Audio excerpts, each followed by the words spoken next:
Hello. Welcome to the Adventure Corner. I'm your host, Robot Spacer, and I'm a little behind. And I'm the Stream Ghost. 6-7, good to see you. Little Sweetie was banned in schools for being a bad influence on young students. Oh no. Terrible.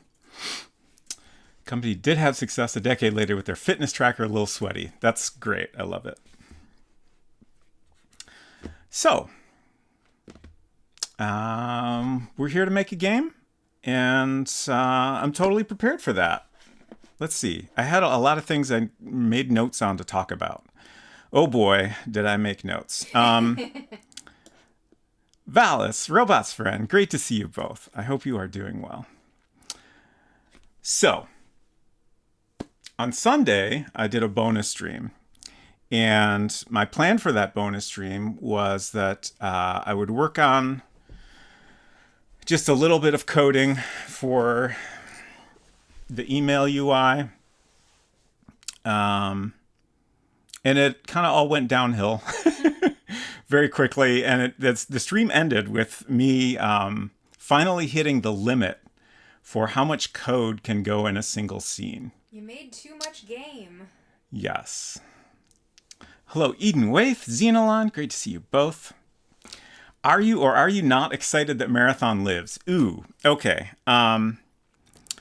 So first of all, I still haven't had a chance to watch the Sony presentation. So I don't know a lot about that. However, I have heard what some people have said, which is that it's going to be like a PvP kind of thing. I forget what was the other description I saw of it. Something even less appealing to me. But it sounds like it might not be my thing. I did definitely play some Marathon back in the day, but I was never like hugely into it. It was just kind of it was a fun game. I enjoyed it, and then I finished the game in the end. Seems less like Marathon and more like 4K. Extraction shooter. Okay, I honestly don't even know what that means, but it doesn't sound like a thing I am into. I'm guessing it's like it's a shooter, but also you have a goal to find a thing and then like get it out of the combat zone. Right. I agree. That's what it sounds like. Let me see if I missed any messages here. I've had a week. It's been a week. I am excited to eventually watch that.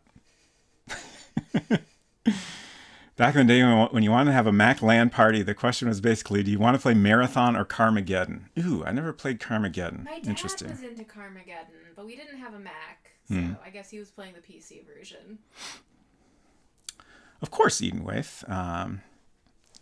I hope things have been going well for you. Those are the only two games we had. Yeah.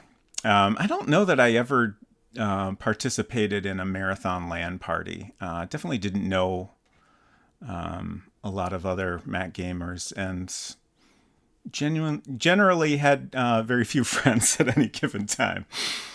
I was definitely more of a gaming by myself person, and continue to mostly be, but sometimes I go online, I guess.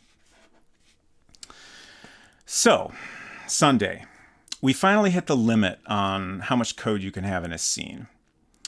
And that happened because it turns out World Builder does not accurately report the number of bytes the code is taking up. Either that or it's doing some sort of compression, in which case the number of bytes, or bytes if you prefer, is not useful anyway. So like, there's a limit on 10,000 some characters of code per scene, or in the global code as well. And it was reporting around 4,000 bytes for the scene that was like handling most of the email UI. And then I started getting errors, and I found a temporary workaround, but it didn't take long until the errors started appearing again, and I basically couldn't write any more code in the scene at that point. So then I basically figured out a way to export all the text and get it into BBEdit so I could do a character count on it. And even more strangely, the character count was like roughly double the amount of bytes. So it was only like 8,000 something, which still should be a couple thousand characters under the limit. I think it was a little less than that, but we still had quite a ways to go. But I guess that's all you can do. So I kind of ended stream on a little bit of a bummer note, and I knew I was going to have to do a lot of work to just reorganize things significantly. So I spent pretty much all day Monday working on that. I split it all up. So we have now, we previously already had the lock screen in a separate scene, and then basically all the rest of the little sweetie UI was in a different scene. Now it's split up, so there's like a start screen that has its own scene. All the error screens are in a scene. Trying to think if there's anything else. Currently, all of the the interface you see here in the corner, actually looking at the emails, is all in one scene, but I might even split that up further. So we have when you go into an email to view its contents, I might make that a separate scene. But I think I'm just going to kind of wait and see how things go, whether or not that makes sense. But the good news is it all worked out great. And honestly, I should have done it this way from the start. One of the reasons I did it the way I did was because I had some concerns about a couple of different things. One in particular was, the bottom of the interface, we have a bunch of buttons that are like physical buttons on the device. And then in our game, they're like little invisible objects, so you can click on those buttons. And in order to split things up into different scenes, I would have to duplicate those buttons. And then, kind of complicating that, if I duplicated the buttons, basically I've already got 5 objects, and then I've got to create duplicates of all those 5 objects for every scene, and they can't have the same name, which means the code has to be different across all the scenes. So, I was always referring to the actual buttons that are in the scene. But I figured out a solution for that, and I've been using that for a while. I just move the buttons around every time you open a different scene of the little sweetie UI, and that ended up working out great. So that was no longer a concern. The other concern I had was I'm basically duplicating the whole visual design of the device across all the scenes. And since we're trying to squeeze this game onto a 400K floppy, that was not ideal.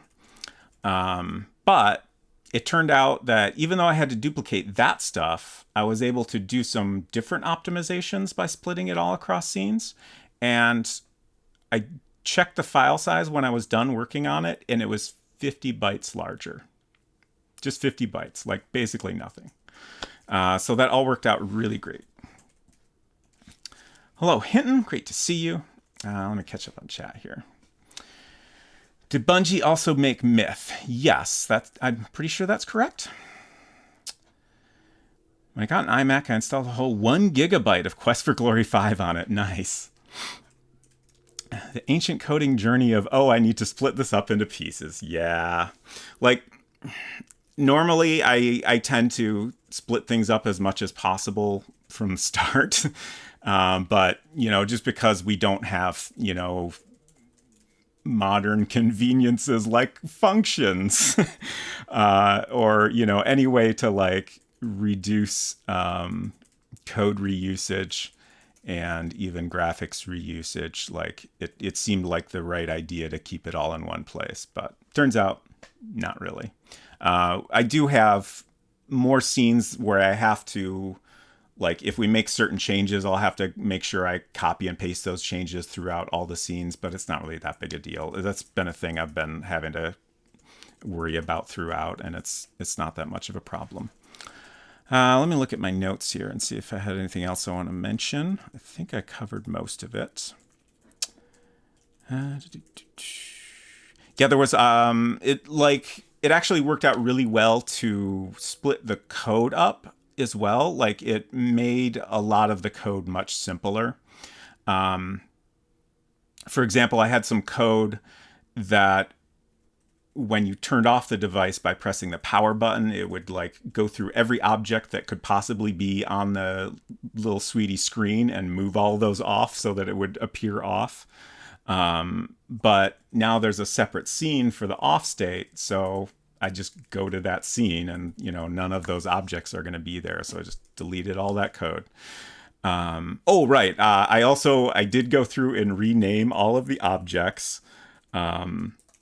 That was a little bit tedious, but since I had exported all the code into BBEdit, like I was able to just find and replace throughout that document, and that made it a lot simpler. So yeah, I think at this point, the majority of the Lil Sweetie UI is pretty much done. The biggest thing we still have to do is our little mascot character here. We're going to have a button, a SAS button that lets you interact with the mascot, and she will make some kind of comment like, here we have, she's saying boring. Or, she might say, email sucks, let's go to the mall. But we will have to brainstorm some other possible comments for that. I don't necessarily think you should change it, but I do wonder about the logic of having the mascot for an email device saying that email is boring. I agree. It's illogical and goofy, but I don't know. Personally, I'm into it. Like, I'm definitely open to, any suggestions for things she might say. So, that's something we can tweak. Like this little boring example is just I just wanted to, mock up what a little word balloon might look like. Right. And that was just kind of the first thing that came to mind. Hinton says, wait, use an external editor? Banish from Retro Club. Yes, it's true. I did cheat a little bit. Oh, well. I mean, we are also cheating occasionally by turning up the speed so that the code doesn't take 5 minutes to open every time. So, we're doing our best here, and we're taking minor shortcuts when basically, like, I've allowed myself to take shortcuts when it saves time. I've tried to stick to the, period appropriate restrictions when it, is something that's going to have an effect on the outcome. Like creating all the art in Mac Paint or World Builder, for example. Like if I use modern tools to create the art, it would come out very different. I know you were joking, but I have to respond to all jokes seriously whenever possible. It's my curse. When I work with AGI Studio, I export the source code files and then edit them in BBEdit. Nice. Yeah, it's a wonderful text editor for Mac. I don't remember when I first started using it, but it was a very, very long time ago. And it's great. Thank you for the troll hit, F. Tom. Good to see you. Yeah, been using BBEdit for a long time, and I'm very happy. It continues to be updated and extremely useful. Thank you for forgiving me, Hinton. I appreciate that. Xenolon says, it's funny you mentioned BBEdit. I'm currently trying to find a download of a PPC version of BBEdit to get my 2003 G4 PowerBook back to where I had it when it was new. Interesting. Honestly, you might try contacting them. I feel like they have some amount of older versions of it. I could be making that up, but I would totally recommend it. Who's the developer of BBEdit? Bare Bones Software. Okay. Hello. Thank you for the thanks, Fton. Hello, 67. Game Dev Jeff, good to see you. External editors are great, although I could use Emacs under DOS. I use it in Linux. So, was there anything else I wanted to mention? I keep meaning to mention the Casio Loopy. Also, if y'all never been over to the Famicom Museum, very lovely place. I just wanted to share this link. Came up I don't know, it's probably a couple weeks ago at this point, but it's this little like console that like it's a game console that also prints stickers. It's so cool. And it reminded me very much of like the little sweetie vibes we're going for.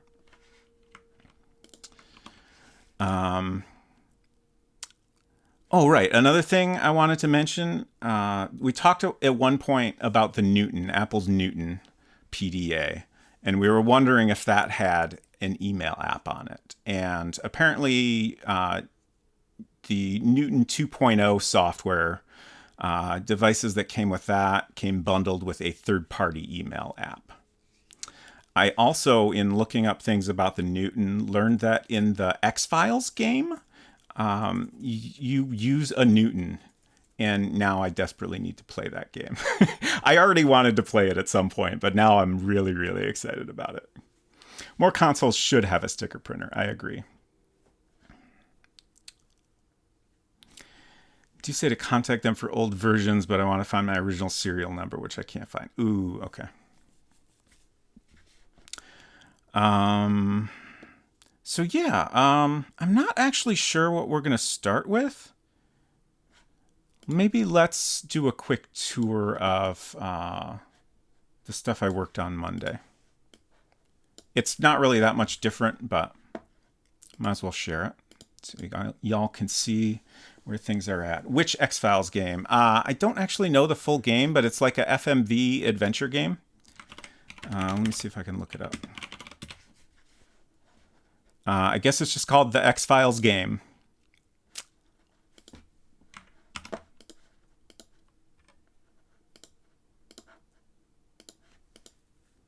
An interactive movie point-and-click adventure video game developed by Hyperbole Studios and published by Fox Interactive.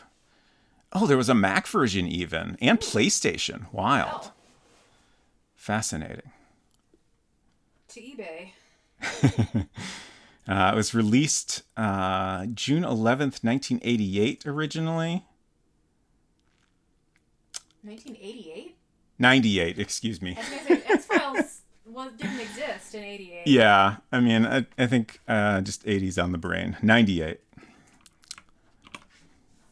Also, I don't think the Newton existed back then either. Oh. Well, okay. Ooh, you played it. Nice. There's a $9.99 listing for the PlayStation version of the X-Files game. The listing has the word read surrounded by asterisks, so I'm assuming that there's something terribly wrong with it. Probably. Or maybe it's just like an empty box. It's got discs. Okay. Oh. Is one of the discs cracked? Ooh, that seems like a problem. Yeah. Okay, so we'll go ahead and cheat to get our items. I think the little sweetie stuff is the only thing worth showing off here. We could get... wait a second. How many discs was this game?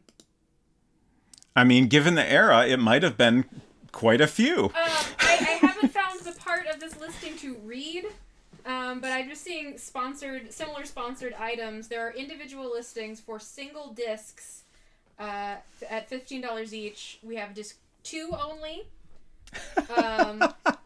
disc 3 only, and then also disc 4 only are coming up in the suggested search.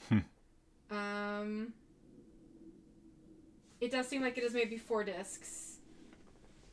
But we could cobble together an entire copy of this game, perhaps. One disc at a time, but and no box. Is the first one maybe harder to come by? I don't know. It makes me wonder if, like, I don't know, the first one was sent in for... Since I know that there are 4 discs, disc 2 is the only one cracked on this $10 listing. Oh, well, so there you go. You get the $10 listing, and then buy separately a non-cracked disc 2, and then you've got a full working copy. Nice. Enway said, a few years ago I wrote up a blog post about the feasibility of using a 2003 PowerBook in the current era. Nice. Unfortunately, the internet seems to be the biggest issue these days. But I did update to BBEdit 826, I think. Nice. Yeah, I imagine internet is tricky. But, like, I'm just wondering if anyone is, making a browser or a port of a browser that would, be a modern browser that works on that OS version. Like I've seen people writing Mastodon clients for classic Mac OS and stuff. So it seems like somebody's got to be making a browser, right? But yeah, like the existing browsers would probably not be able to connect to a lot of sites. And even if they could connect, probably things would not render properly and just be generally super broken.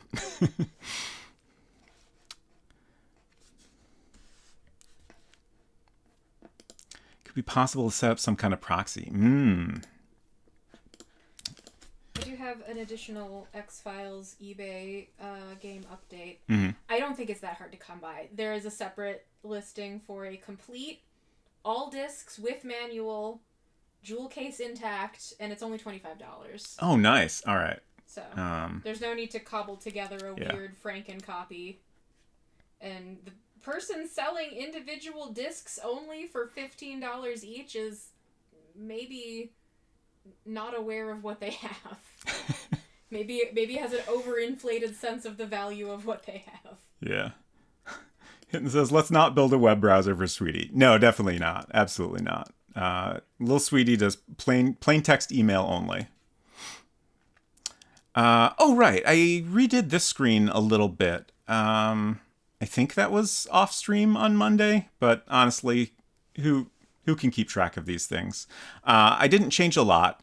I mostly changed the numbers so they're in the same font style that we used for the other large text. And then before we had just an outline of this on the selected character, so I changed that to the like inverted style that we've used for showing the selection elsewhere. So I think that looks, it fits the style of the rest of it a little better.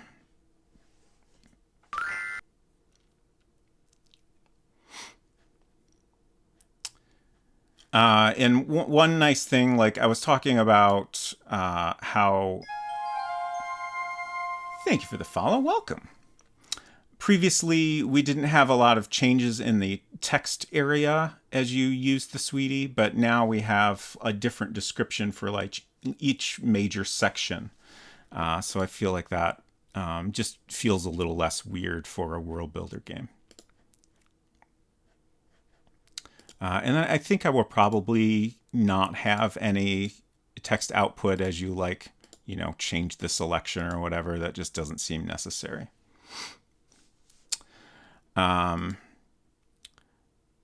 So we can go into a message, and then we go to the error screen, which I redesigned a little. So it tells us no Wi-Fi connection. A connection is required to download email contents. Choose a network. No networks found. And then we can go back, but we can't really do anything from there. So we need to close that and go here where we have a little sign that says free Wi-Fi. So now we can try to open an email, and we see, library free Wi-Fi is available. So we can press OK to connect. And now we're connected. And we can go back and finally get into our message. And that's pretty much it. I also have some code set up so we can, let's see. Eventually we'll have a fourth email pop up when we have a cheat code to make that happen right now. But eventually that will get triggered once you've looked at all three emails. So that's pretty much it. I also wrote some code so that, like for example, now we have a Wi-Fi connection. So you got the full bars here. If we close this and move too far away from the Wi-Fi, we have now lost our connection. So we're back to the error. And I went all out so that if you like stay on the error screen and close this and go back here and open the Sweetie, it automatically, once you've connected manually the first time, then it will automatically reconnect. So this screen updates automatically if you move to the right location. So I think that all works pretty well now. Thank you, robots friend. Ooh, Eden Way says, I've finally gotten started on my Playdate game, and my limited artistic skills are quickly bumping up against how making good black and white art can be. Yeah, it sure is a challenge. Like, man. Before, I've talked a little bit about how before I started on this game, I had kind of a game project I've been kicking around recently. And I was originally thinking I would do monochrome art for that. Just because I really like the style of that. But then after experimenting a little, I was like, man, this is hard. Like, it's really hard to make any given thing look the way you want it to with just black and white pixels. It's really, really a challenge. Although I will say, now that I've worked on this stuff more, I'm starting to like get the hang of it, I think, and I have a little bit been tempted to reconsider my plans for that, but we'll see. And I've also been very much considering making a Playdate game. I'm really thinking about porting this to Playdate, and maybe even kind of like expanding it a little bit, but we'll see. I don't have a lot of hope that will ever actually happen, but I'm definitely thinking about it.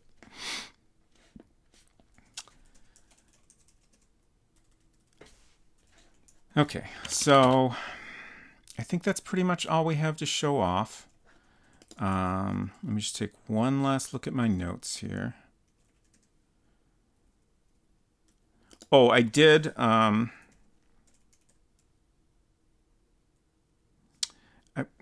whose stream was that? It might have been a Ghoul Babe stream.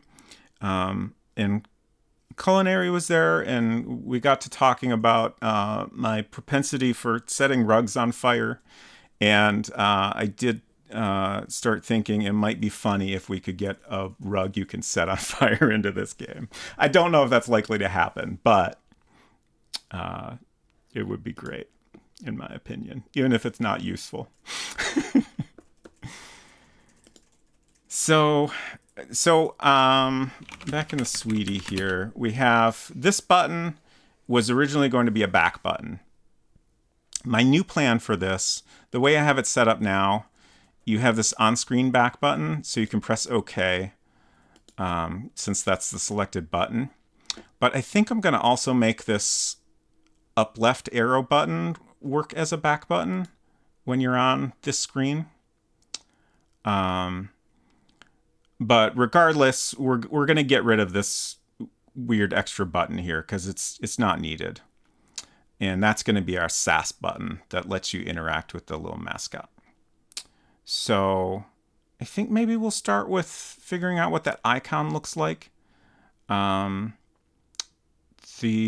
top two ideas there are like a silhouette probably of the candy that's in the logo, or maybe like a silhouette of the mascot's head. I am worried that won't come across clearly. So I lean more towards the candy, but we can try those out. And also if anyone has another idea for like a button that would indicate like we're like interacting with this mascot, talking to the mascot is going to talk to us. I mean, you know, so it could be like maybe a little word balloon, I guess. That's kind of the only other thing I can think of. But if y'all got any ideas, let me know.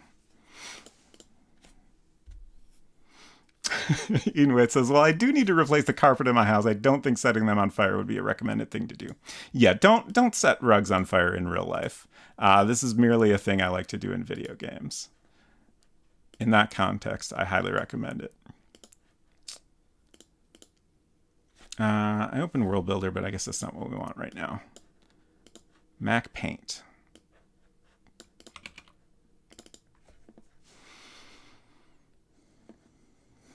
Don't take away my Android style back button. Oh no.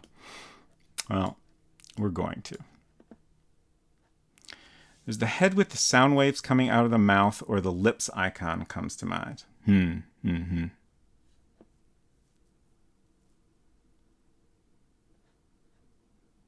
trying to just kind of imagine those. I feel like lips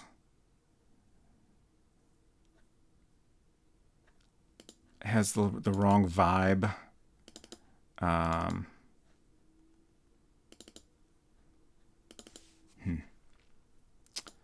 Oh, let's see. Where do we have our buttons? PDA buttons. There we go. Great. We'll make a new copy of this.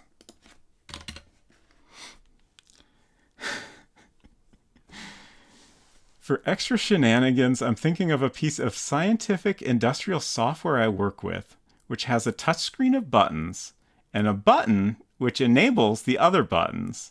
That button is labeled buttons. That's great. I love it. Generally referred to as the button. Wonderful. I'm going to want the mascot in here for comparison. Oh, right. So this is another thing we can maybe work on at some point. This document is, I guess it was last Saturday off stream. I worked on refining the mascot. This is the last one we ended stream with a week ago. And then I just did a lot of iteration and refining it. And this is the final version of the normal happy little sweetie. And then I started playing around with different options for sad little sweetie when you have an error message. This is just a sad face, otherwise identical. This one I tried to change the eyes a little. I tried a bunch of different options. This was the only one I tried that didn't look terrible. And then this, I spent some time trying to get the best X's for eyes I could manage. I think it's funny, but it's just a little too weird. I don't know. Did I actually copy that?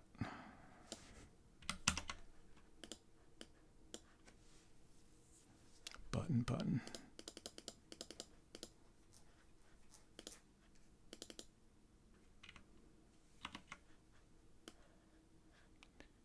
Okay, so let's start with the one that I don't think is going to work. Oh, you know what? I should have the logo in here also for reference.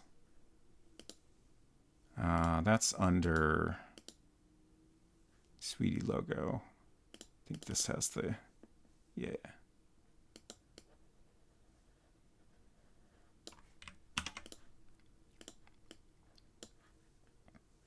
You can only open one document at a time in Mac Paint.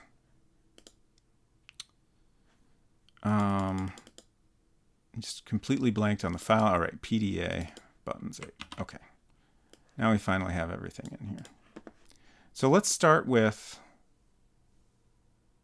I think what I'm going to do is make a silhouette version of this, just to kind of see how it looks. And then if it seems like it might work, then I'll try doing like a small version of it. I don't feel like this is going to work out, but I want to give it a shot. On one hand, this idea seems like the most obvious. Like, you know, if the mascot is on screen and you see this little silhouette button and it looks, you know, like it's obviously a silhouette of her, like that seems like the most obvious way to communicate. Press this button to interact with that character on screen. But I also think it's kind of fine if it's not obvious what the button does and you just have to try it to see what happens. It might even be more fun if it's not obvious. I don't know.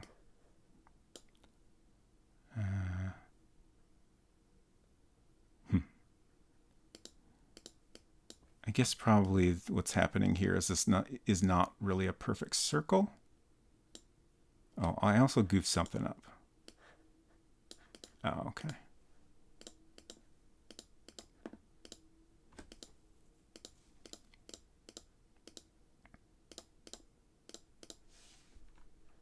better.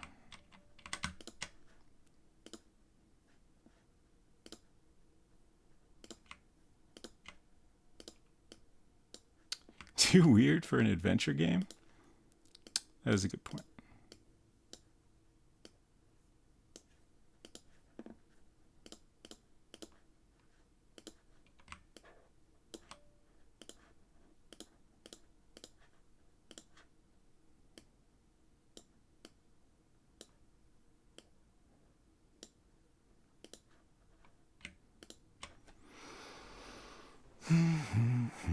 Oh yeah, Efton, if you're still here, I was watching over previous streams. I've been like every time I do a stream, I rewatch it at some point, and like poke away at different things while it's playing, and basically make sure I've added everyone to the credits. So I was rewatching last Friday's stream, I think it was. And during the time I got stuck in the sliding block puzzle, I missed a bunch of chat because I was so focused on trying to solve that dumb puzzle. And I noticed that Efton asked the name of my high school band. I think specifically the question was, can you tell us the name of the band so we can try to look it up on YouTube? The band's name was Liquid Plumber, spelled normally, spelled like the real words. However, I hate to disappoint you, but you will not find any videos on YouTube. I did check out of curiosity, but YouTube was not invented till like I think 2005. Yeah, that sounds right. Which was like 5 years after we broke up. Yeah, like honestly, there are definitely some recordings that we made, but they're not on YouTube. Maybe I should put them on YouTube. You could make them be on YouTube. I could. Although, would this potentially get you in trouble with the Clorox company? Did you share? I'm not that worried about it at this point. Did you share that story? So. Are you allowed to talk about this? Ooh. Interesting question, but I'm not really worried about it. It's fine. So, we named our band Liquid Plumber, and we were very reasonably early into the whole internet thing. And like our first website went up in 1995. I can't remember what year we bought the domain name liquidplumber.com.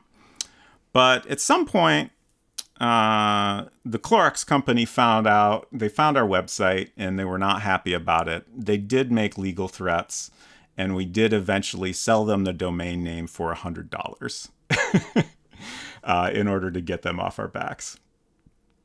But yeah, that was a funny little adventure. Honestly surprised that you got any money out of them instead of just them not suing you.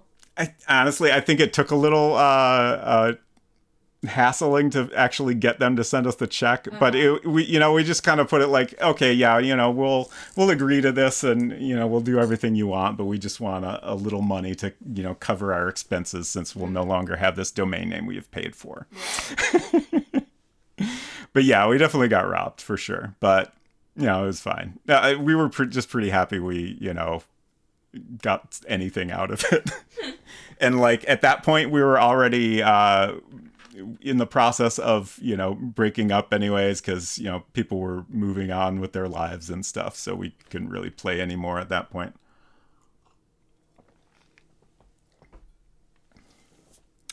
But then I also I went in the basement today and dug out the CD. We started talking about my band because I mentioned that I created an enhanced CD in Macromedia Director for our second CD. So I dug that up, and it took a little bit, but I finally got it to play. And then I realized how there's lots of like doxing information throughout that. There's a kind of hilarious amount of personal information revealed throughout it. So I haven't figured out. I would love to share it in some way, but I'll have to either like do it on Discord, or maybe just like make detailed notes about what is safe to show. All right, so that's the silhouette. I'm feeling like that's not a good icon. Like I would definitely like, shrinking it down, we would have to simplify it a lot, but I don't think it reads well. Right? Yeah. Also, I'm thinking about how much the pigtails kind of look like a little noodle arm. Yeah, it looks like a little fingers. guy. Like, let's make a little guy out of it. like a little chicken nugget became a person.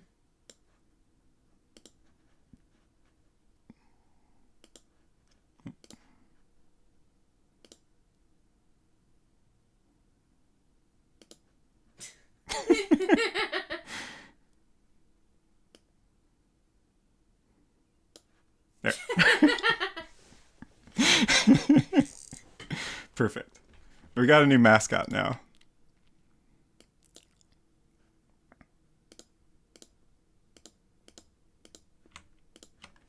Okay. So, yeah, let's not do that. Let's try the candy next.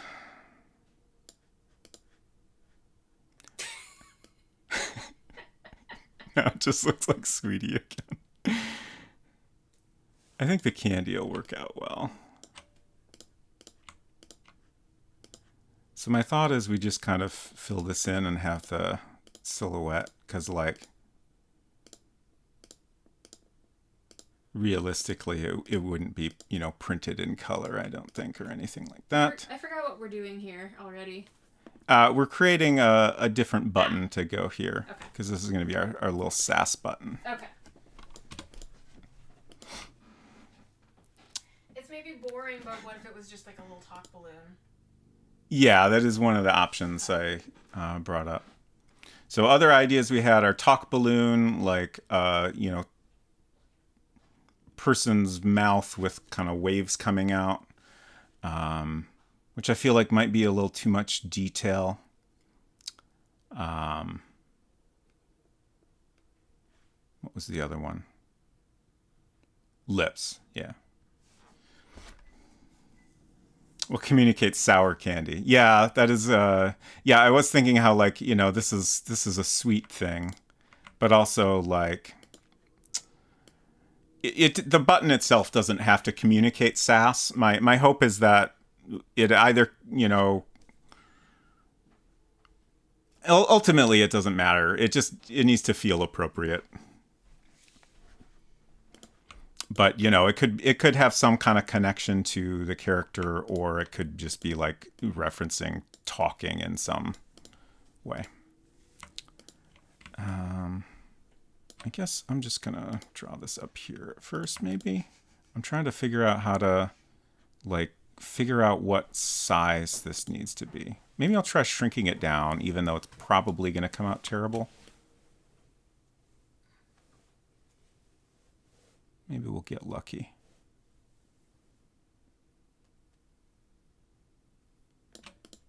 It's maybe about right.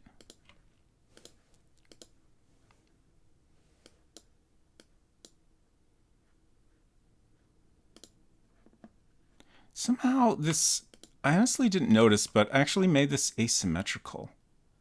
I don't know how this got goofed up.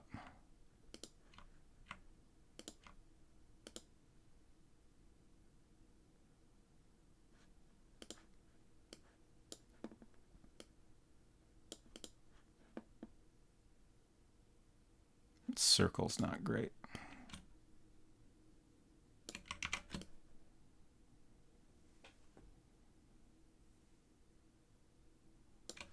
That's better, I think.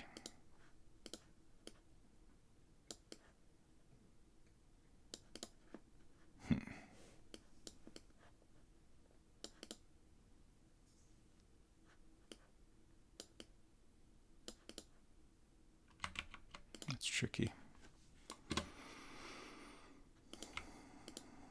Let's see how that looks. At least I can figure out if it's roughly the right size.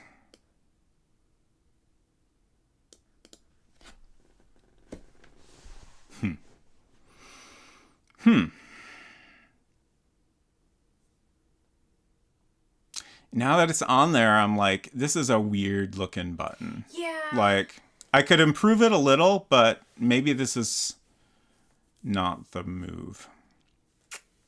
I feel like I look at that and it is unclear what its purpose is. Mm-hmm.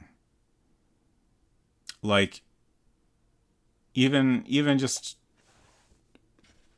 adjacent to the actual logo, it looks like two arrows pointing towards a circle, like it's, I don't know, some kind of weird zoom out button or something. Oh no, Hinton. Oh no. What? Okay. Best not to think about what Hinton said. Yeah. Speech bubble would be less cute, but very period aesthetic. Yeah, I think you're right. And I think that might be the best option that is in terms of like readability. Tongue sticking out, like Xenolon suggested, is maybe something to try. It would convey both talking and sass. Right. I like that, but I'm trying to picture it. Why picture it when you could simply draw it? Sure. Maybe I'll help if I sketch it first. Like, I'm trying to picture how that would look in like a kind of like, it's not a silhouette, but silhouette like style. Like, you know, it's going to be something printed in black ink on a button. Sure. Also, what is the mouth shape, or is it just a tongue? I'm thinking of the tongue emoji, which I think is just kind of like a simple line mouth with a tongue sticking out. Let's see what that looks like exactly. There. It does have a little bit of a mouth on it. Like there's a bit of line coming out the sides. Mm-hmm. Like, yeah, I feel like that, if I did exactly the tongue emoji in black and white, it would not read right. Mm-hmm. Hin says, I thought the Sweetie was yellow plastic with pink buttons and yellow ink. It's teal plastic with pink buttons.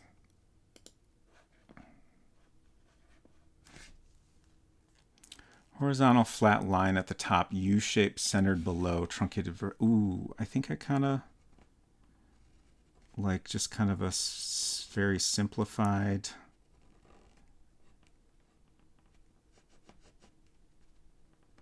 I'm not sure if that's what you meant, but this is what I pictured when you said that. Potato button.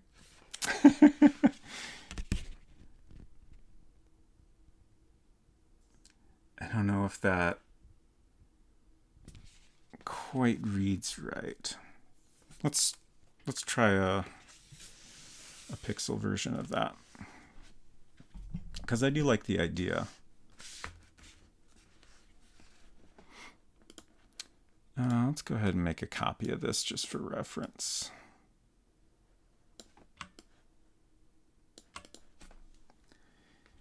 Yes, I was wondering if you were maybe thinking of the Playdate.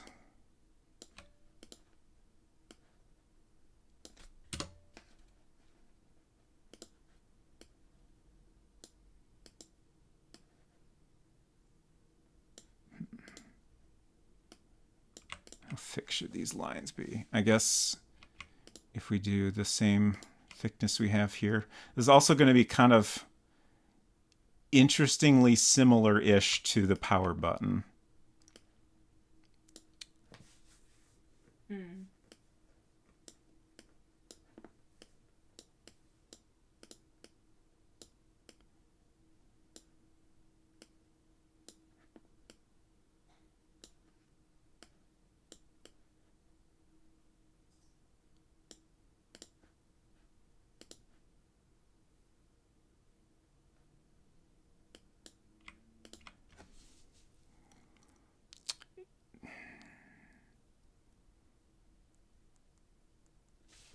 What's wrong with that?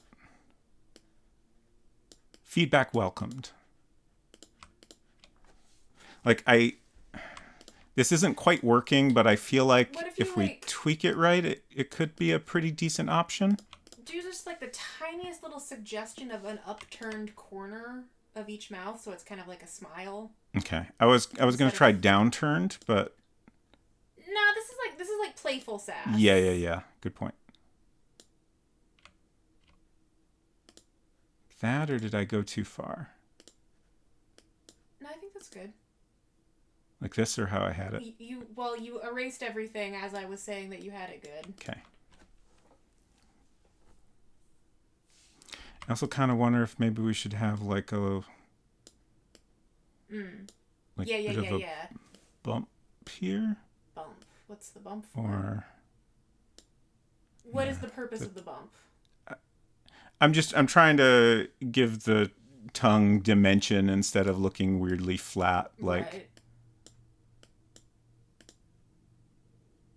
Yeah, no, do that again. Yeah? Yeah. Well, I don't know. Zoom out, maybe? I think that just looks weird. Okay.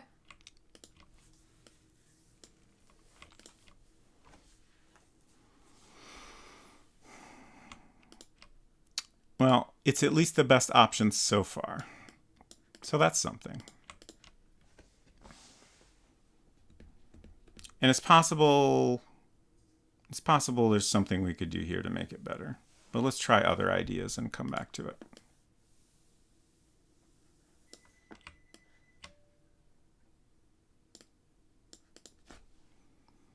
My feedback grandma is shocked.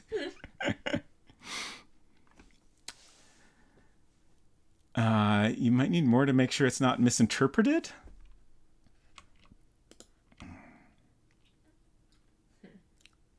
That comment was a while ago, but I don't... Yeah, I'm trying to think of what it might be misinterpreted as. If you don't want to say, that's totally fine. All right, let's try speech bubble next. My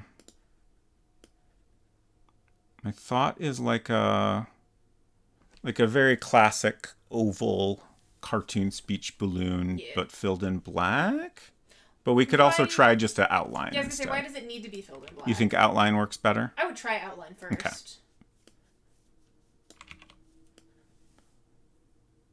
I guess maybe a lot of my thought is that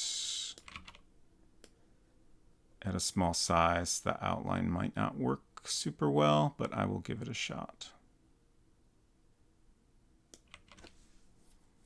Ship the game with a sheet of clear plastic with colored buttons printed on and the gamer places over their screen when viewing the sweetie. Now you're thinking. This is tricky. I've always had a hard time doing word balloon tails in a way that I am happy with. A lot of that is probably just me being a perfectionist. Sure. But they are a little tricky. I feel like it needs to come over to the left more. Yeah.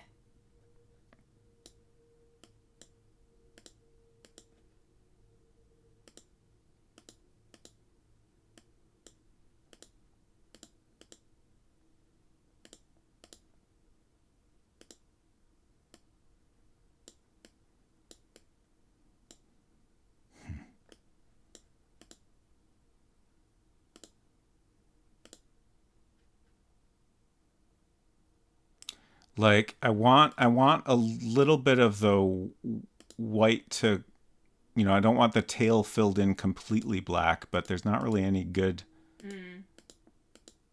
pixels to remove here. Sure.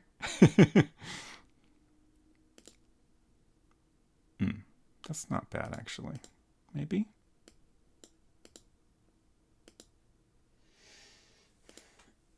What if you did more of a rounded rectangle style word balloon instead of an oval? Would that give you any more pixels to work with? I mean, the tail is what I'm struggling with the most. Sure.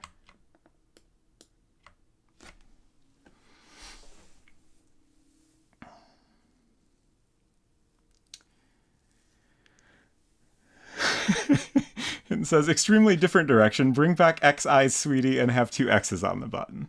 Great.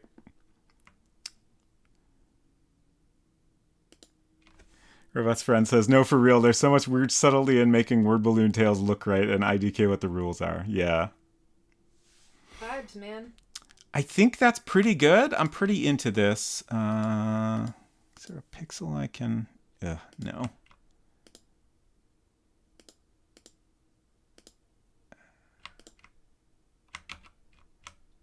No, I think that's slightly worse. That might be the best I can do at this size. Let's try a round rect version just to see if it comes out any better.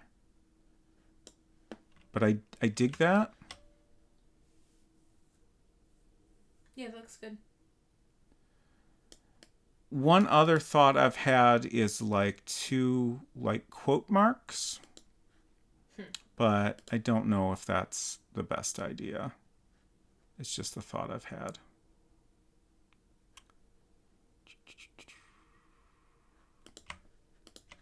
I guess I'll just erase this and start completely over.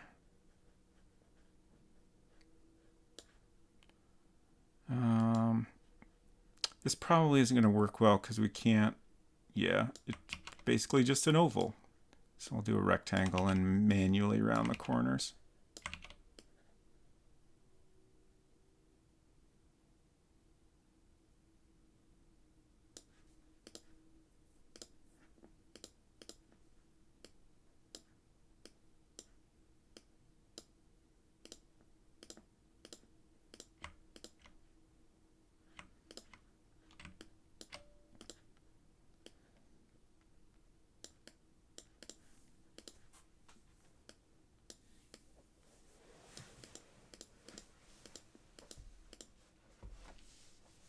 I'm going to go make brownies. Okay. Round rect balloon wouldn't have great offset from the round button it's inside.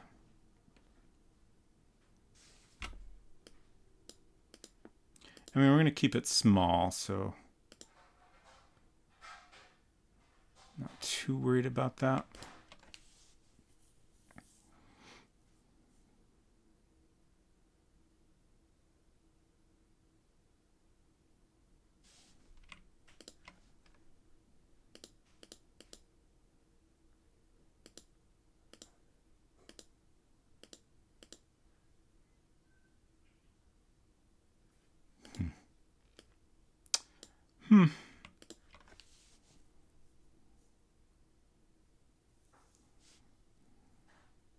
It's so close, and yet I kind of hate it.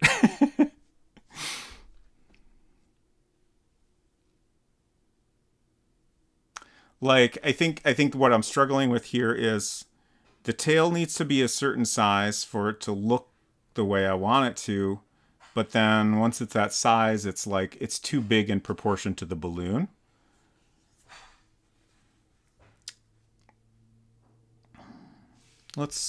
Yeah, I agree so far the oval one is looking much better. I'm going to try making the balloon a tiny bit bigger on this one.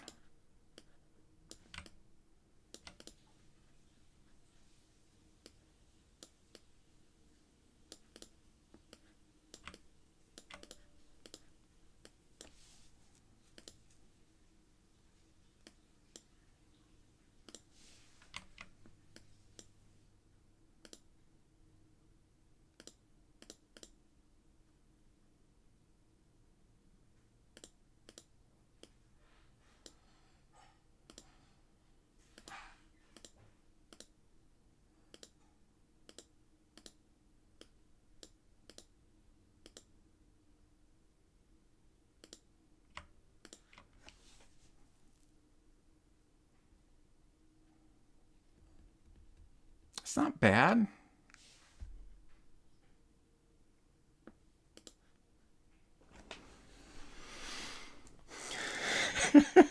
Is chicken nugget button too similar a suggestion to potato button? It might be.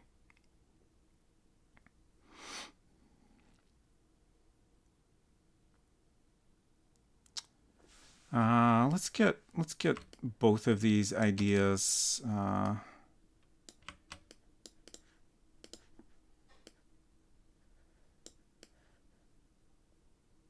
side by side here. What do y'all think? Oval or round rect? Round rect, oval. It's a subtle difference.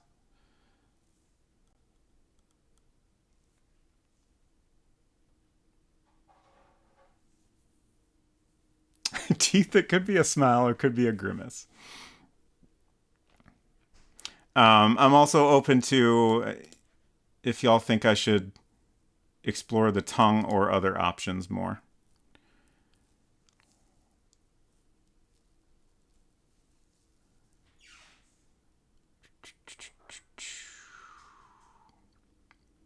Val, when you say rounded, do you mean the rectangle or oval? I assume you mean the round rect? Or do you mean the one that is more rounded?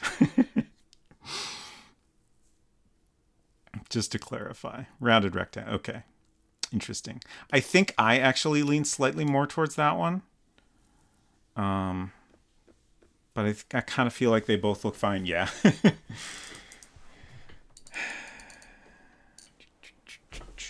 Let's, since I guess since we got 2 votes for this one and I'm in charge, I'm going to pick this one for now.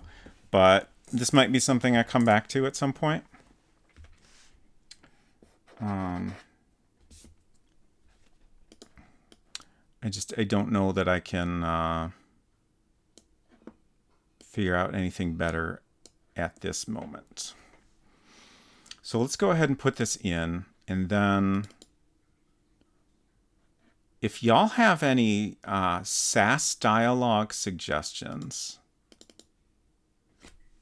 we could work on getting some of those in.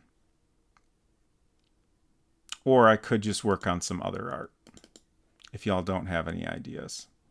Can you draw a talking dog that only speaks French? I mean,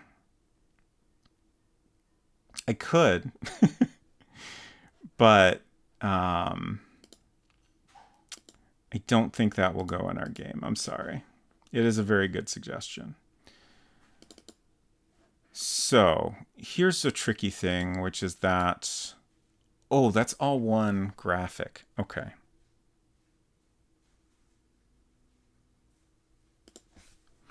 The thing I was going to say is we have to update, I think 5 different, 1, 2, 3, 4, 5. Yeah. But it's not that hard, just a little annoying.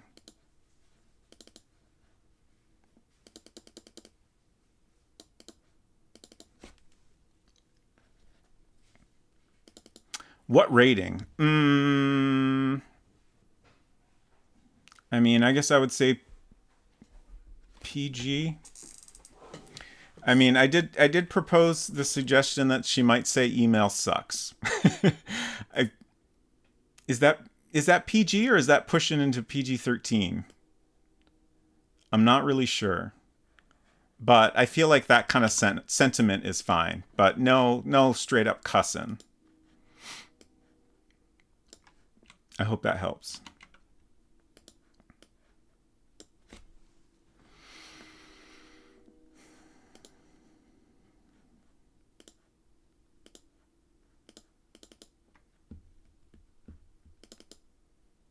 Email sucks. Grandma just passed out. I mean, I think that's okay. I think we're going to be okay with that. This might not be a device that Grandma approves of. In fact, it might even say that on the box. Grandma won't like this. Oops. Shoot. Nope.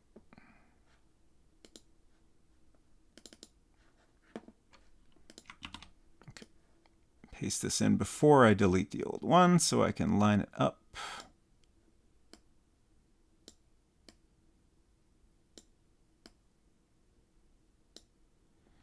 And then we gotta send.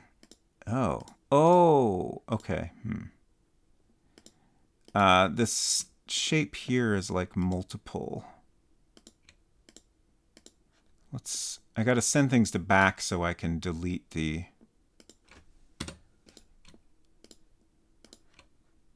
I think that'll work. Okay, good. So now what I can do is copy this, and that'll paste into the right spot, so that'll make it easier. I think that actually looks pretty good. I might be completely happy with that button.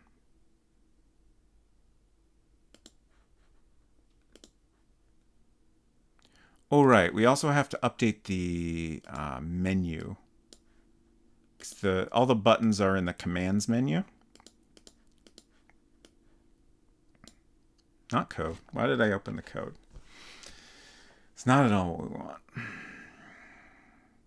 It's definitely way inside PG. In PG-13, you can say fuck once. Okay. Yeah, we won't. No fucks from Lil Sweetie.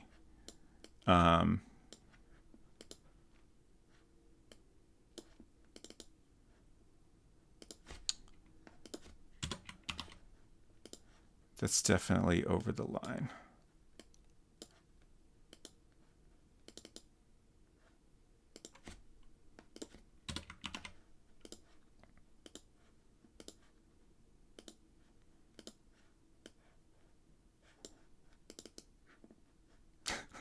Lil Sweetie has no fucks to give. Correct.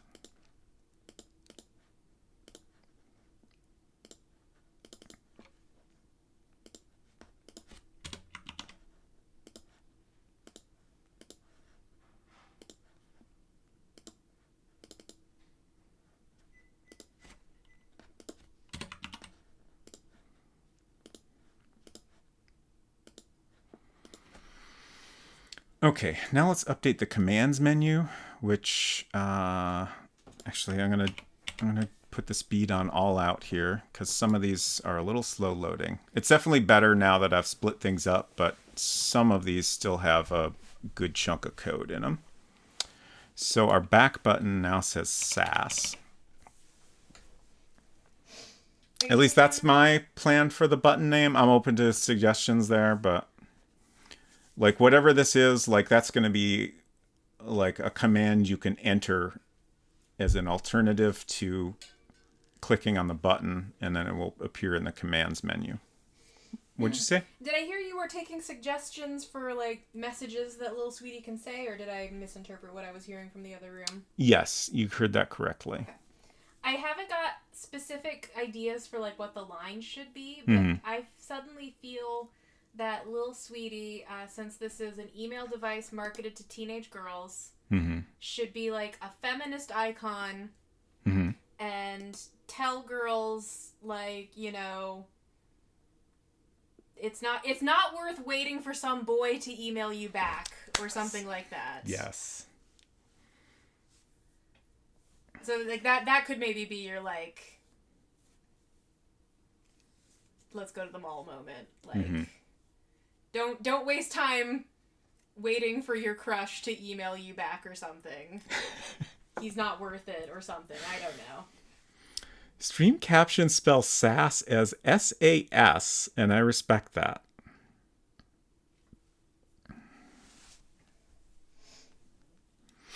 What about SAAS, SAS as a service? Lil Sweetie, dump him. That's pretty good.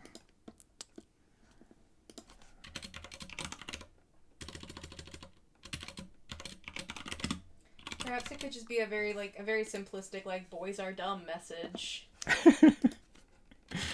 Also good. Okay, so I'm looking at our menu code here. We have up, down, okay, and then SAS.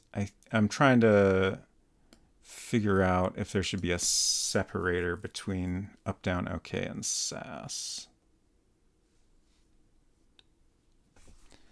I think power and close will be grouped together, but then SAS will be its own little section. Okay. That should work out well enough.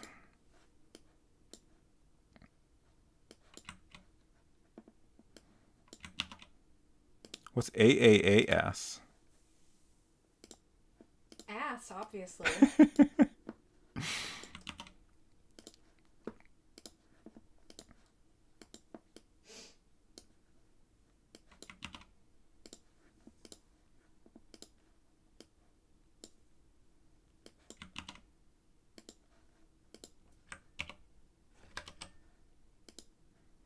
Okay, I think we got them all. Yeah, we definitely did that one. Okay. So, all right, now we need to update code. Like the code for handling that command. Hello, Silver. Good to see you. Very sleepy and about to lay down, but how's the world building? The world building is progressing at a slow but reasonable pace. I hope your Final Fantasy streaming with Brit went well. Ass as a service. Got it. The drink that knows its own name.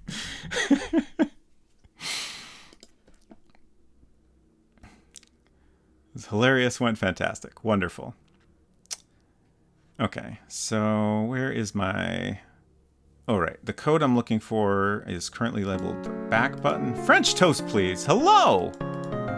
Wonderful to see you again. I hope you are doing well. Excuse me, I need to find the code, and then I will say hello. Back. Where does it say back? Oh, no. I'll find that later. Happy birthday! Is it my birthday? I hope not. I didn't get you anything. Happy birthday to me. I didn't think my birthday was until next month. But thank you. I hope y'all are doing great. It is always nice to hear happy birthday, even if it's not your birthday. It is. I saw that and I was like, oh, that's great. Even though it's wrong, I think. Probably? I can confirm it is not yet your birthday. Okay. Hi, I'm Robot Spacer. It's my birthday. Welcome to my stream. I hope you had a good time. Oh, wait, it's your birthday too, French Toast, please? Oh my gosh, y'all were playing Mario Paint. That's wonderful. Happy birthday to both of us. I will say it is Gemini season now.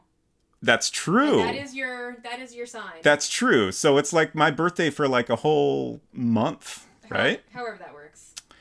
We're making a game in World Builder. Let's all celebrate early for tax reasons. Does that? I don't see how that works, but I'm not going to argue with it. World Builder was from 1986. It is a lovely little system for creating point-and-click adventure games with text parser input as well. We're currently working on some code for... We have a device in this game that is... it's basically an email device for girls. Thanks. Thank you for the thanks, Emmy. There's a little button that we have been trying to design an icon for. That's basically going to be a sass button. So you press this button and our little mascot, Lillian Sweetie, that's her legal name, will give you some sass about your emails or whatever. Or it might tell you to dump your boyfriend. Or don't wait around all day for a boy to email you back, but that's maybe too long. Yeah. Speaking of which, we are currently taking suggestions for things that Lil Sweetie might say. They need to be reasonably short, like maybe 5-6 words is probably a decent maximum, something like that. 3 to 5 word phrase. But we could potentially make it a little bit longer if you have something really good. I'm behind on chat. Hello, M. Zizzy. Great to see you. Hello, Robert Douglas. Welcome. Got you the skull. Oh, thank you so much. I enjoy it very much. Got you this glowing box. Ooh, that looks exciting. Thank you, thank you. Oh, happy Easter to you, 6-7. I didn't know there were so many holidays today. Hinton no longer trusts me to remember how old I am. That is reasonable. I feel like we were talking about that just this week. I was 35 until today. Or no, 45, excuse me. Definitely not 35. I was 45 until today, apparently. Now it is my birthday. I'm 46, I guess. So here's a question. Ooh. If And Dizzy said, I'll go through my MSN logs from when I was a teen and get back to you. Great. If it happens to be your birthday again in the next month, does that mean you'll turn 47? I guess I'll be 47 Oh, then. no.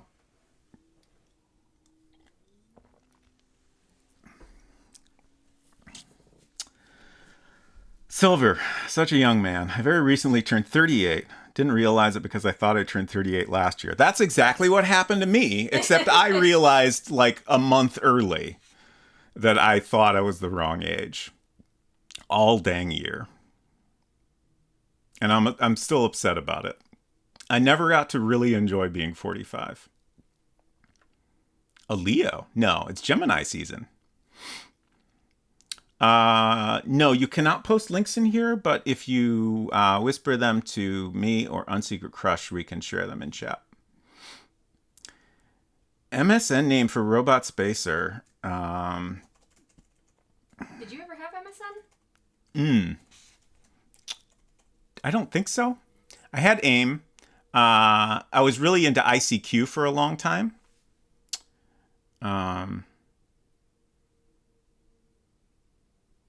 I guess it went ICQ, AIM, and then I guess AIM went into like, you know, other stuff like message boards and Twitter and stuff like that. Right.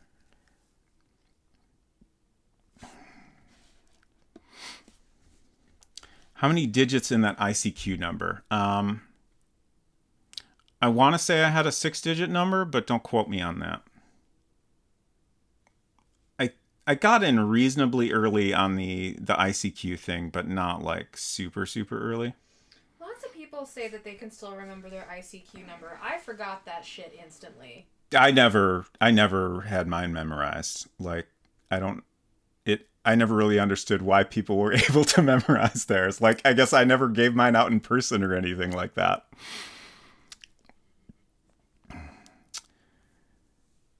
We walked into the ICQ fan club wearing my ICQ equals crap shirt. Oh no. Oh no. Oh no. I love that everyone is sharing their ICQ numbers. I don't know if they're made up, but I'm going to assume they're all accurate. Y'all should follow MZizzy as well. Also, if you haven't seen it, MZizzy's video Tunes for Bards to Go Hard or Soft To is really blowing up on YouTube. So y'all should definitely check that out. Oh, these are very Recently good. talking to my dad, and he still remembers when his childhood phone number had letters in a phone number? Wild. Salt Ranger, hello. I missed you coming in. I hope you're doing well. Is that an 8-digit ICQ number? Did they go that high? Jeez.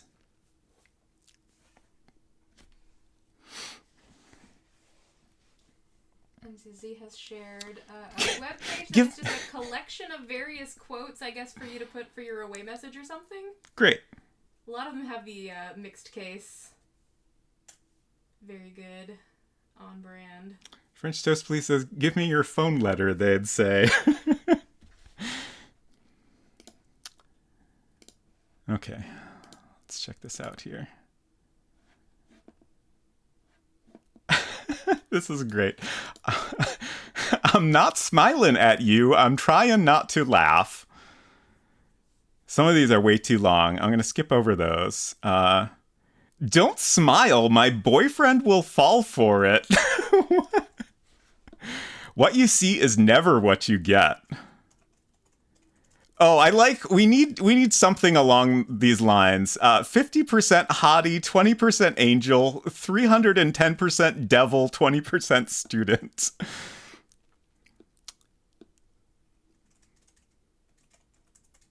Life is like a snowstorm. You'll meet a lot of flakes. That one's very bad.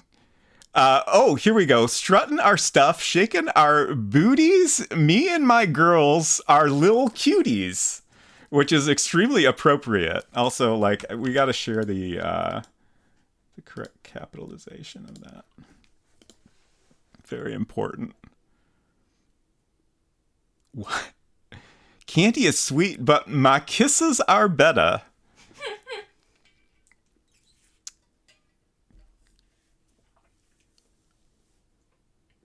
This is an A-B conversation, so see your way out. I don't really get that. I mean, I get the intent behind it. Normal people worry me.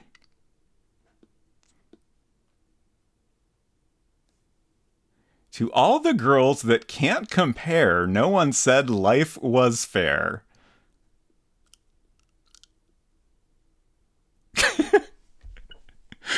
Sweet as candy, hotter than fire. I'm describing the boy that I admire. I told my dad I stopped raising hell and he called me a quitter.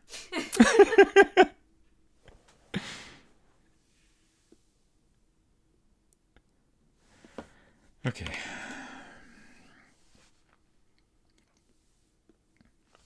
Yeah, I gotta paste that one in the file here. Also, like, I don't know, after reading that, I feel like we gotta do better with what we have so far. Hello, Adrift on a Sea. Good to see you.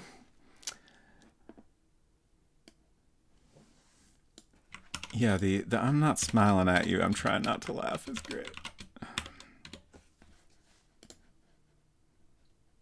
Sorry, too real.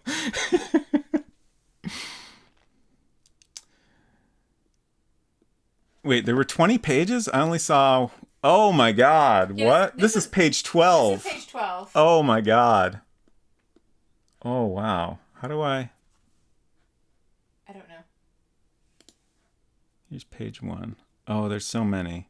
All right. Well, I'm going to stop looking through them and reading them on stream, but if y'all want to look through them and find the good ones in there, feel free. It's a girl's world and guys just live in it.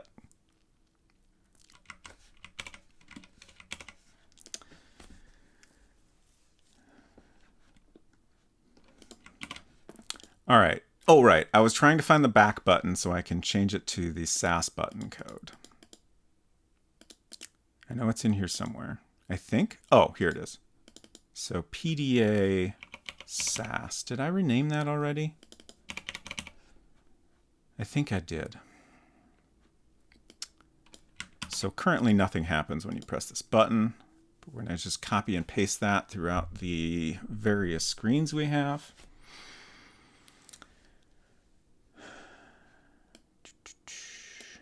Let's find our button.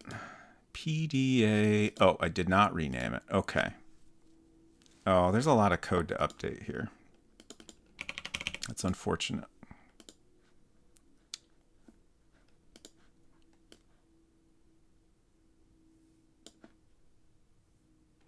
So we can make this go fast since I don't need to scroll. But I forgot and didn't do it soon enough.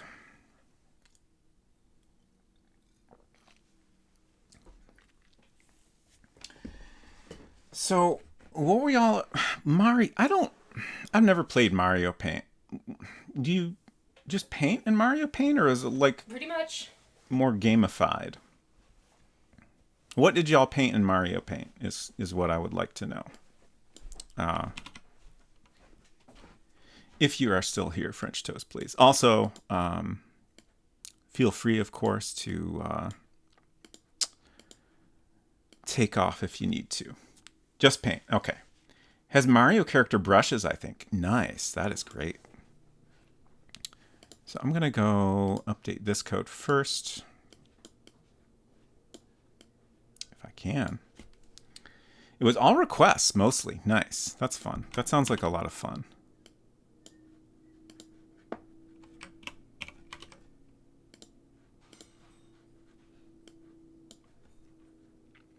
Sounds like way more fun than copy and pasting code into a bunch of different windows. Mario Paint also has a music composer. Oh, okay. I was thinking that, but then I was like, wait, Mario Paint. Maybe I'm thinking of something different. Also has a music composer and a small animation thing and a fly swatting mini game. Wow, it's just got it all, huh? We have it all. He drew Scunny, it was blurst.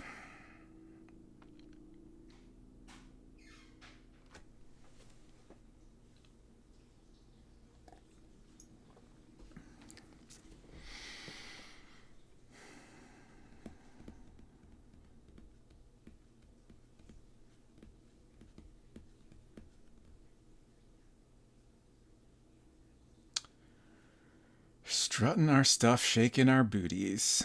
Me and my girls are little cuties.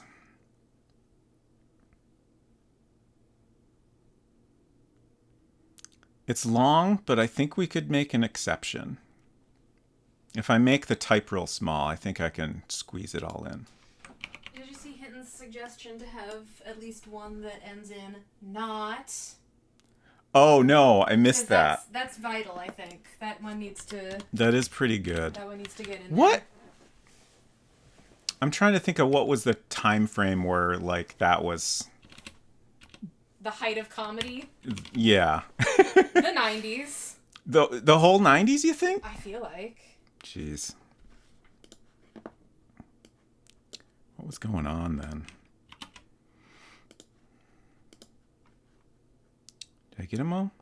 Okay, now we have other code to update. Oops. There's our mascot looking a little sad. I feel like now that more folks have come in, I should do something more interesting maybe. So maybe I'll start making some little word balloons, and I'll just make a note to update the SAS button code.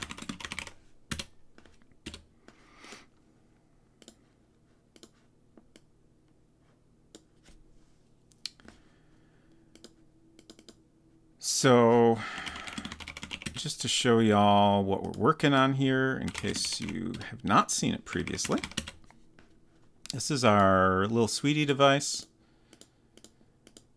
You'll eventually have a puzzle where you unlock it. And here's our mascot. So we just designed this button here. It was tricky to come up with a readable icon to put on here, but we settled on a word balloon, which I think works well enough. So you'll be able to click on this button, and then the mascot will, a little word balloon will pop up, and she'll say something.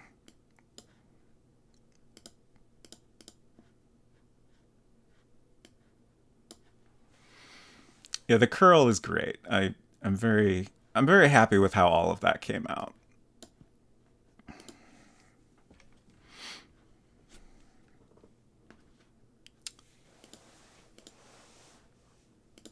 So let's open up Mascot. So we have one example here.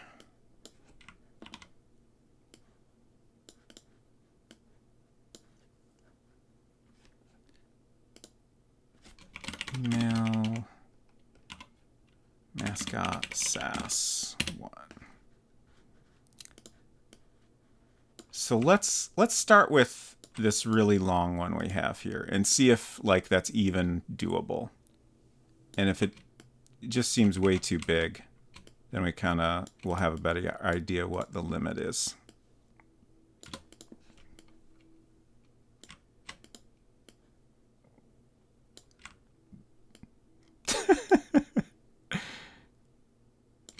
No, Hinton. Absolutely not.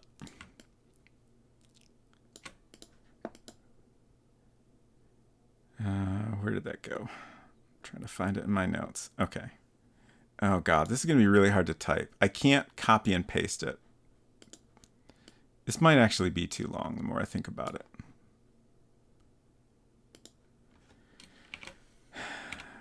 This would be easy enough to type out, but like we got to do the capitalization, right? I don't know that we definitely need this style for all of them, but like this one has to be this way.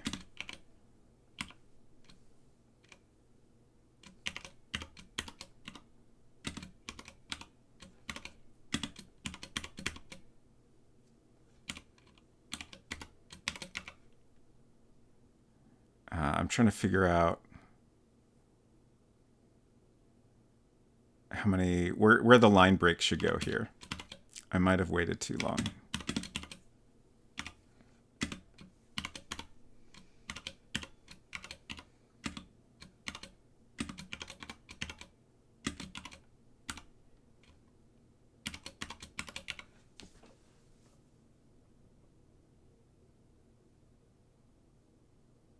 Maybe if I put it on 4 lines? Or at least 3?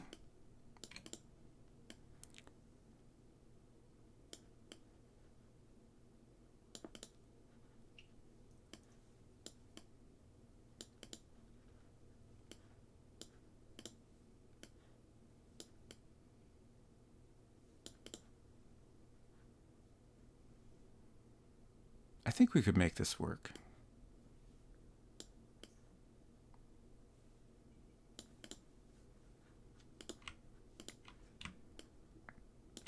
Ah, jeez.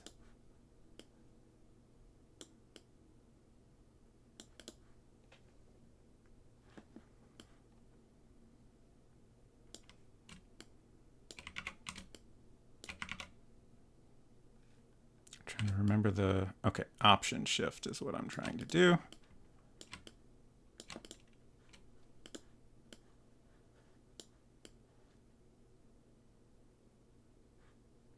A little bit bigger. This is going to be huge, but yeah, I think that's okay. Yeah. As long as we don't overdo it. I'm very much open to suggestions for how to like edit this down. Like like I'm not dead set on this like exact phrase, but I feel like this is too many words, and I also feel like this sentiment doesn't match my personal interpretation of Little Sweetie. Like the shaking our booties, strutting our stuff is maybe not the right vibe. Right. But like the shaking our booties, me and my girls are little cuties, that's kind of a Bratz vibe. And Little Sweeties maybe more of a Emily the Strange vibe. Interesting. But less goth.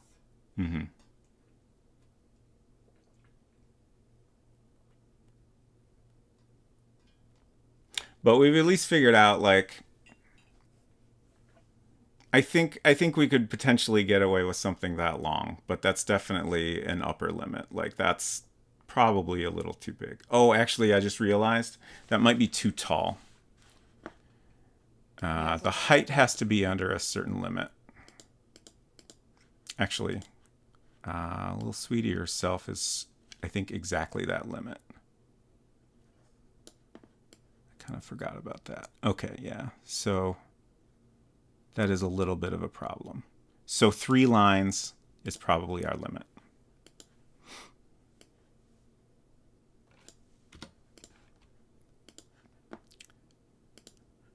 Let's try this. I'm not smiling at you. I'm trying not to laugh. How do we feel about that one? I think that one's pretty good. Should we do the capitalization? I'm not sure that the mixed cases are 100% necessary for this use.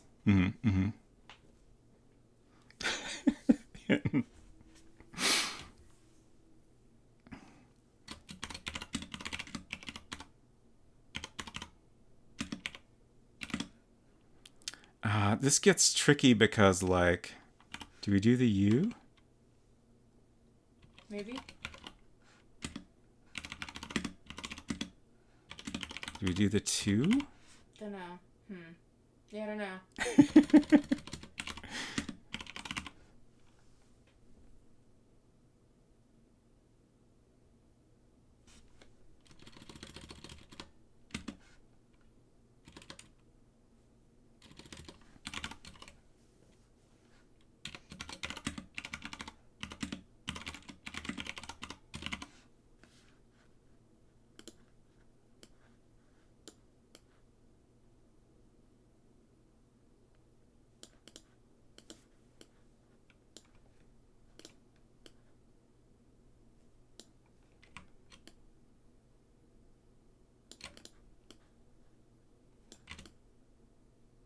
Oops.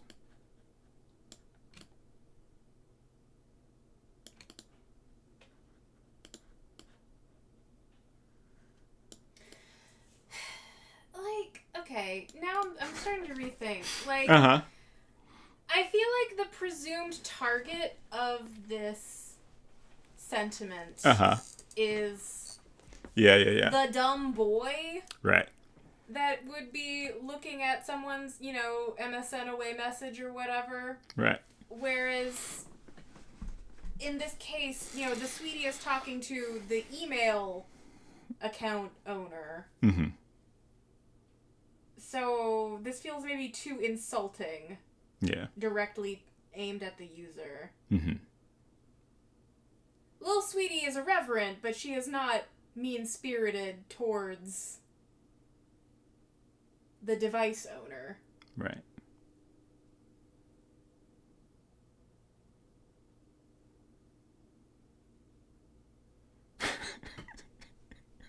Where does your lap go when you stand up? I think you maybe got confused and thought we were looking for pickup lines. Is that a pickup line? I don't know. That just sounds like a terrible joke to me. Sure. I think it's just the combination of the feet pics one and the lap thing. I don't know.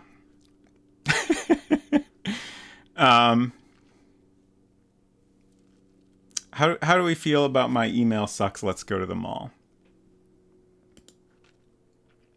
I guess you expressed some concerns over that. Or Yeah, was that you? I mean, I think we could tweak it. Mm-hmm.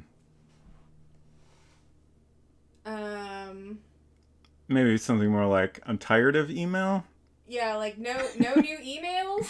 Let's go to the mall. Mm.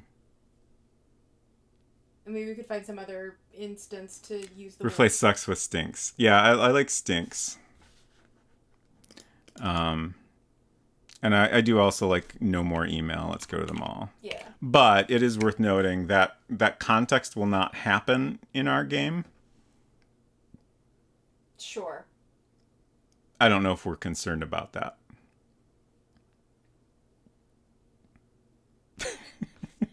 I mean, there's gonna be you press a button to get a sweetie message, right? On demand. Right. So if it's something like no new email ? Let's go to the mall. I feel like that would be appropriate at any time. Sure. Because there's not going to be a lot of new emails coming in. Right.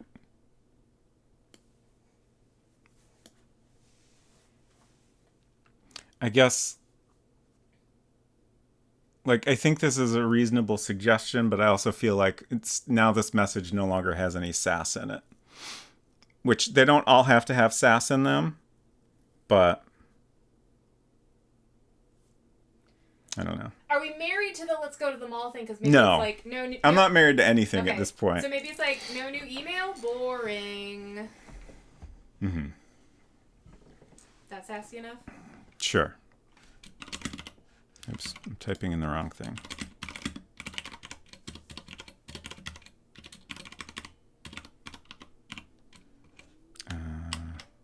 I have to do a very weird key combination for a tilde. Oh, right. I had to kind of make my own tilde because I didn't like that one. Let's just copy and paste this. Just robot spacer things. Yep. That's just my life.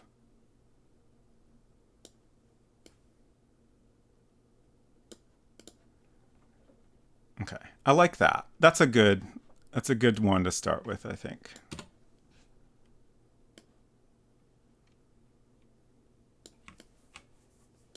I don't know why I copied that.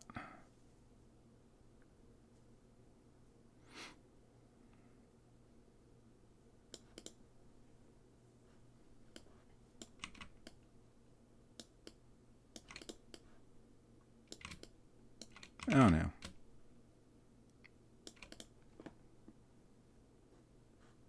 Okay, so I think this is small enough now. Oh, I missed a pixel.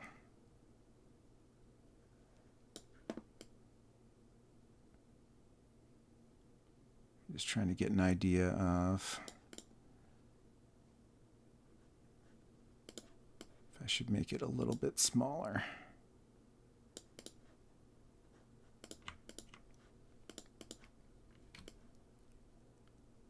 Oh, did I? Oh, okay. Shift doesn't work on that. Interesting. Okay, I did get it perfect. Nice. So proud of myself. Still can't believe it's my birthday. Okay, perfect.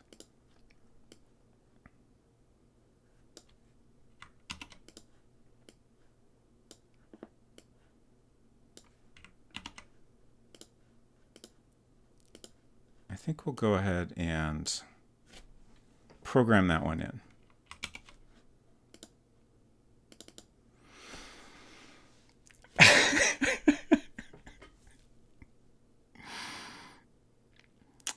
Six Seven has a suggestion. No emails? Don't you have friends?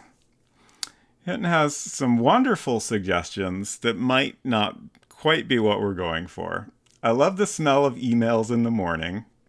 You want the email? You can't handle the email, and you had me at emails. When did that movie come out? Would that movie have been out in 1999? I feel like not. Shit, what's that movie fucking called? The Tom Cruise I can't movie. remember. I'm just gonna look for Tom Cruise movies. I'll find it eventually.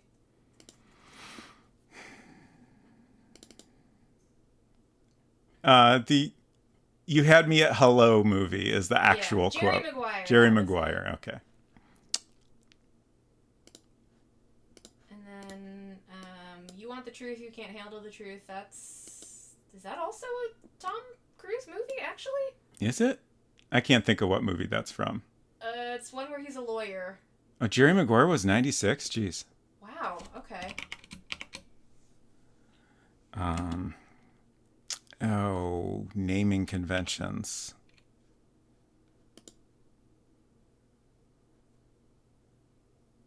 I think I'm going to label these. All our PDA screen objects start with PDA S for PDA screen. And then I have been coming up with different naming conventions for different parts. So I think I'll just do S and then numbers for each one. Okay, You Can't Handle the Truth comes from A Few Good Men, which is in fact also a Tom Cruise movie, and it came out in 1992. Yeah, I was pretty sure the other two were well before 99. I don't know if the first quote is derived from a Tom Cruise movie. No, Apocalypse Now. Okay. Which is Broke the trend. when was that? That was like an 80s movie, wasn't it? I was gonna say like 70s maybe. Yeah. But I could be wrong. 79. Okay.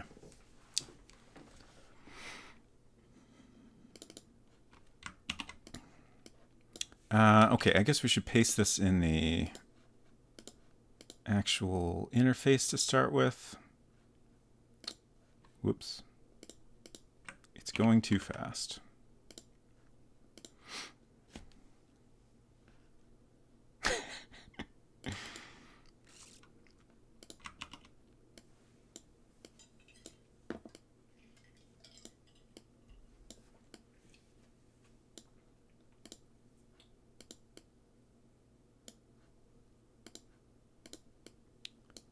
Now the thing I'm going to struggle with is it okay if this message pops up when you have emails you haven't looked at yet? Or do I want to spend the effort to only have it pop up in that scenario? But I'm not going to worry about it for now.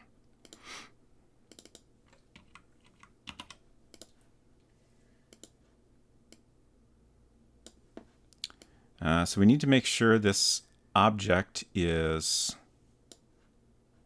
starts out in storage. We don't want it to show up in a random room of our game, which is a thing that has accidentally happened frequently. It's immobile since you can't pick it up. Do not want to be able to pick up the SAS. It would be funny, but not what we're going for.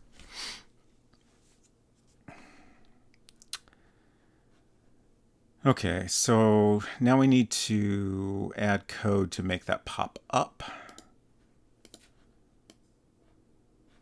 see, I have a bunch of code I need to update still. I'm going to try to do that real quick.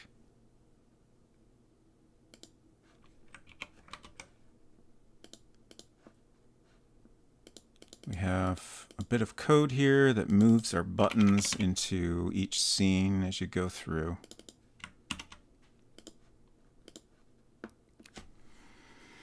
I wish I didn't have to constantly adjust the speed to avoid this very slow loading. I forgot to change it back to extremely fast before I closed the window, and now we're stuck here. Okay, we made it out. And then I did it again immediately. Help me, Obi-Wan can email. You're my only hope. Perfect. Email Juan can email. Oh, sorry. My mistake. Isn't coding fun? It sure is. Just a great time for everybody. At least when I'm coding this stuff, I generally don't get mad at the computer.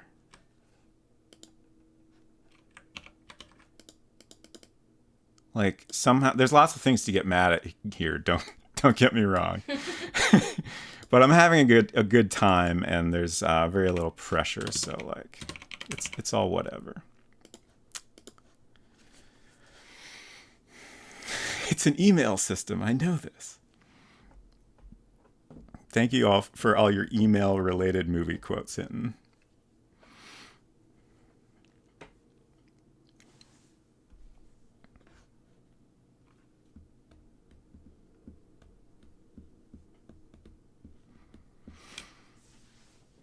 No, I'm just thinking about that movie, You've Got Mail.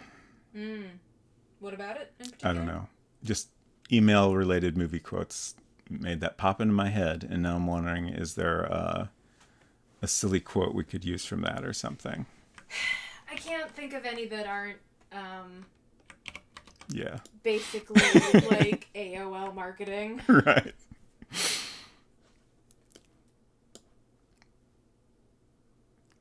Have you heard the song by Britney Spears, Email My Heart? Is that real? 'Cause no. But if that's a real song, I would love to hear it. It is real. Oh man. All right, I just gotta Google that so I listen to it later. I never got real deep into the Britney Spears catalog. Yeah, I've kind of only heard the popular ones, I think. Email my heart and say our love will never die, and that I know you're out there and I know that you still care. Email me back and say our love will stay alive. Forever email my heart. It's great.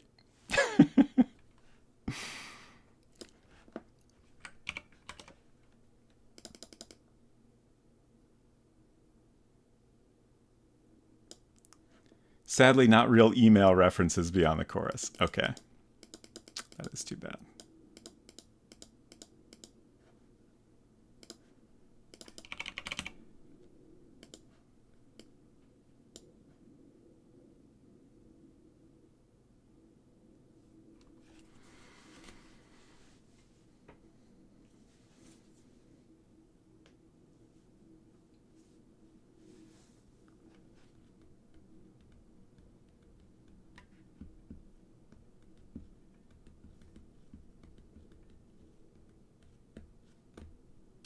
I need a quick bathroom break. I also, I do want to remind everyone that there is a very good reward available if y'all have the points to spend. But I'll be back in a minute.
Also, just to be clear, I promise I won't make anyone watch me play a sliding block puzzle.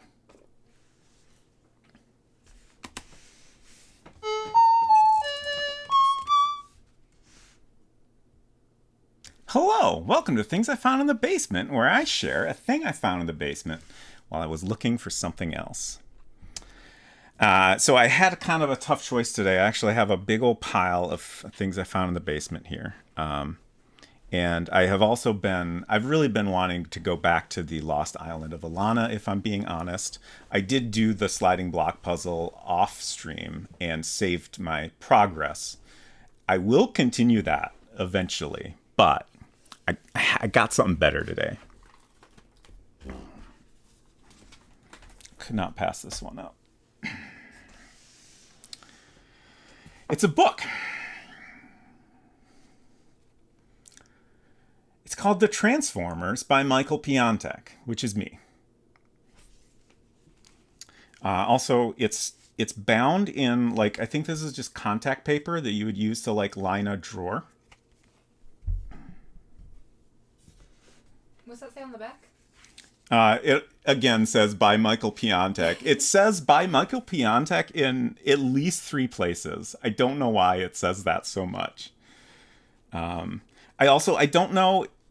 I strongly suspect that someone else, like maybe a teacher or something, did the actual typing, but I do not remember. Also, it doesn't seem to have a date anywhere. Okay, that's not. The Transformers. Let me get a good close-up on these illustrations here. So here we have number 1, a blue robot that turns into a spaceship, I guess. And then number 2, a red robot that turns into, I believe that is a car. Chapter 1. The Transformers. One day, the Transformers were built. They were built to be good, and they were very good. They were called Transformers because they transformed.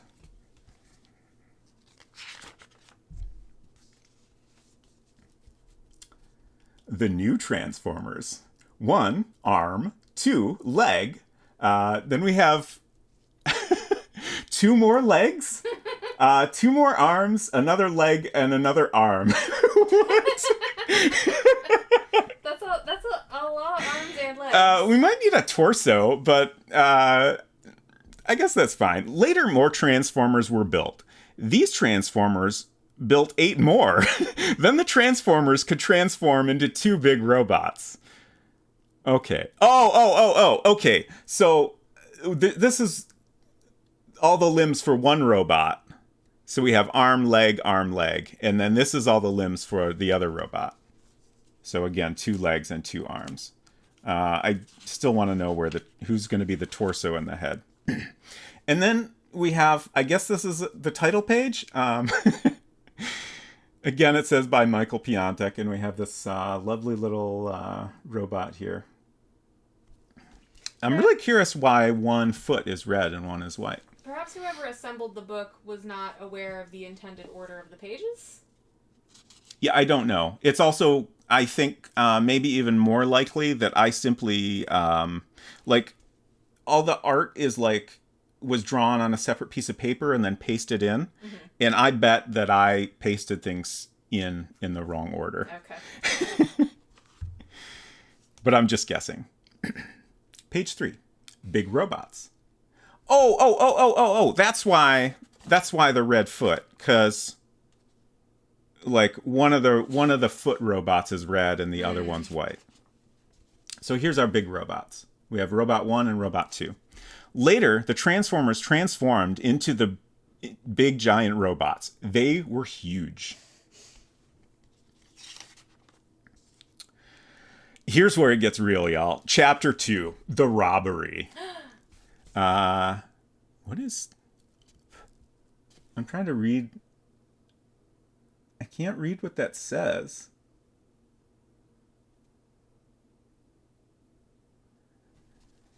Chapter 2, The Robbery. One day there was a robber, and he robbed the bank. Then he got away and hid the money. Page 5. I love this drawing. You're going to jail, says the robot. The next day, he did the same thing, but the transformer stopped him. It was successful the previous day. Yeah, I mean, why not try it again? Chapter 3, Transformer Day. We have a Transformer plane flying by with a banner that says hooray, and then a wooden platform with wheels, I guess? And a big banner that says Transformer Day. One Transformer is very excited about this. I'm trying to... I guess these are people? They look like wooden posts with heads on them, but I assume they're meant to be people. Chapter 3, Transformer Day. The day the Transformers were built became a very special national holiday called Transformer Day. And that's the end. Thank you for sponsoring this episode of Things I Found in the Basement, French Toast Plays. Encore! Oh no. I don't have any other books that I wrote with me right now. I'm pretty sure more exist. I'm actually wondering now where they might be. But you'll just have to wait on that. Hopefully I'll find some in the basement eventually. Good story, no filler. Thank you. I appreciate that very much. When does the Transformers adventure game drop? Ooh. You know, I always wanted like a really good Transformers game. There was one that came out at some point that was not bad. It was like a side-scrolling game. But it was never what I really wanted. And I think now that you say that, probably what I really wanted was, in fact, a Transformers adventure game. That would have been perfect. I'm just looking back at chat here to make sure I didn't miss anything too important. How many arms is a normal amount of arms? Asking for a friend.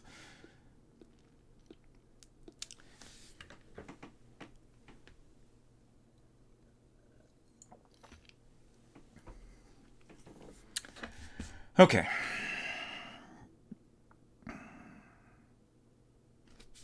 I guess we'll get back to writing code now. Honestly, maybe I should just log off. It's all downhill from here. Maybe I should just never stream again. It's not going to get better than that. Jeez. I think I've peaked. But we'll write some code, I guess. I kind of forgot where I was. Actually, let's... I'm not going to worry about updating the rest of this. Let's go to our email screen, and we'll write the actual code that displays the SAS, so we can get things working here. And then I'll do the more tedious stuff off stream. Sad to report that Britney Spears has apparently never sung Email My Heart live. That is terrible. Why not? Okay, so this block here, currently when you press the button, nothing happens. We had some randomized output elsewhere. Let's take a quick look at that.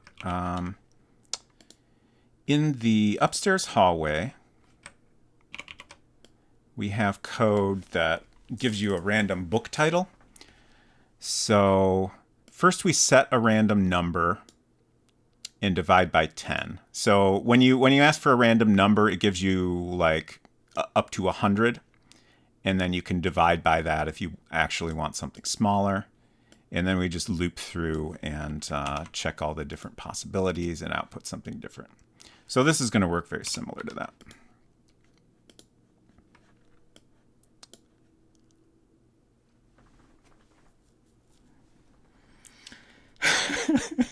Since when did peaking and then getting worse and worse stop a streamer? I guess that's fair.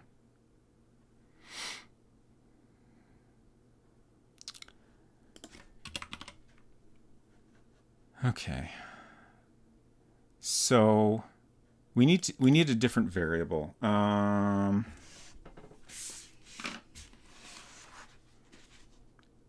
Once again, I must face the consequences of the poor way I've decided to keep track of my variables. I think we're going to call this S1 for SAS. Ooh, we already used S1. Okay, we'll use...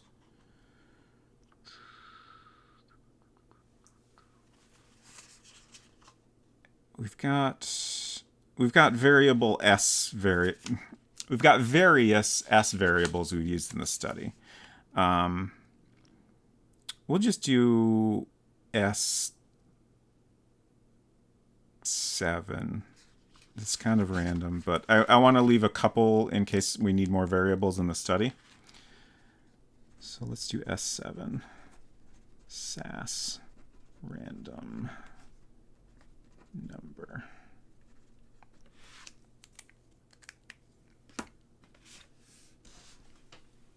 I just remembered you might guess that I was really into robots when I was a kid. Somewhere I have a sheet of paper from I guess kindergarten, where they asked all the students what they wanted to be when they grew up. And most of the people's answers were normal things like firefighter or teacher or, I don't know, baker, something like that. I said that I wanted to be a robot. And I think that's great. Yes, good guess. Ooh, Mzizzy says, can I tell you what I wanted to be? Please do. I would love to hear. Also, if anyone else would like to share this, that would be wonderful.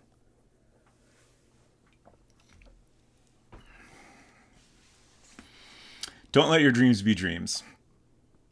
I mean, I'm still working on it. I feel like it's never too late to become a robot, right? When I was in kindergarten, I wanted to be a dinosaur that lived on the train tracks. Yes! I love the specificity. I love that. On the train tracks is also fantastic. Not like near the train tracks or living on the train or something. Just living on the train tracks. That's wonderful. Do you think you would wreck up the trains as they come towards you? Was that the plan? Or would you simply prefer to be left alone? Oh, tunnels were a good cave for dinosaurs to live in. Very good point. Drew a picture. I would love to see that picture. When I was 5, I wanted to dress as a bear and work in a candy shop. Nice. I don't know that my life goal ever really changed as I grew up. Okay, so S7 is what we went with. So, are we going to print anything or just show it? I think for now we'll just show. So we will move, let's see, PDA S1 to scene. And then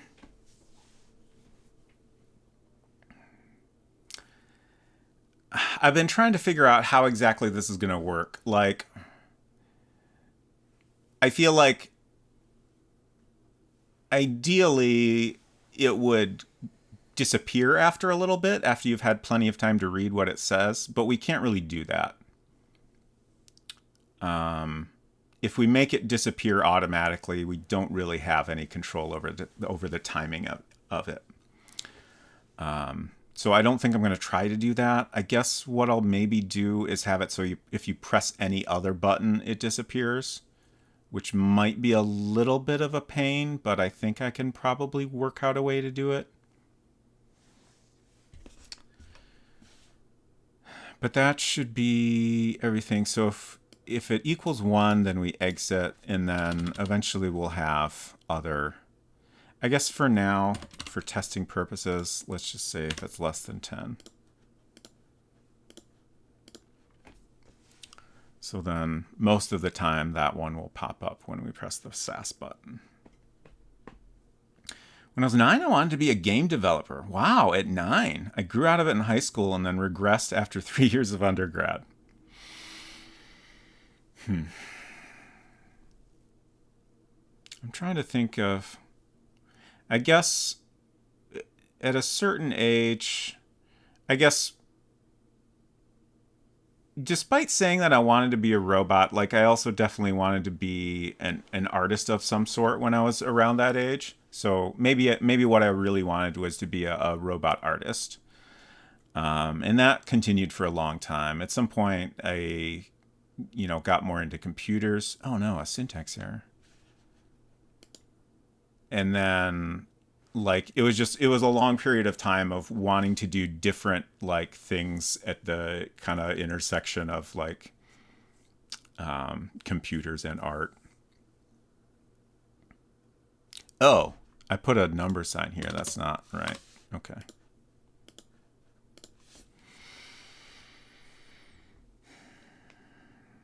Even bought a bear outfit a couple of months ago. I walked out in it one day and my housemate started laughing hysterically. Well, that's rude, I think. When Jurassic Park came out, my one friend thought it was stupid and instead wanted to be an undercover cop in LA. Joke's on him because he became a paleontologist. Nice. Oh, my name is Mike. I saw you comment while I was reading the Transformers story, but I didn't say hello. Hello. Hope you're doing well. Are we going to rebrand this game as Hugo 4? No. No. We do need to figure out a name at some point. Let's see. What were our name suggestions so far? I don't think we have a winner for the name yet, but we do have some suggestions. I have them in my files somewhere. I think at some point when more of the story has been pieced together is when we'll start getting serious about picking a name. Gosh, where'd they go? Okay, yeah, we have Untitled Bus Game. The very straightforward Bus Stop in Purgatory, which is both descriptive and also like the literal like prompt that started off this whole thing. So like it's maybe not interesting enough, but also I kind of like it just because it is the prompt we started with. We have Bus Route Mix Up. We had a bunch of unintentional and or intentional inappropriate acronyms such as Travel Itinerary Troubles, which got revised to the Troubled Travel Itinerary. We haven't put any accordion music in thus far, so I think Hinton's suggestion of accordion to reports is no longer appropriate. I would also maybe like to get the name Sweetie into the title somehow, but I'm not tied to that.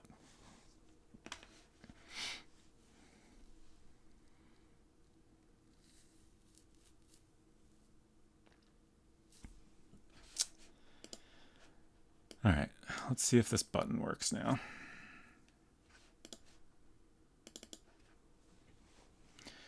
Wait, is it in fact we who are stuck in this purgatory? I mean, I feel like I am maybe at this point.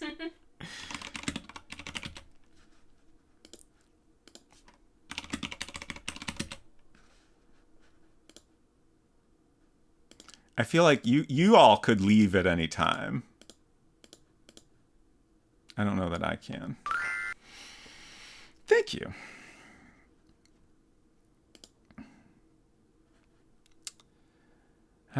Okay, so SAS?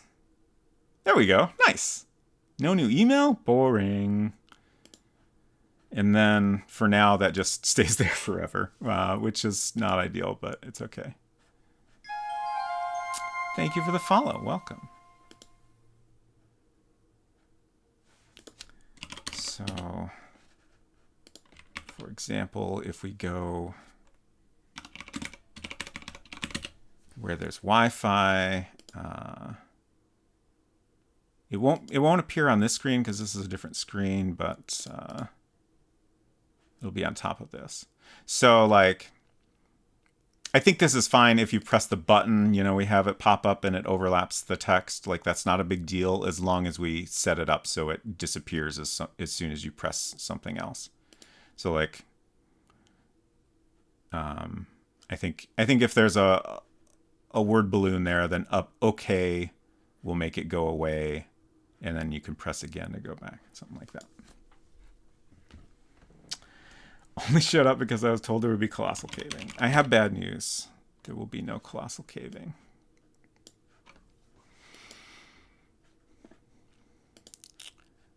Should we make more SAS balloons?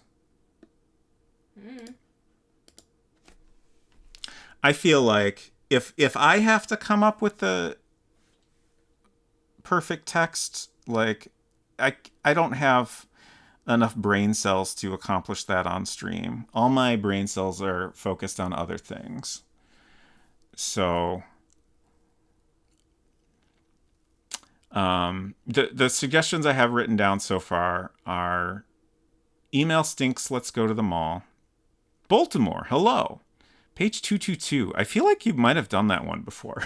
But this is maps. Okay. Hello. Bolt, I hope you're doing well. Oh yeah, Wing Commander. Oh man. I'm excited to see more Wing Commander. Also, I like how you just it seems like you just spontaneously remembered the existence of Wing Commander. oh, well, I was doing the shout out and Right, but just like you just suddenly blurted it out. Sure. Shoot, who is that guy's name? Flash. Are you gonna try to beat Flash, or did you give up on that? I can't remember if you made a final decision on that. Oh, I missed French Toast Please saying, getting late and want a full day for celebrating privately tomorrow. Good luck with the brain cells and coding. Thank you so much for coming by. And I don't know what you're celebrating. Is it actually your birthday? If so, happy birthday. And I hope it has been or is wonderful. I appreciate you coming by again. Okay. I think that's the right button. So this is my maps book, which I don't think the print version is available anymore. I should click on that and see if the PDF version is still available. Okay, yeah, the book is sold out. And the greatest hits is sold out, but the PDF is still available. Okay. Just want to make sure I'm not telling people where to get a thing they can't get anymore. And this is by Brian Rigsby. And it is Video Game Maps, NES and Famicom. And aside from the unfortunate binding, it is a very nice book full of maps from, some of them are like directly from games. Some of them are pulled from, like magazines or instruction manuals. 222. Ninja Jaja Maru. I don't really know how to pronounce that. Jaja Maru? Yeah, that sounds about right. Ninja Jaja Maru from Jaleco. Platformer RPG, action RPG. 1984 to 1991. Oh, it's a series. Okay. So we actually have multiple pages here.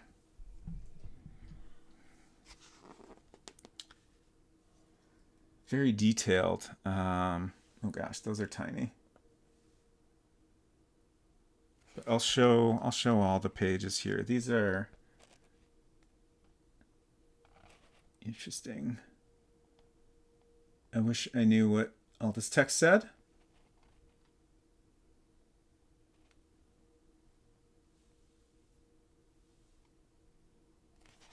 Let's see, we have more? Yeah, there's a whole bunch. We'll keep going. Some very good colors here. And then this has some nice pixel art at the bottom.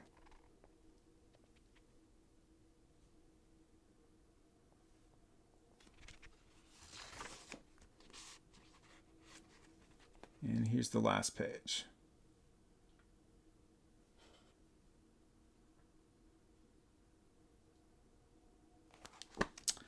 Thank you for that redemption, Baltimore.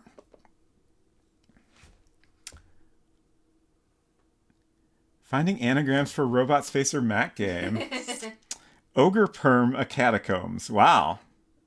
I feel like if we went with that, we would have to put both ogres and catacombs in the game, which I don't think I'm prepared for. What about perms? But I do like it. Well, I mean, the ogre would have a perm, obviously, right? Of course, yes. And live in the catacombs.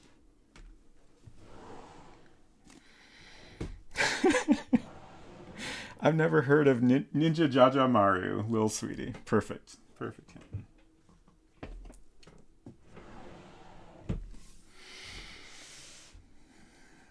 Good for you, Bolt.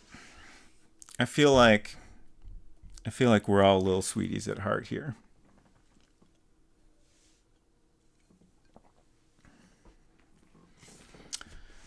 Okay, what was I doing? Yeah, we're gonna make more balloons, maybe?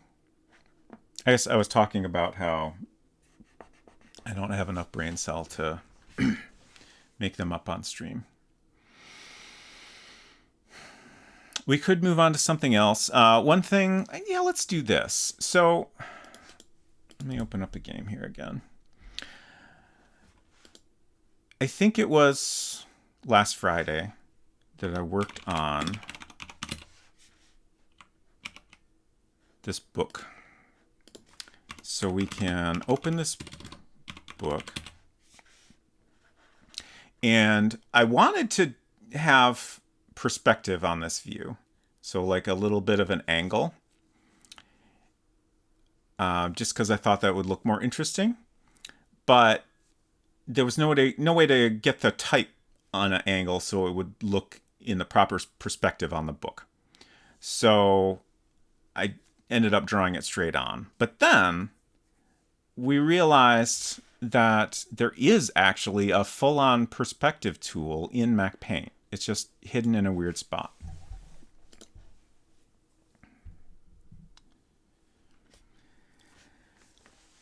Bolt says, since I'm on holiday in far north Queensland at the moment, you'll be happy to know I drew a cool S in the sand at the beach. That's wonderful. I would be even more happy if you took a picture and shared it in the Cool S channel, but I assume you didn't. Otherwise, you might have said so. But I do appreciate that this is just an ephemeral Cool S, and it is lost to time now. Thank you for sharing this. Cool S belongs to the sea. Your wife did, actually. Awesome. Or your wife took a picture, is what you're saying. Oh, nice, nice, nice. Our Cool S channel's been a little neglected, honestly. Oh, I made a note, I think, that I should try to get a Cool S in our game somewhere. I think, like, that's both important and doable. Did I not write that down? Okay, I'm writing it down now. Possibly for the second time. Like, if nothing else, like, we can find a little spot to graffiti it on the side of the library or something like that.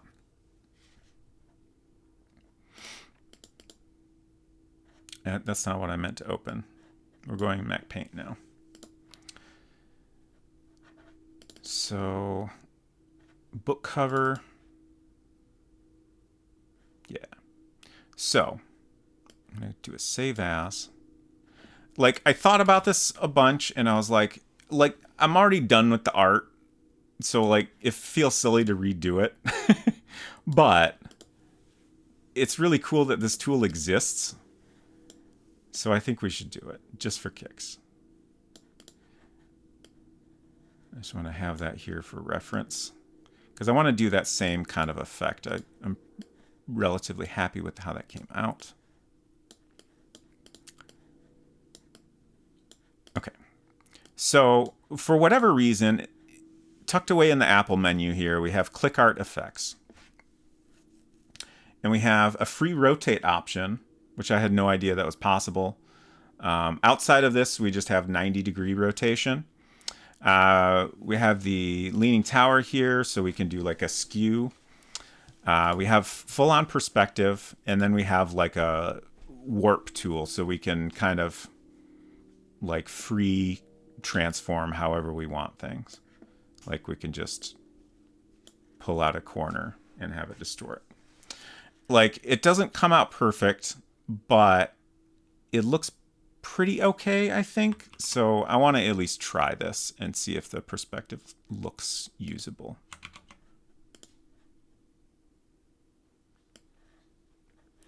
Deivor, hello. Great to see you. Now I am Become Robot Space or Creative Worlds. That's true. Hope you're doing well.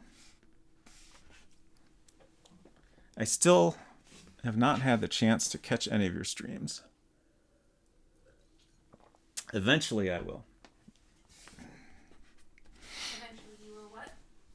Catch one of Deivor's streams. Does pixel art, I think sometimes some coding, and speed running. I want to say Mario 64, is that right? Doing well, up north for a day and weekend with family, and just got back on the town with some friends. Nice. Fantastic.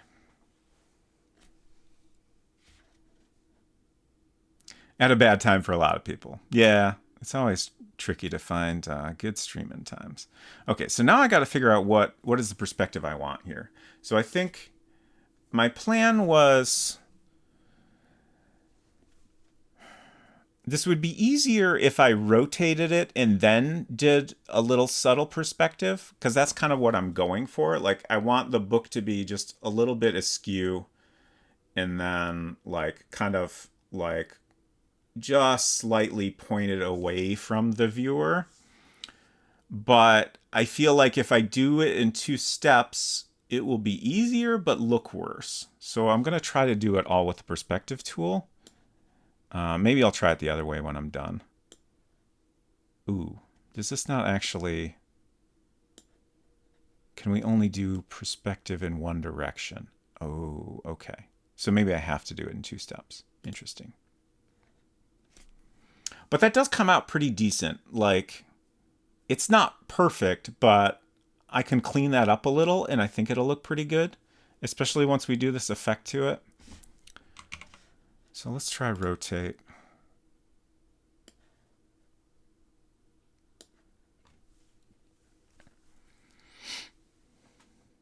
Getting close to 20 minutes in Mario 64. Nice.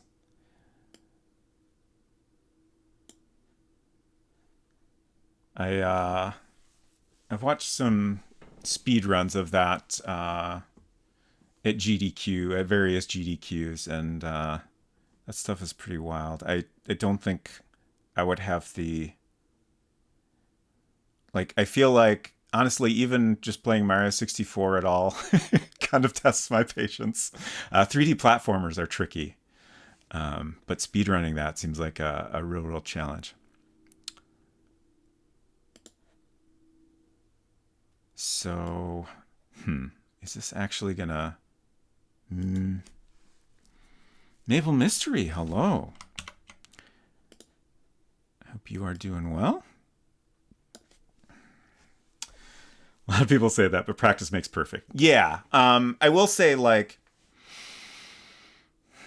I've done a little bit of speed running. Probably the most I've accomplished is in Colonel's Bequest in Colossal Cave.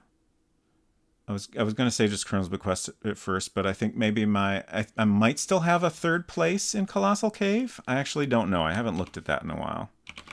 But I have 4th place Super Sleuth for Colonel's Bequest. But yeah, like when I started doing it, I honestly just wanted to, like, you know, I wanted to spend the time to like figure out all the tricks of the Colonel's Bequest, and I didn't even like intend to, like, you know, get on the leaderboard or anything like that. But like the more I progressed, the more fun it became trying to like optimize it and stuff like that. And I was surprised by that, but.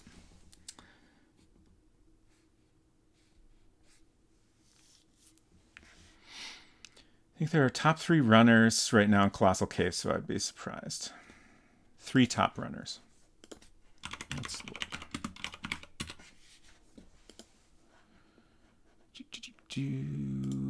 I only did the 100%. Okay, so I'm still 3rd place for 100%. I don't know why, but 100% speed run is a more interesting challenge to me for whatever reason.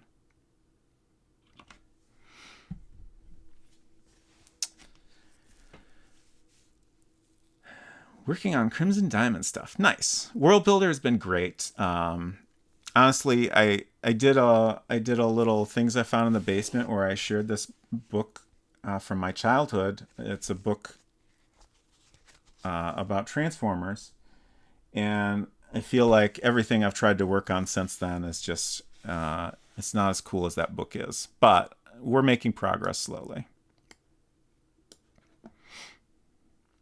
Right now, I'm playing with, we discovered on, I think, Sunday that we have some really cool like rotation and perspective options here. So I'm trying to get this book cover text at an angle and hopefully looking okay. That's kind of breaking up a lot, which is not great. But I wanted to at least play with this and see if we can get something useful out of it. That's better. Because I originally wanted this to have a little perspective to it to make it more interesting. I think I'm pretty happy with that. That book made me want a gingham transformer. That would be pretty great.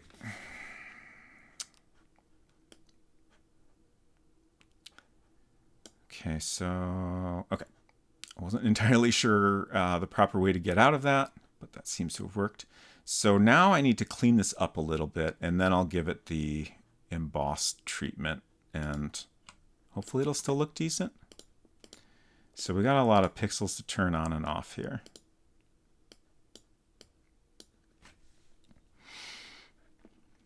Have one of those I made in first grade, no idea if it still exists. Nice. I have... I definitely have too much stuff, and I learned this from my parents. So I have lots of childhood things scattered about.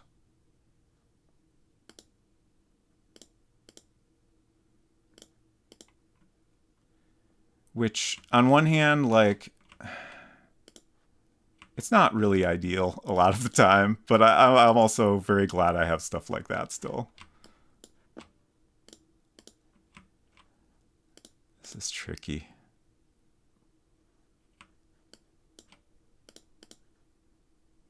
That's an E. That looks relatively okay.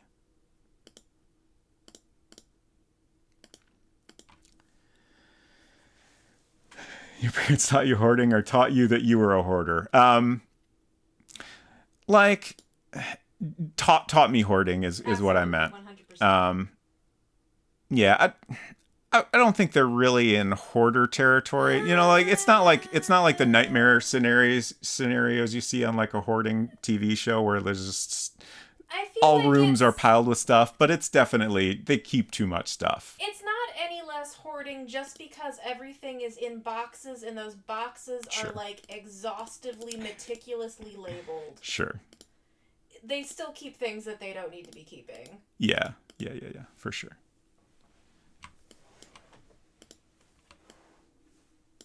And then sometimes when we go over to visit, we have to take home the things that they've been keeping that suddenly they don't want anymore. Sometimes I get a little box of stuff to take home with me. That's my favorite. Or I have to throw it out. I call that the here, you throw this away maneuver. Oh, M. Zizzy asked, what sort of computers did you have in your early school years? We had an Acorn Archimedes. That sounds like a made-up computer, but I believe you that it's real. It's possibly the coolest computer name I've ever heard. Thanks for the scream, Bolt. Okay, it looks, honestly, it doesn't live up to its name. Yeah, that's just a computer-ass computer. It should look like an Acorn. Absolutely. Or at least a little more fanciful. I do like the weird 3-button mouse, though. That's good. So, at school, I remember mainly using Apple IIs. I'm not sure which specific models. but I feel like those came up pretty frequently. And then at home, my dad brought home an original Macintosh in '86. So that was really, I think my first computer experience was using that. And then at schools, occasionally I'd play around on an Apple II. I guess there was definitely in later years encountered some Macintoshes at school as well. I suppose there were probably some Windows computers, but I don't really remember that very well.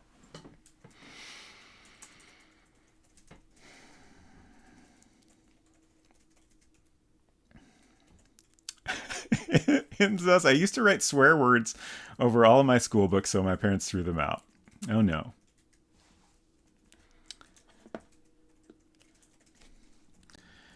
Rocked an Amstrad back in the day. That's like, that name is familiar, but I don't really know. Okay. Ooh. Like there's, I'm just looking at the Amstrad Wikipedia page. The Amstrad CPC 464 is very cool. I'm just going to share that image in chat. That's a good computer. Oh, and it's got a tape deck. Oh, that's rad. What is this keyboard layout? There's a numpad, but then the arrow keys are above it. That's weird. That's so unusual, but it's great.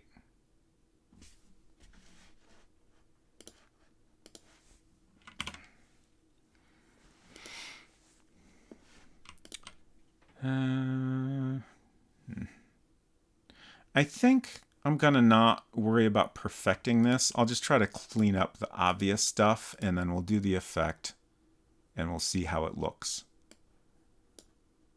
And then if it seems like it looks pretty good, but is still a little messy, then I might just clean it up off stream or something.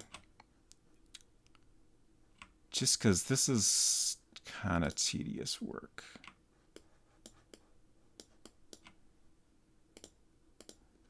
Like, it's the kind of thing where I could spend an entire day turning the pixels on and off. And then, like, each time I turn off a pixel, and then I look at it for a minute and turn it back on again.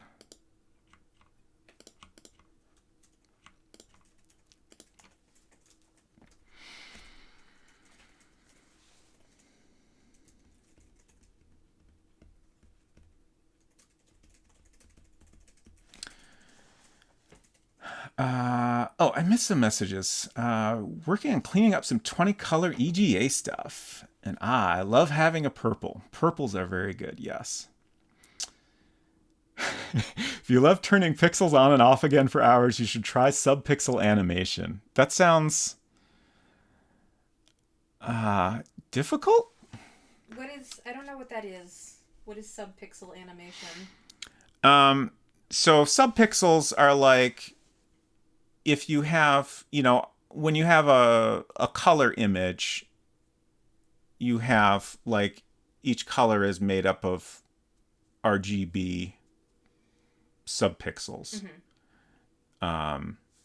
So, I mean, honestly, I'm not really familiar with subpixel animation, but, like, the main subpixel thing I'm most familiar with is, like, anti-aliasing. Okay. So, like, you kind of tweak those RGB elements to get your text to look more smooth, as opposed to, turning that whole pixel on or off. The idea is that you want to emulate a pixel position that is between concrete pixel quanta. Yeah. I'm not really familiar with, like, that being applied to animation specifically. Like, it makes sense.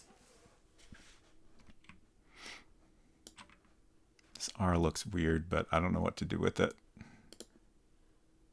Sure.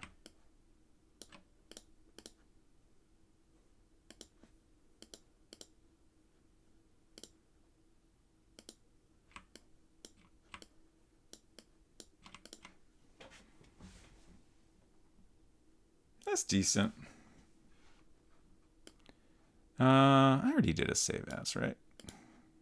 I'm gonna be confident in doing a save instead of a save as. I'm sure it's fine.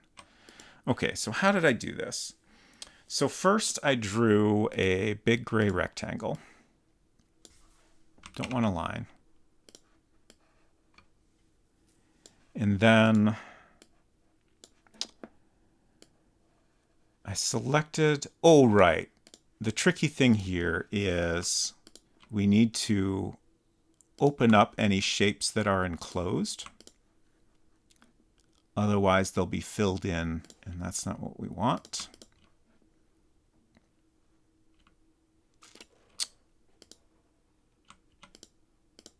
Sure.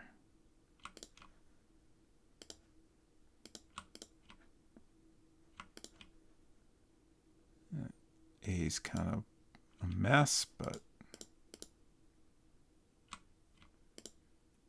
I'm just going to leave it alone. Okay. I think I got them all. I probably did not get them all. Yeah. So close.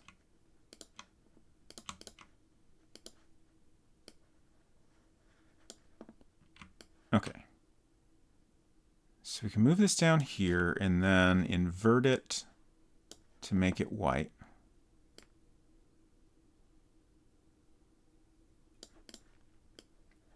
And then we take this version, put it on top, and figure out what is the right placement. Honestly, like I overall like this the best, but some of the lines on power are getting lost.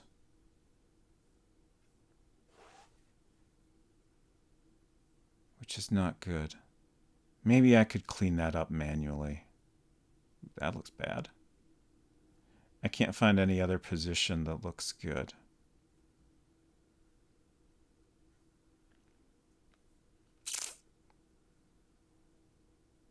I guess that's not, well, no. The electrolyptus here looks good, but like that W at the bottom looks terrible. The P, R, and E are getting kind of messy. So yeah, let's go with this and see if I can figure out a way to manually clean it up. I would like the O and W to be a little more legible. It's okay if it's not 100% legible, because it'll also tell you, oh God, that's hard to look at.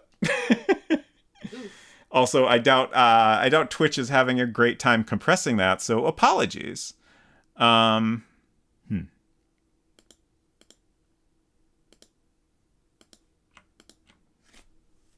might, maybe I'll just come back to that off stream, because like I know that's hard for me to look at. I'm sure it's much worse for you all seeing it compressed. So we'll just go with this for now. Oh. This is going to be too tall. But we can break it up. Hinton says, I can't believe there's something smaller than a pixel. My mind is blown, but in an infinitely tiny way. Davor said, instead of moving the whole thing down one pixel, you move down different parts sequentially to make it look like it had states between the pixel. Yeah.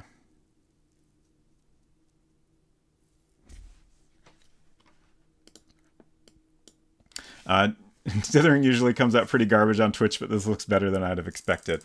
I actually, when I streamed Obra Dinn, I did a lot of playing around with my OBS settings. I don't think I'm using all of the tweaks I made then. Like I think I dropped down to 30 FPS for those streams, just because that was the only way to get it viewable. But there are some other tweaks I made that probably are helping with these streams as well. And it helps that, in this I'm not like quickly moving things around. Okay, so we need to break this up basically. So this is going to be 1. And it doesn't really matter if we get like a complete shape here. It only matters that it's like fully enclosed in the gray effect. And it also doesn't matter that it's a little bit sloppy, because that'll just get lost. Because this is going to go on top of the same gray. And since this pattern is like every other pixel, it basically encloses the shape so it won't be transparent, which works out really nicely. Save. Gosh, 120 already? What's the best pixel art app? Mac Paint, obviously. I've been using paint.net for my kitchen, but the brushes are sometimes too soft and the line tool is useless. Did you say it's 120? Did I say that? What I meant was 1120. Okay. I thought that's what I said. You said 1. Okay. It's not that late yet. Sometimes I think a thing and I think I'm saying that thing, but it doesn't work out. The pixel art apps I like are, there's an app called Pixaki, Pixaki, that might be an iPad only or like iOS only app. Maple Mystery uses one. Shoot, what is that called? I downloaded it at one point.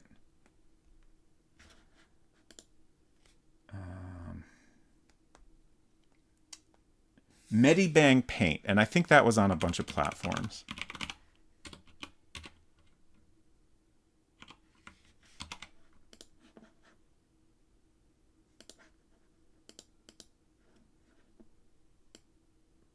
Oh yeah, also I don't know how to pronounce Sprite, but yeah, the one Mzizi said is definitely very popular.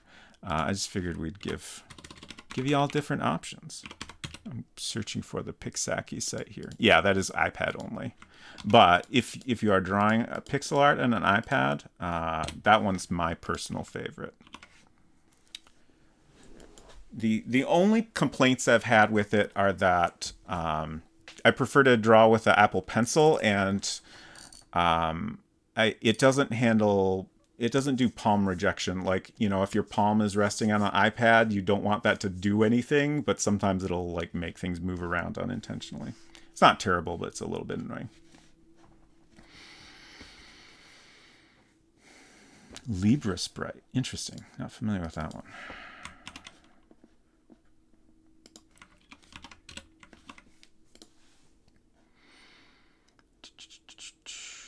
I'm just making sure I didn't miss any other good chat here.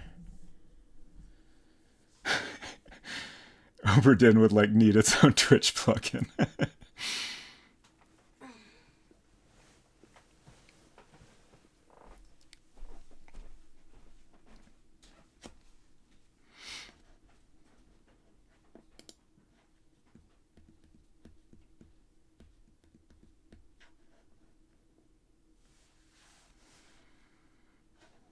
Yeah, I think I'm pretty. Yeah, Pixaki does animation too, but I haven't actually used that.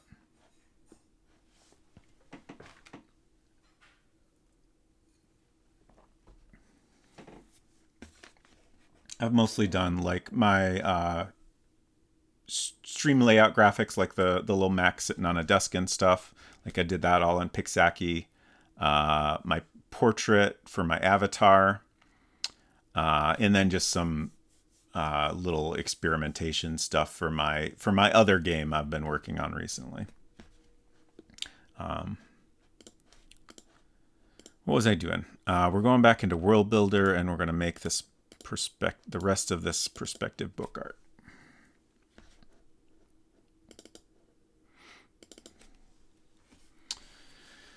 art. Maple Mystery said, I assume talking about Medibang Paint. I really like it. Free, but the paid version, $5 one time, has enhanced layer features and can export as PSD. Ah, nice. Yeah.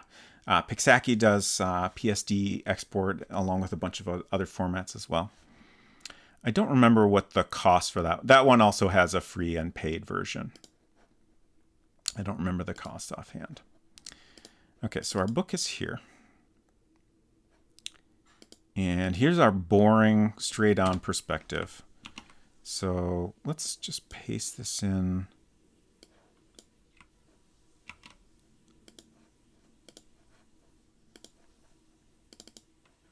Just to kind of see how it looks. And then we'll redraw the book in perspective to match it.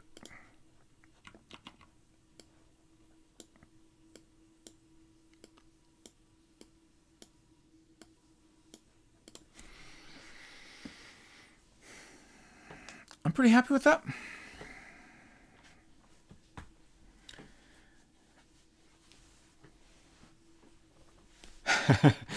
Medibang is also made by Japanese devs, and a few message boxes are still in Japanese, and it's adorable.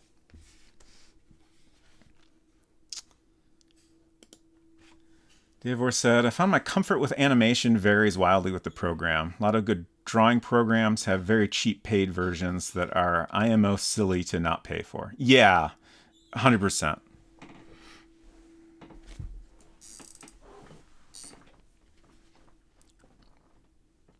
How do y'all pronounce Aceprite? Is it Aceprite or Aceprite? I really don't know what to do with that. The spelling is so unusual. Ace Sprite. Okay, Ace Sprite? Ace Sprite? Or Ace Sprite? Should I emphasize the space more? Or mash it together? Ace Sprite. That seems right to me. Thank you. Ace Sprite. Don't ask me, I'm Australian. That's fair. Ooh, Davor says, I say Asuprite? Fascinating.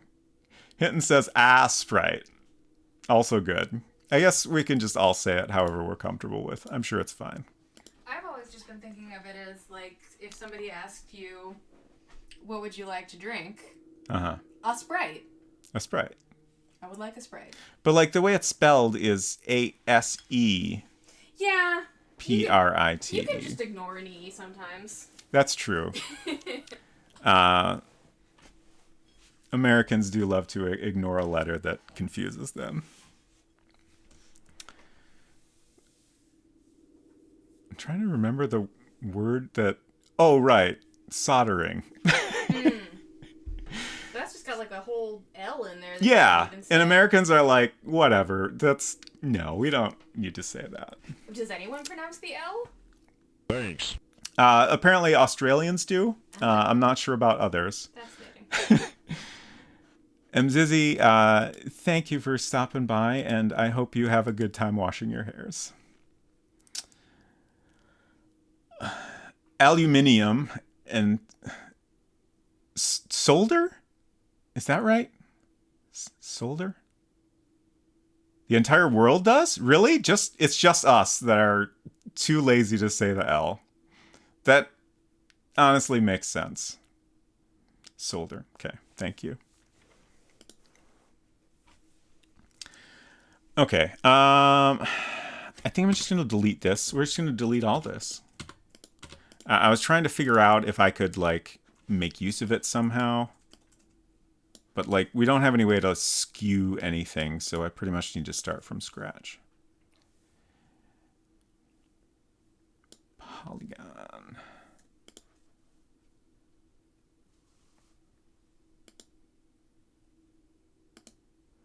Oh yeah, I was delivered a brownie. It smells very good.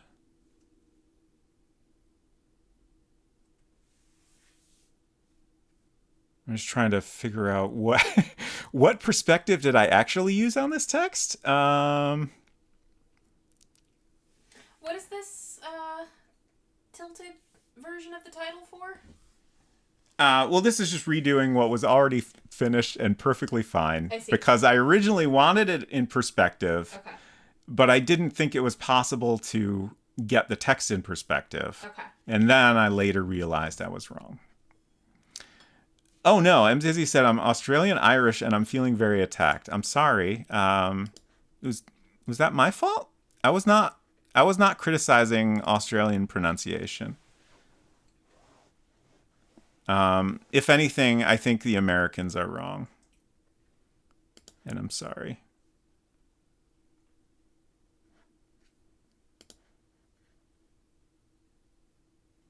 Is that?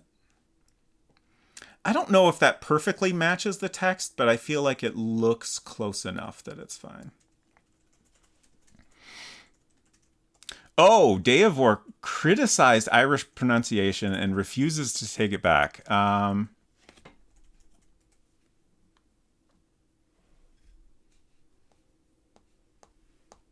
trying to scroll up in chat. Oh, I see. We're not as bad as the Irish, at least. Oh my gosh. Please don't cause an international incident.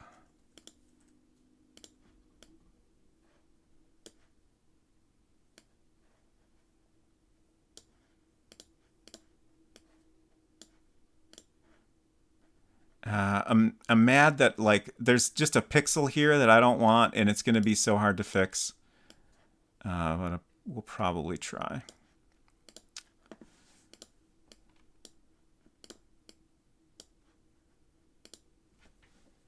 Okay. Not bad, I think.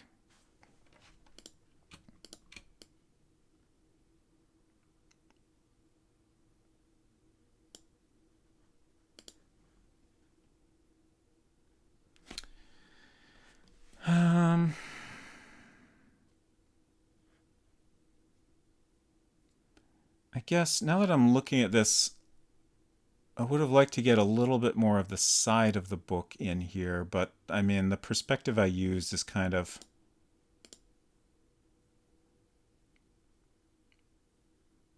not really making that possible. Maybe it's okay.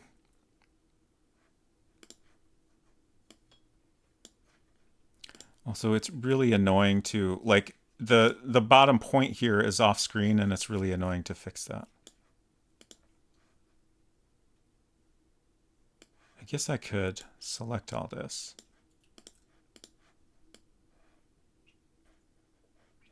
Reshape this. Hopefully this works out right.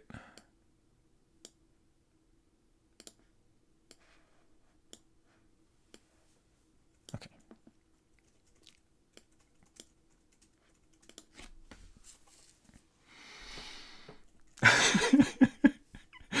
Bolt like, no, let us start an incident. How do you pronounce buoy? That's how I say it, buoy. The derivative of buoyant. Yeah. That one always, honestly, for a long time, I tried very hard to never need to say that out loud because I was not really sure. And then at some point I learned that, as far as I can tell, most Americans pronounce it buoy, which is a little bit weird, I think.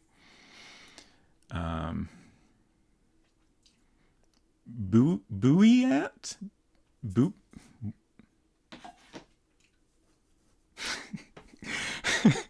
Are you just suggesting that if we pronounce it buoy, then it should be buoyant?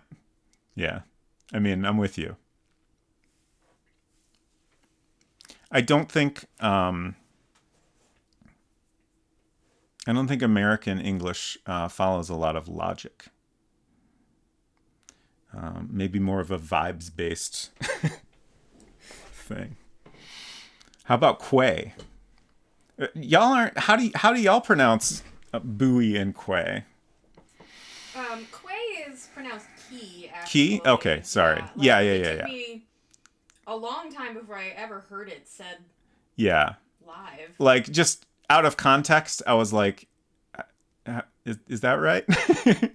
And it seemed right, but yeah. Now that you've said key, yeah, for sure. Okay, so key is also the Australian pronunciation. Buoy is boy because it's buoyant. Yeah, I think that makes more sense.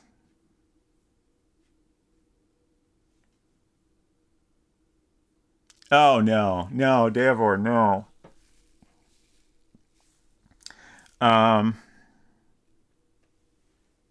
No. Nope. Can't do it. No, I don't know how. The first one, I feel like I knew that at one point, but I'm blanking on it at the moment. The second one, I know I've encountered that before. Not sure if I ever learned how to pronounce it properly. The last one, I've never even seen in my life. I can barely pronounce normal words correctly, like quay. So Canadians also say boy and key. Fascinating. I will be busy. Siobhan? Okay. Interesting. I will be busy watching the Honkai Star Rail 1.1 announcement stream. Oh, okay. The Honkai stream was supposed to be this morning, but got delayed, so I guess the time has come.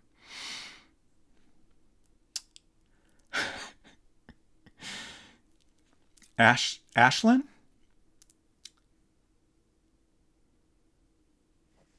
Aoife is Aoife.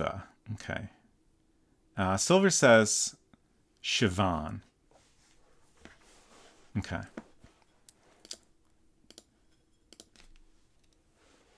Automod objected to honky.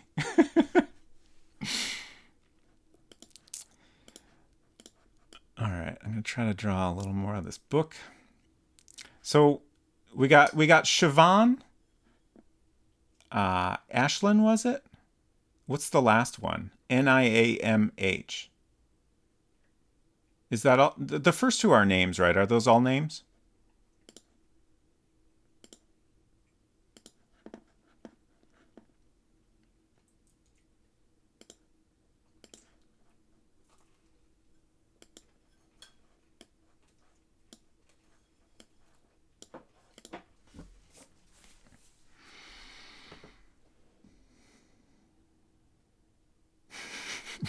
Pooyant.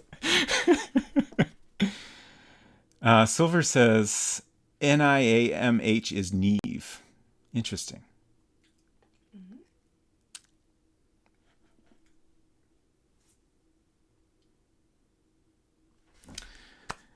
Take care, Baltimore. Thank you for stopping by.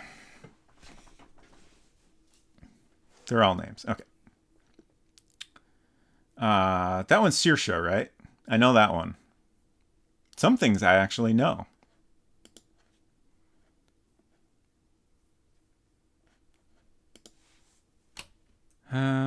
Let's see if I can copy and paste this to use for the back of the book. I don't know if that'll work out, but we'll try it.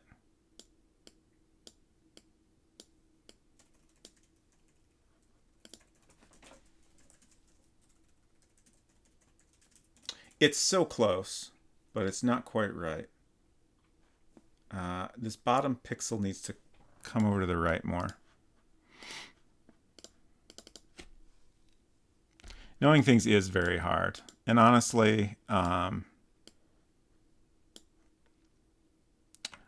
happy I know anything at all. And I'm happy to admit that I don't know lots of things.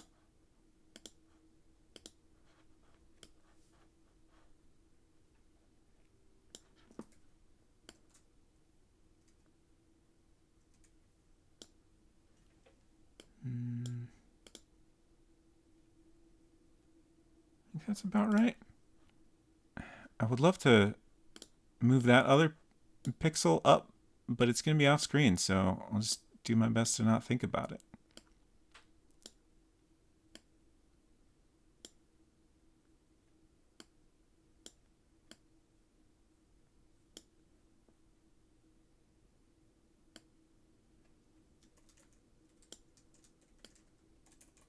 Now I'm trying to get it in the ideal position here, which might, okay.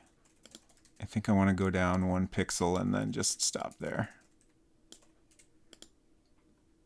Oh, we got a little, that was previously off screen. I moved it over to the right too much. I think I'll just bump it over left more. It occurred to me that we should fill as much of the screen as we can here. Oh, I goofed. I goofed all over the place.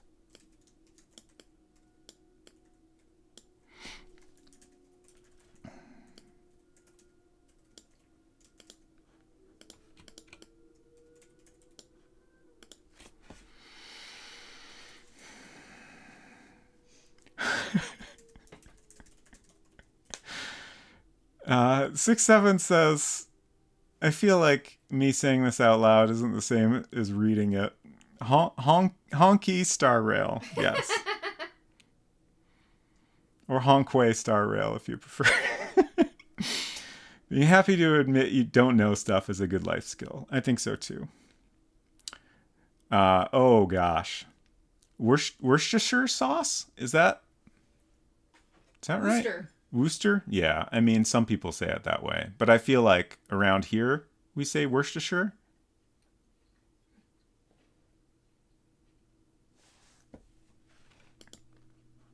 That's always fun when you got like a word that like, even within the US, the pronunciation varies a lot.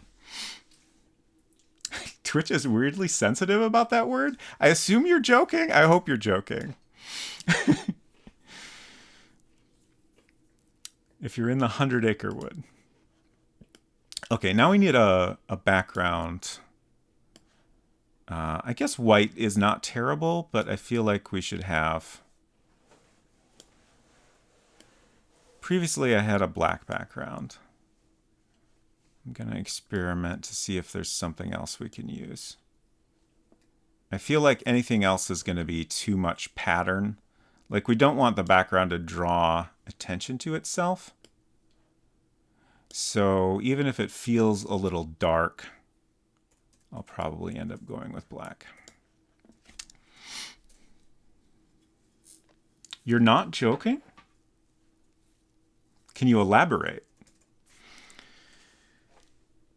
The most dangerous thing on the stream is the sight of that clean keyboard.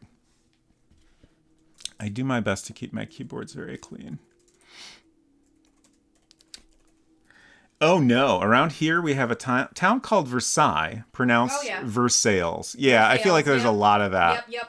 I grew up in Illinois. We also have a Versailles. Also, like, even like Detroit is obviously not the correct pronunciation there, but I guess we made it one word, so it's fine. It's our own thing now. I'm trying to think of other similar things like that. I know there's a ton of those. But I'm blanking on them at the moment.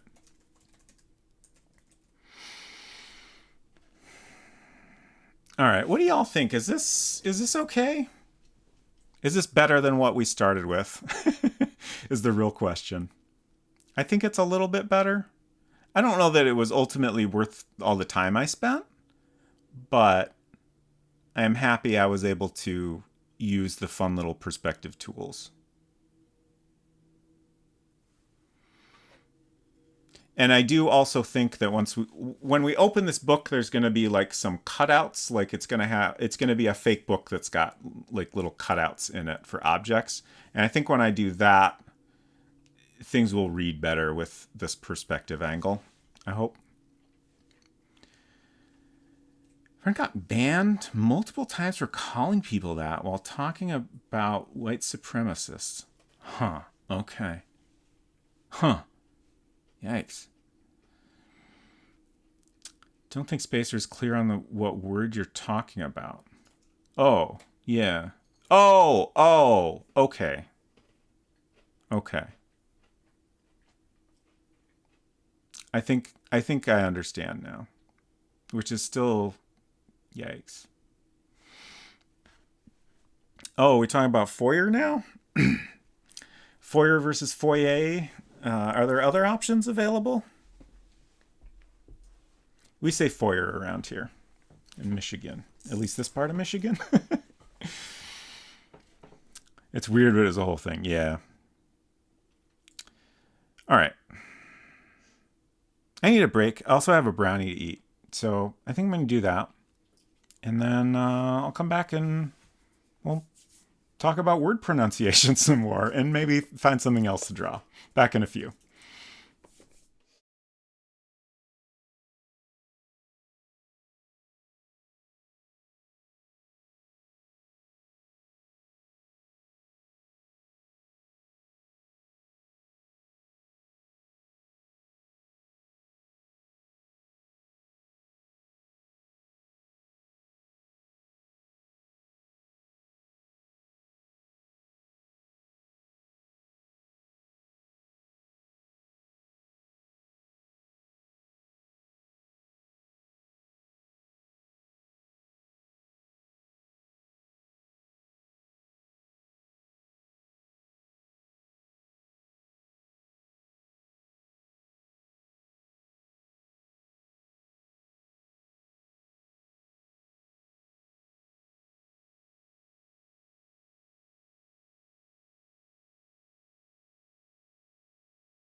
Hello, hello. I am back, and I'm missing so much chat. Hello, Snowy Pine. Welcome. Also, differences between U.S. and British pronunciations of the same town names, e.g., Birmingham is how I would say that. I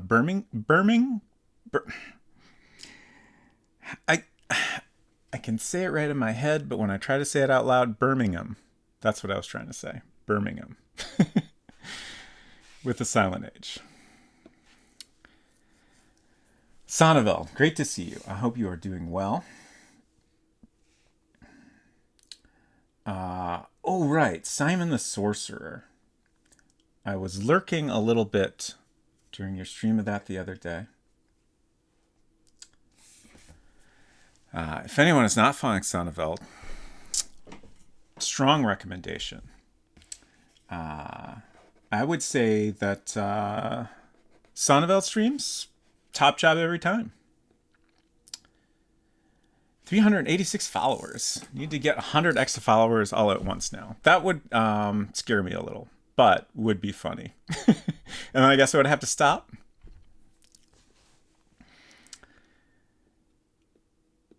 Yes, Pixel Turkey is great. Very excited for Pixel Turkey and Game Dev Jeff's 2 games that they're working on.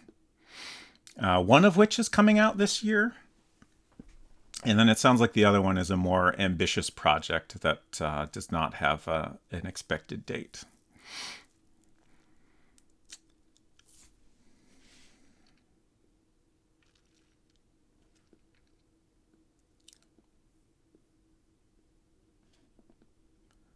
Apologies, I'm just catching up on chat here.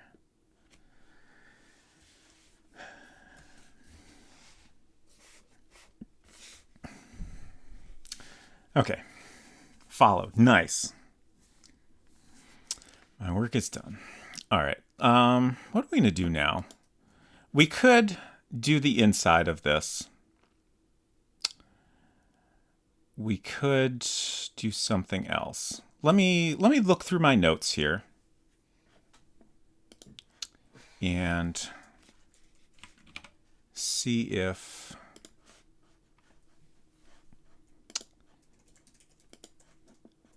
I can find something that sounds... I don't know why, but drawing the inside of that book does not 100% appeal to me right now. I think mostly like the perspective is a little bit tricky, which, you know, obviously I brought this on myself. But and maybe like a little bit of a change of pace.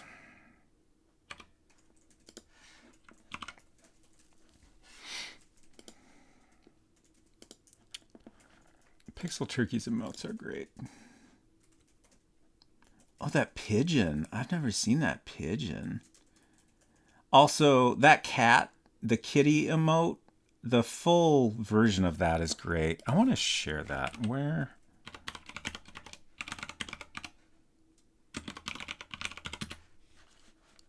It's so good.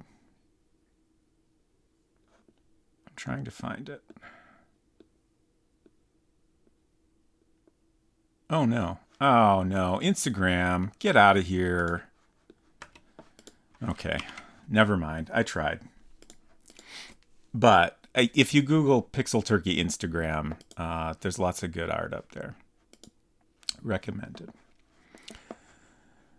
Okay, so...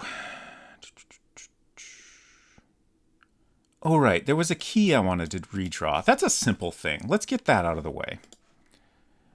That sounds like a fun little, relatively straightforward project. So, where's my key? Totally normal key. There it is.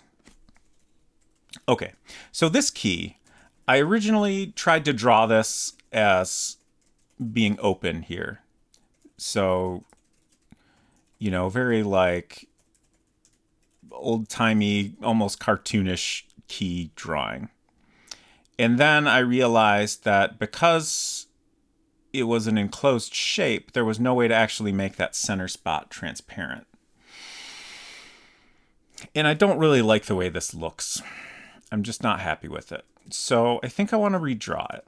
But then also another thing, I think it was when I was watching one of Taco Adventure's streams of A Mess of Trouble, which is by Ray Dunnican, who made a bunch of World Builder games. And I noticed it might have been a key even, or it was some sort of object that had like, a loop on it and it was transparent. I was like, oh, how did you do that? And then I realized, I think what happened was, let's see if I can do a quick example here. So I'm just going to do this really lazily. But if you do something like this, and then do another shape that overlaps and kind of closes it, because that's two separate shapes, this center part will be transparent.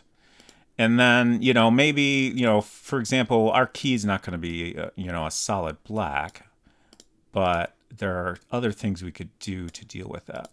Like we could just draw another shape that kind of covers up this line. And then we set the pen to nothing. Obviously, that's, a very sloppy example, but you get the idea.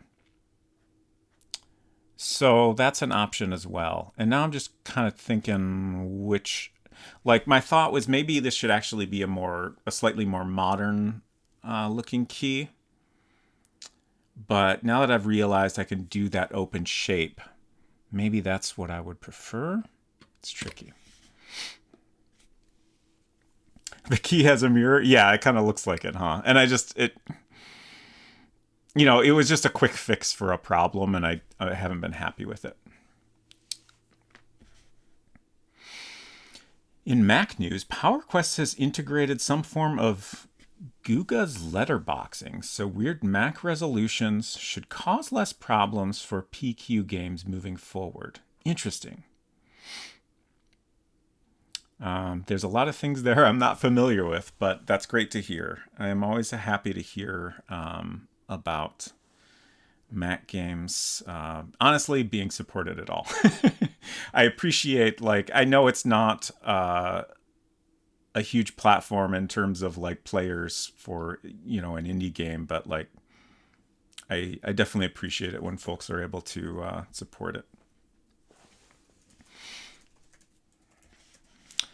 Okay. I don't quite love I think what's bothering me about the I don't know what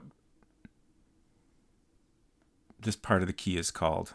I feel like I should know. We might have even talked about this at one point, but I feel like they look like they're sticking up. They should be lying flat. So let's just take this into Mac Paint and tweak it a little there.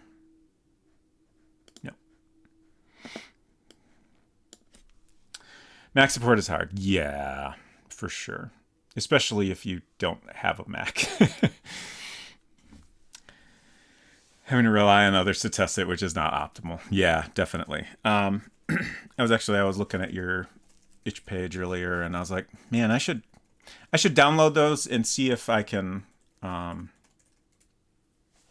offer anything to help. I think previously we asked about setting the executable bit from Windows. I still don't know how to do that, but I might be able to look into that.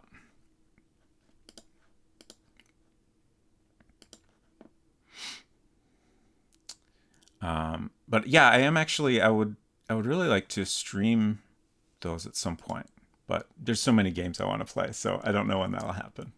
But they look great, and I would love to play them. I would have played them already, I think, if I hadn't, wanted to stream them, at least one of them. MacPaint. I don't remember if we already have a file for the key. It's probably named key or normal key. I saw it. Normal key. Great. Okay, so there's our key. I guess I didn't save a separate version when we had it open, but that's okay. Just recreate that. Oh, actually, I might have drawn this in World Builder initially and then converted it to pixel art so I could tweak it a little more. I think that actually makes a lot of sense.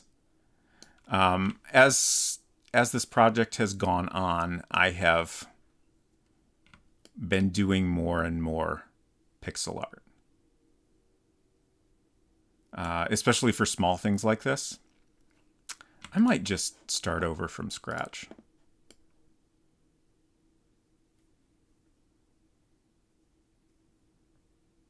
Like, I wanted to use the World Builder drawing tools as much as possible,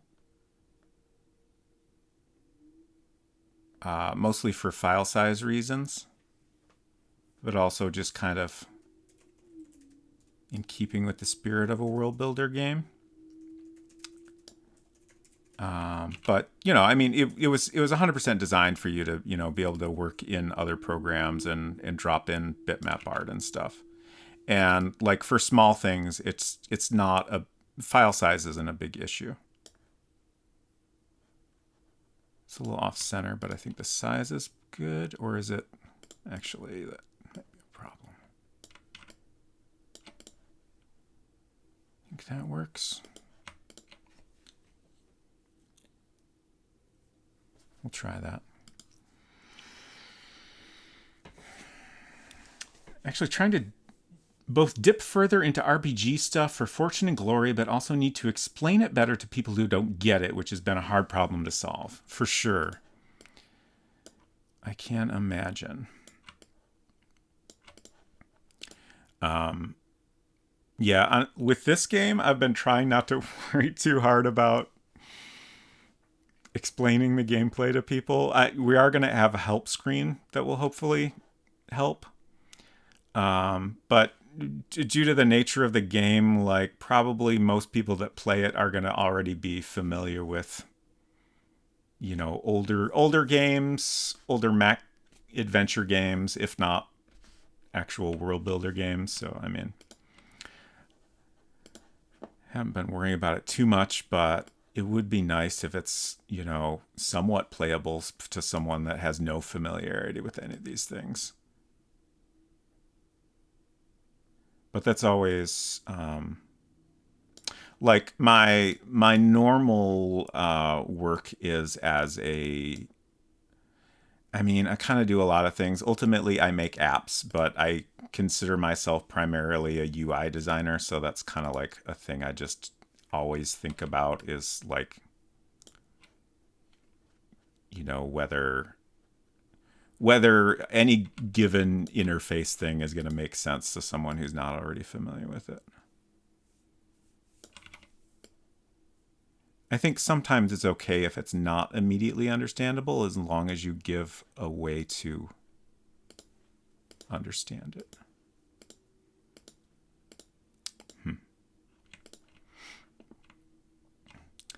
Okay, so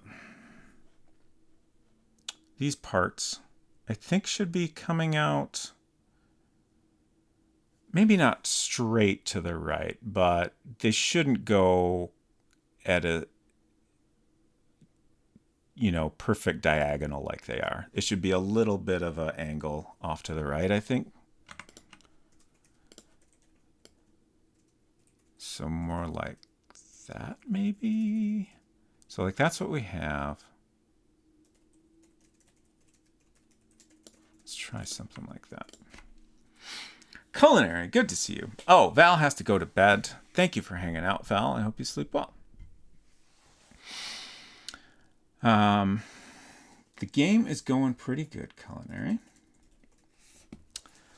Right now, I am just trying to redraw this key. It's been kind of on my to-do list for a little bit. I think I figured out a way to make the whole part transparent. And I wasn't happy with this design we had previously, so I thought I'd take another shot at it. Since it's, you know, a small and relatively simple thing, I figure why not? It's not going to take a huge amount of effort.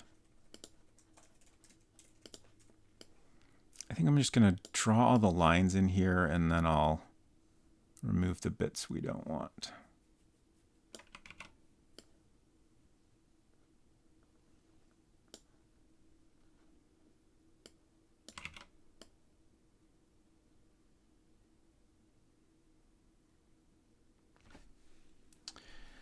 Uh, Dave Force said the pattern fill stuff here is cool. Yeah, I really like. Honestly, the whole interface of Mac Paint is really nice for doing monochrome art like this. There's not a ton that I would change. Like it works so well to the point that I've had the thought that if I wanted to do a game with monochrome art like outside of this one, I would honestly be tempted to just work in Mac Paint. It's got lots of nice little things. Certainly, modern things like layers and stuff would help a lot, but it's kind of nice how focused it is. Also, you can edit these patterns, which is really cool. I haven't really, I've been just kind of intentionally not doing that just so I don't get, distracted with the, potential complexity of that. They give you a good amount of patterns to work with, so. I might have made these too close together.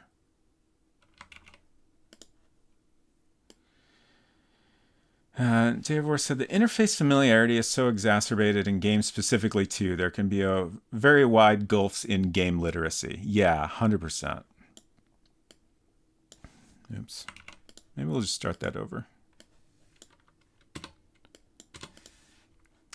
Yeah, obviously, I personally don't have a lot of specific game design experience.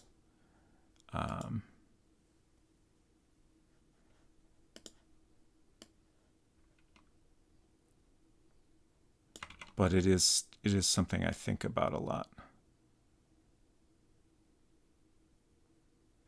I guess I should do the bottom part of this first. This is all kind of weird.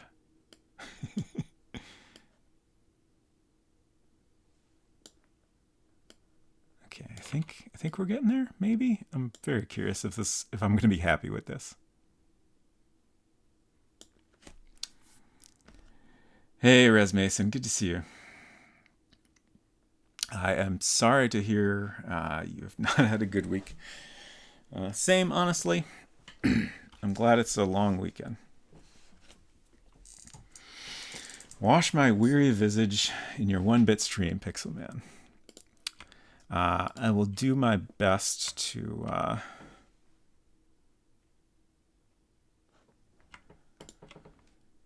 give you some good pixel art drawing to enjoy. I'm not happy with this. I'm currently redoing this key because I wasn't quite happy with it. So I don't want to settle for something that I'm still not happy with. I think these are too long, maybe. Just finished our crunch period at work this week. Ugh, crunch. No thanks.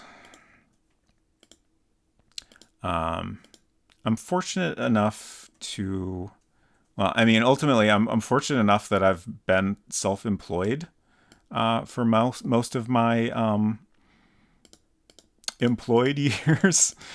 So I've never experienced a real serious crunch outside of my own self-imposed ones.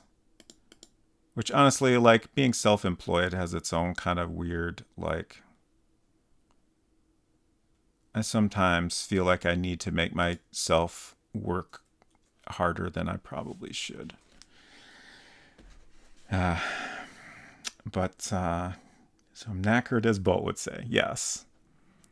But I hope you are able to enjoy the long weekend.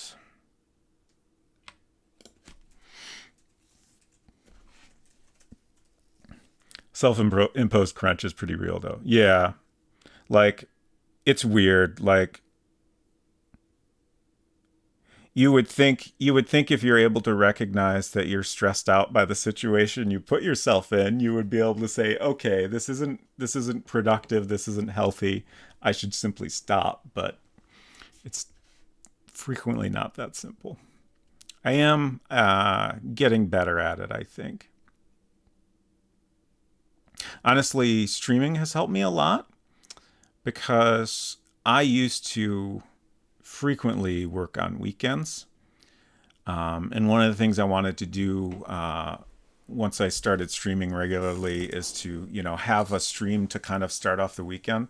I started out doing like Saturday mornings, but honestly, Friday evenings has worked out even better.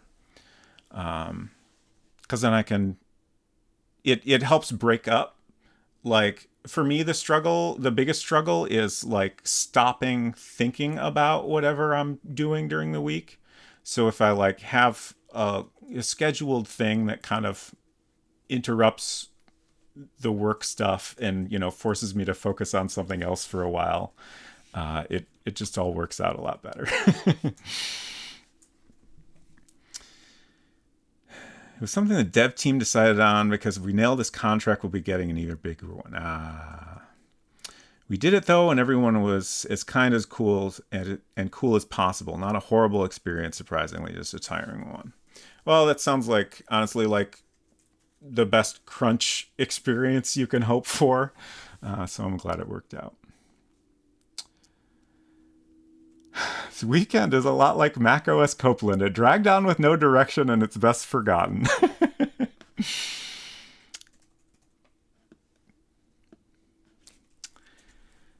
Dave said, that makes a lot of sense. It's like how the hardest part of a new thing or a chore is just starting it. Yeah, for sure.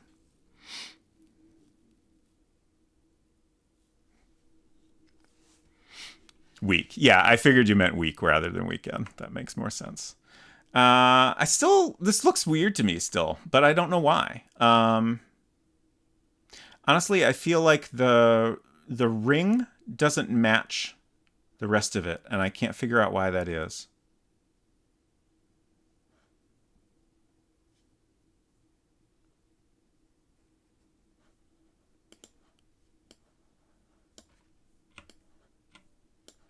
Just gonna copy it and mess around with it a little while.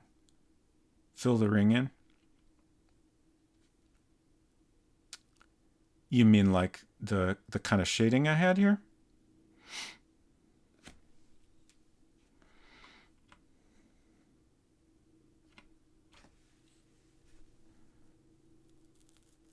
Or do you mean something else? I feel like the lines are not quite right, but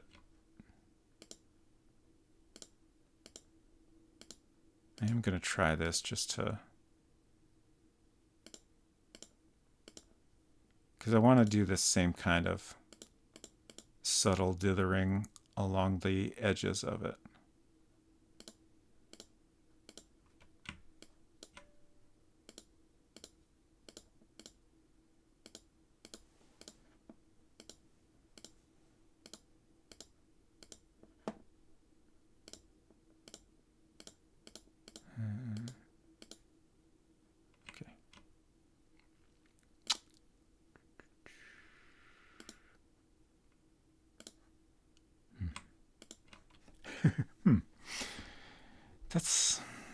It's not great. Some of it is that the sharp edges on the bottom right part of the teeth makes it look more shaded than the circle looks shaded. I mean, the finger grip on a ring is a solid disc with a little hole for a key ring. Yeah, so like this is the kind of key with like it's a very cartoon and not realistic key. But this is what I pictured initially and was trying to draw with this. And then the transparency became an issue that I now know how to solve. But, I switched to this design. Now I'm just trying to redraw it how I originally pictured it to see if I like that. But I am a little bit leaning towards making it more like a realistic, somewhat more modern key. So yeah, with a smaller hole. I'm just kind of experimenting with different options. But I wanted to try this original idea first to see if I liked it. But yeah, I think that's a valid criticism. Let's look up let's look up some key reference here. Can I just look up key? I don't want to go to keycron.com. Safari key. Okay. Yeah, so like here's, well, I'll just switch to, one moment, please. Let me get this on screen. I wish, oh, I'm going to do a thing that I don't normally do. I hope it works out well. I'm switching to studio mode. I never use studio mode, but I think it's the way to solve this problem of me needing to set up this scene before I switch to it. Hopefully you're still, yeah, seeing Mac Paint. That's good. Okay. And then I can click. Oh. Did that? Okay. That's not what I expected to happen there, but we got there. So we're all good now, I think. And you can see these keys I'm looking at. Okay. Maple Mystery said the proportion of hole to length of key feels big even for an old-timey key. Yeah. So this one here is kind of what I was, this is like a realistic version of the cartoon key I was going for. And then here's, a literal cartoon key that probably does have more sensible proportions. So if I wanted to do this very old-timey key, then probably something more like this makes more sense. But I might switch to something more like this or this.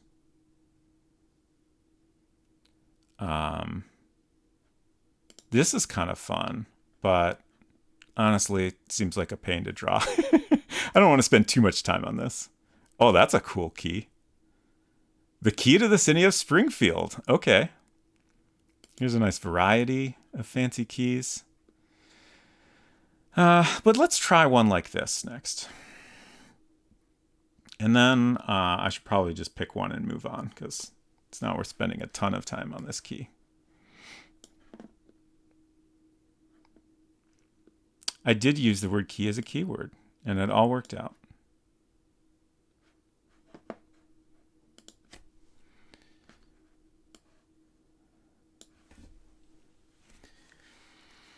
Be really cool is if there's a lock where you flip the key around and use the loop end to lock it. Wow. That sounds complex to design if we're talking about a real lock here.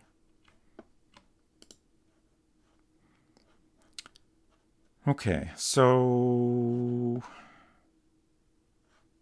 I think since I'm drawing this type of key, it should be smaller. I don't want it to be super small, but it should be a little bit smaller. Like maybe the round part is about the size of the opening here as opposed to the outside part.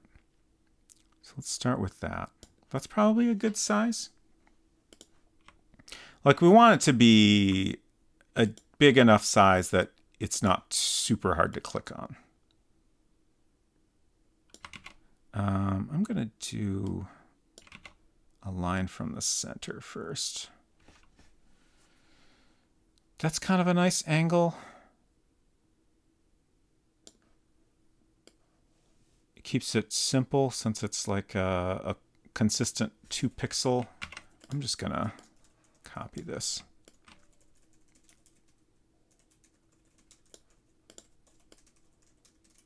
Oh, now I've done it. Okay, it's fine. I can fix that. Yeah, I think that's about right. Okay, that's maybe a little bit long. So we want kind of a point at the end. I think I want to keep the flat end at the bottom.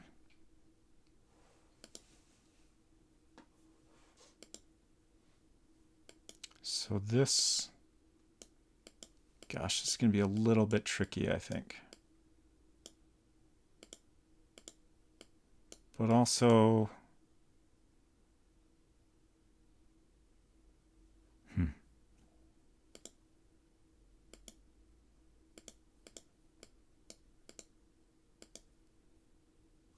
Man. Remember that game, 293 keys? No, I don't.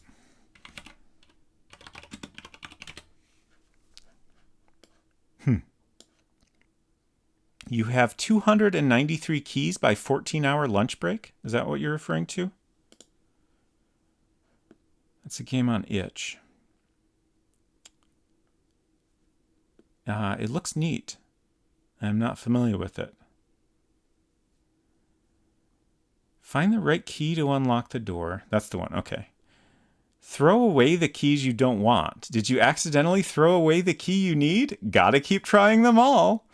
Use the WASD keys to move around, the mouse to look, and click to grab stuff. If anyone actually beats the game, post a screenshot of the ending screen on Twitter with the hashtag 293 keys and be immortalized. That's great. Like, it looks like it's just... You're at this, like, gate. I'll post the link. But you're at a gate, and you just have a huge pile of, I assume, 293 keys. I don't think I would play this game, but I love the idea of it. Okay, I think we need more of an angle here.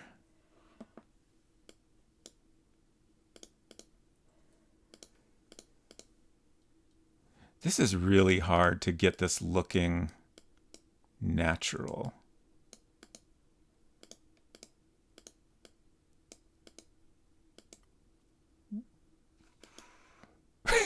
Just whatever I do looks weird. Like, I'm trying to do just the, like, jagged edge of the key.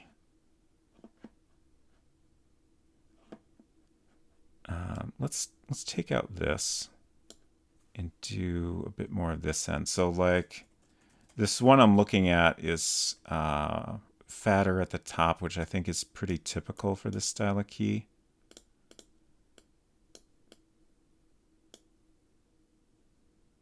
Okay, yeah, that does kind of help overall a little bit.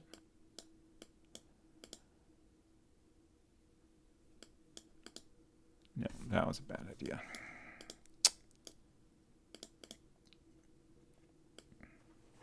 Okay, I am done consuming Honkai information. Nice. I can now, welcome back. I can now participate, by which I mean I will listen more while I am also 100% actually playing Honkai Star Rail. Reasonable.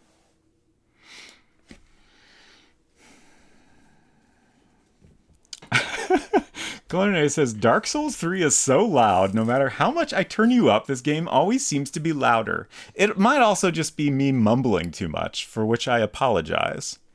Dark Souls says, pay attention to me. Trying to catch Milkhole up with Nina. I assume Milkhole is the name of your character, which is great. Yeah, that's not right, but I feel like it's so close. It's like... Are you doing a modern key instead of a... I'm trying different key options. Okay. I have not been happy with this design we settled on for a while. Sure. I have since figured out how to make a transparent hole, so that is now an option. However, we were talking about, you know, what keys actually look like, and this is like not... This is like a super cartoony key. Right. But I feel like I maybe don't want a super old looking key. So I'm experimenting now with something more modern. Good night, Deavor. I'm glad you've made some progress, and I hope you sleep well.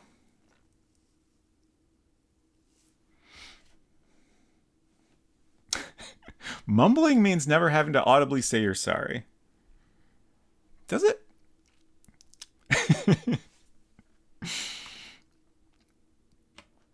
Let's put a little like keyring hole in this. I think that'll help me kind of. Oh, that's perfect. Visualize this overall. Oh, you know what else I'm missing is the depth. Let's make a copy of this. And then make another copy of it. Now it's slowly starting to look like something.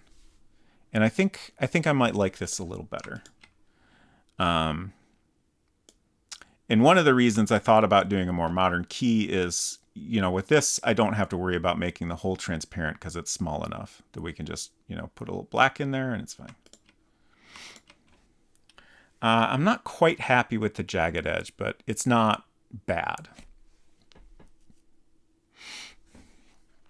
Thank you, thank you. Oops. Let me just experiment with these. Teeth? Is teeth appropriate? Let's Google key parts. Yeah, here we go. Notches and ridges or teeth. We also have this part is the head of the key. This is the collar. I guess as a whole, the ridges / teeth and notches are called bidding cuts. And of course we have the tip. And I don't think I'm going to draw them, but typically you have these lines in here, which are called profile contours. And then this whole thing as a whole is the blade. And then you have a shoulder in here. I'm not really sure what is the difference between collar and shoulder. And then, ooh, is that pronounced bow or bow? But this top part is one of those. And that's your key facts for the evening. I hope you enjoyed them. I did, actually.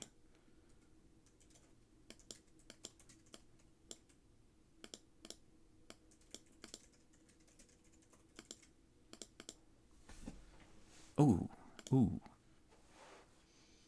Yeah, we're getting close. I'm starting to like the way this looks. I'm sold. We need a little more shading on the edges, and I think I'm happy with this. Just want to make a copy in case I don't like how the pattern comes out. I'm just going to use this medium gray and click in all these little spots.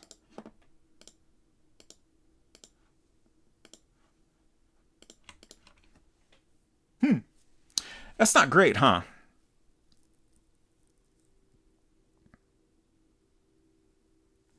I'll try a different pattern, but honestly, I might just leave it without a fill on the edge.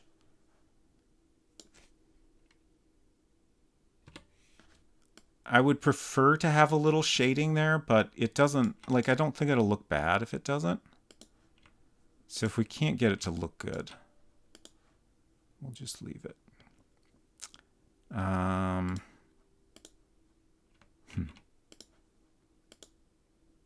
Oh, that's funny. That pattern doesn't show up at all in that section.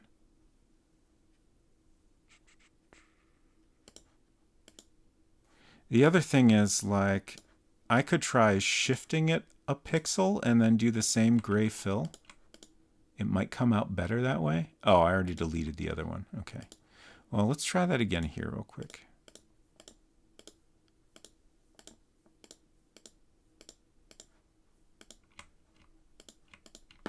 And then I think that actually came out the same as the first one I did.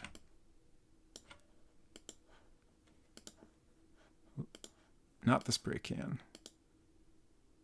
Okay, yeah, that is different. It's quite possible this will look just as weird, but yeah. It doesn't look terrible, but I kind of prefer without the shading.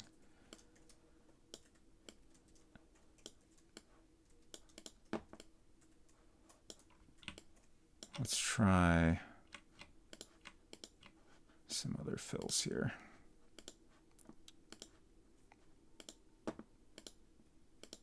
This seems like it's maybe too few dots. It just ends up looking kind of weird, huh?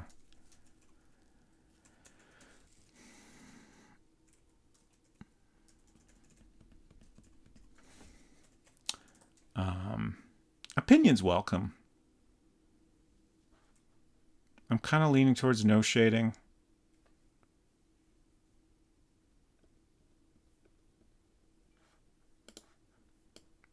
I think I'll go ahead and see how that looks in the game.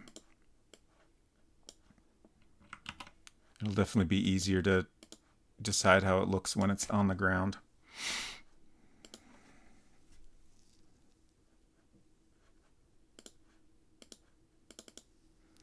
No shading's more legible. Yeah, I agree. Thank you.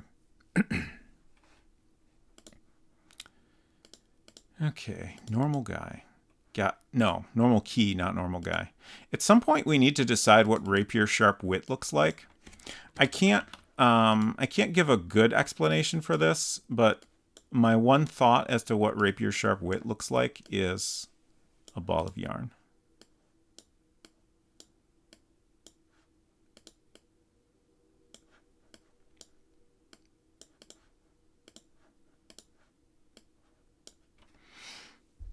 Who the hell was that? That's a normal guy. He lives in the totally normal house. Don't worry about it.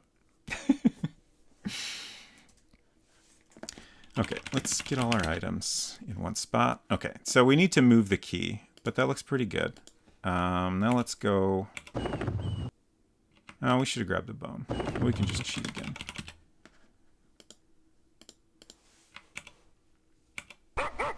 Okay. Bone. And drop key. Oh, drop normal key. What? Oh, I didn't pick it up. My cheat put it on the ground again, and then I didn't pick it up. Drop normal key. Okay, so that's how it'll look when it first appears.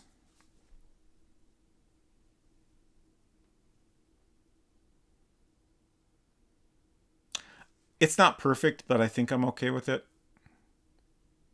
I don't know that it's worth fussing with further. Now that I've seen it here, like the perspective doesn't quite seem right for the scene, but thank you. Oh, what? I don't know how to pronounce that, Culinary. Hino moheji. Okay, thank you. That's that face made out of hiragana. Oh, okay. The characters. Mm-hmm. So the eyebrows are he. Right. No. He, no. Moheji. And said, I can definitely see how you can't give a good explanation for that. Yeah.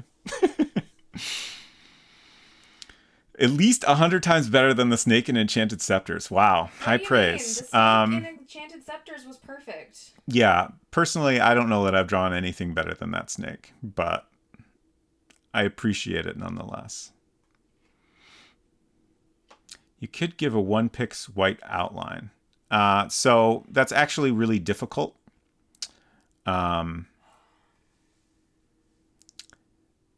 If we want a white outline, like there's not really any way to do a white outline in bitmap, because the way this works, any white that's outside of a shape is going to be transparent.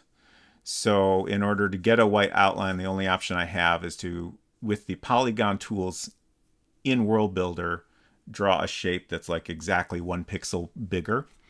I actually tried that multiple times in the Lil Sweetie interface and failed repeatedly to get it to even look acceptable to me. So yeah, I definitely won't try that here. But yeah, like in general, that's a good idea to, help this kind of like situation where you have something on top of a background and you want it to look more clear.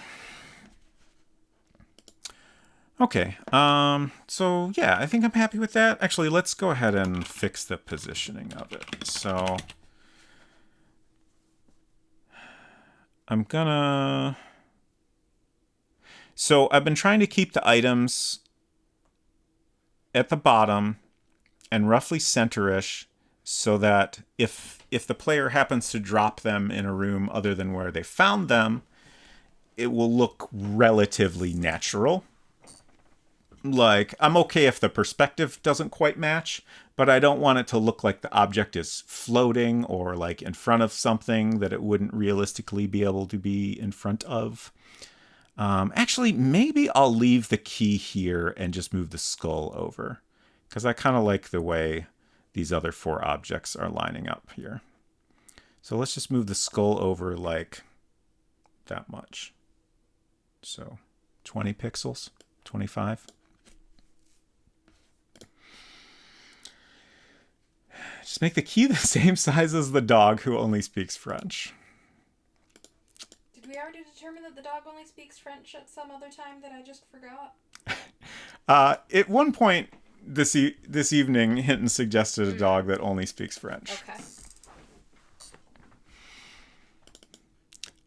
I suppose if we don't ever talk to the dog, for all we know, the dog speaks French, and we simply have not tried to communicate with them. Okay, so we want to find Agent Scully. I would love just a search field anywhere in this program.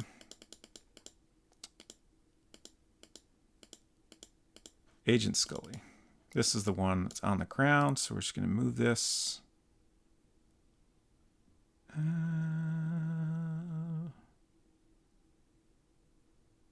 That much.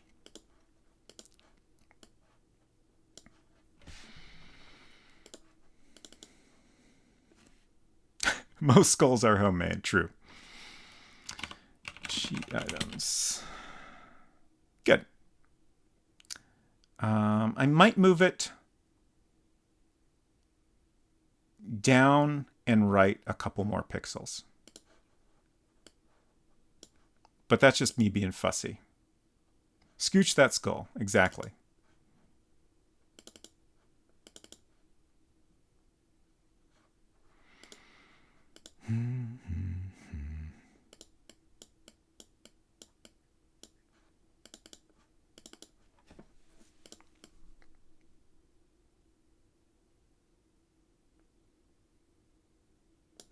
Okay, good.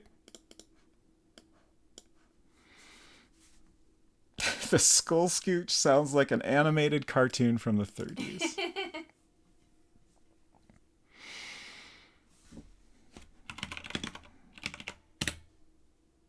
Perfect. Nailed it. All right. Very happy with this. Let's see. I'm looking at my list here.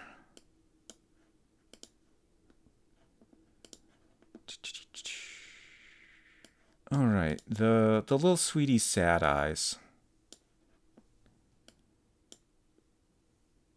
What? What's wrong?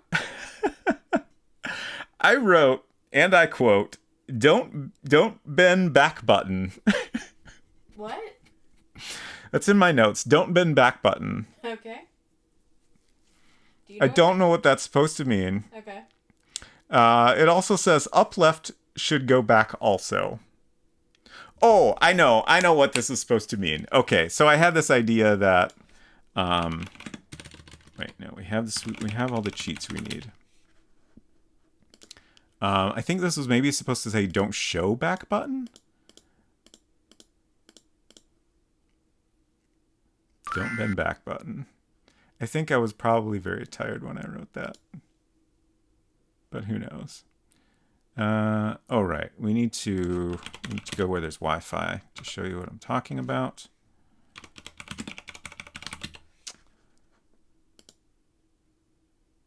Now we can log on. Okay. So specifically, my thought was maybe we don't actually need to show a back button here. I think probably what I'll do regarding that is I will leave it there But if at some point we need to fit more text in a message, then I might just ditch it. Because I think this works well enough as a back button. I haven't hooked it in yet, but I think this will go back from here, and then also OK will go back from here. And I think I just tried to use it like a touchscreen. I think people will be able to figure it out probably.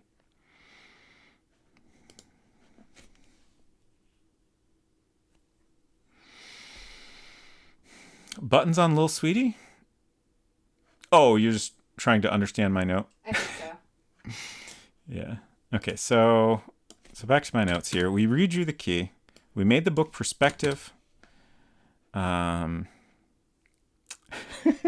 have a note. Hinton at one point suggested, can there be a Wi-Fi network somewhere called Danger Do Not Connect, and if you connect, it's a game over?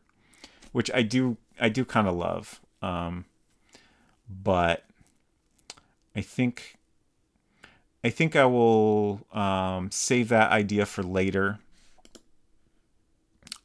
Because probably most people won't ever see it. I'm completely okay with adding a funny little death that most people won't see, but I don't want too many things to pile up on my to-do list. Oh, I have a note that open doesn't work on the normal door. I'm not going to worry about that right now, but I should fix that. Okay. What else do we have?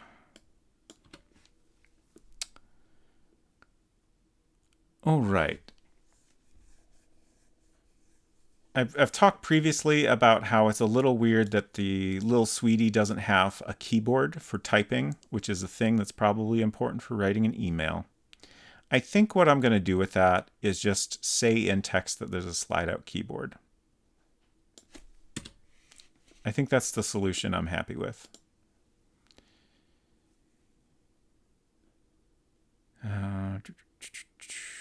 Oh, right. One thing... I've been trying to write some of the dialogue. Let's go ahead and hop into the study here. I've been trying to write dialogue for the conversation with the cat.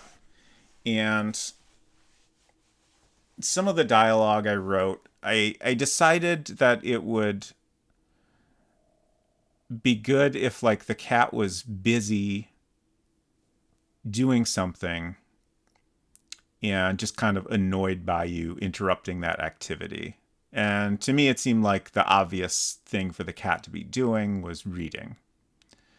So in order to make that work well, I think we would need like a book on the arm of the chair. And I honestly can't decide if I should try that or just abandon it and change up the dialogue. Like, I mean, even if the cat isn't visibly doing something, they can still be annoyed by you. Brisket. Yep, that's Brisket. It's like the black hole in Osmo that eats your hand cursor. I forgot about that. That's so good. So good. Such a cool effect.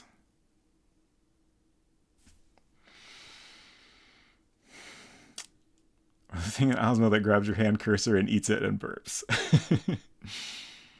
Or the guy in Osmo who shoots you with a ray gun, an oddly violent moment. That sounds kind of familiar, but I can't quite picture it. Do y'all have any thoughts on the book situation here? I'm also open to like suggestions for other things Brisket could be doing.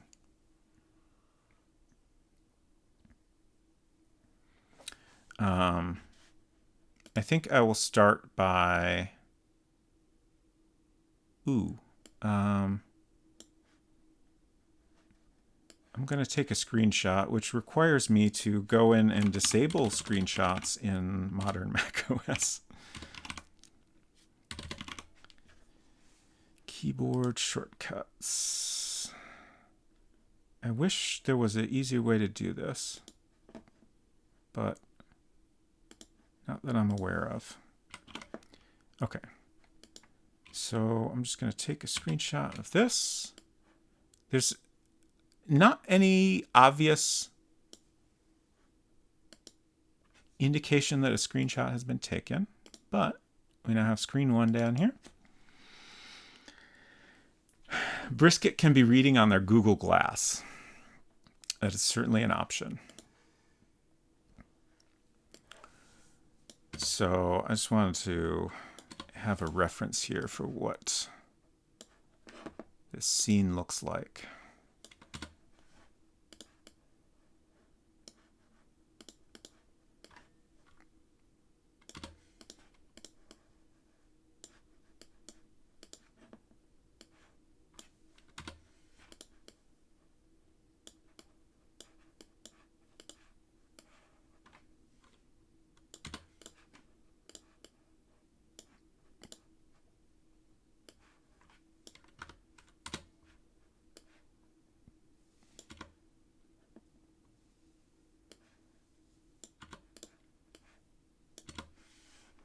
Make that as small as possible, I suppose. Okay.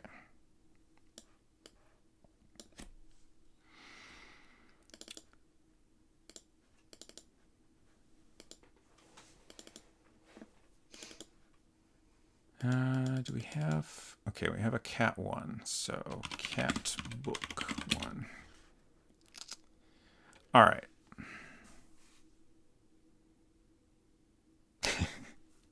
Now that I've done this, I've realized that maybe a better way to start this would have been to draw a polygon book in World Builder.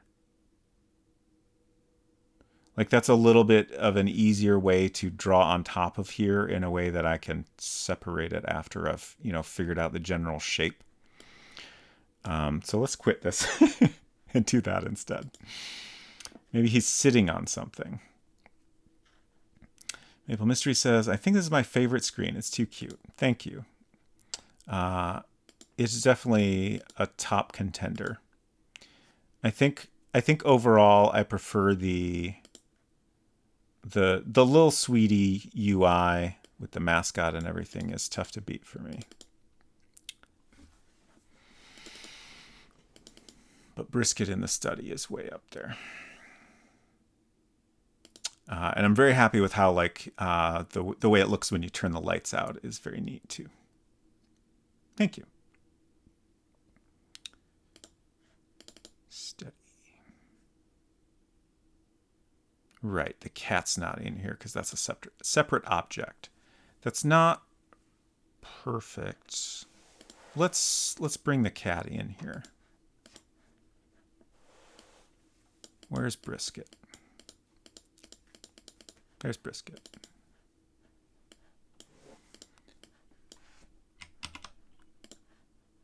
I just want to have this for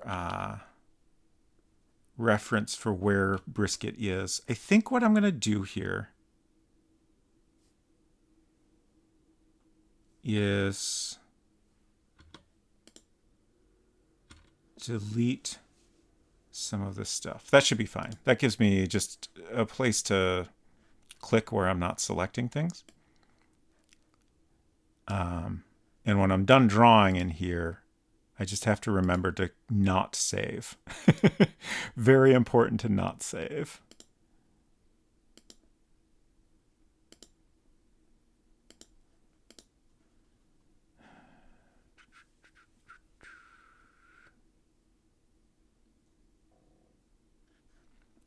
So it's a little, maybe if I add a pen, it'll be a little more clear.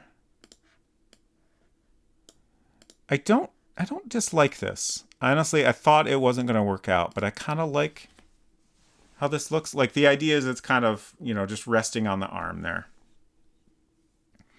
And it's mostly on the arm, but the one side's kind of,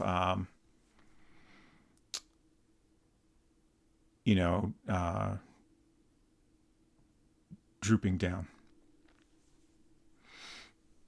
Can't remember. The dog's name is FIFO. So obviously I would add more detail to this, but does anyone have an opinion on this? I think maybe I'll go ahead and I meant to reshape. Put a little more detail in so it actually looks like a book, And then, I mean, if I change my mind later, we can just remove it. That's fine. How do I guess I got to go to select first. And then I can reshape.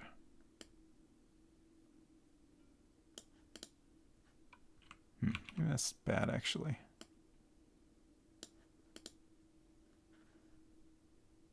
Okay, so I think what I'm going to do with this, like that's a good general shape, but the details will be much easier to do in bitmap. So I'll convert it,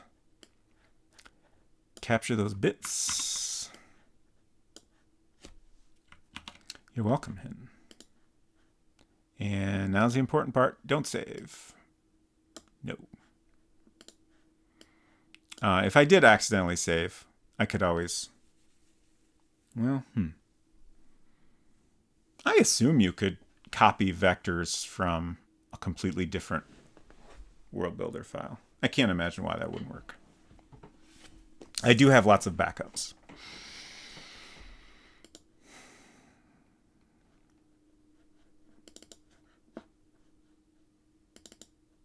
Oops. Oh, no. It's not ideal.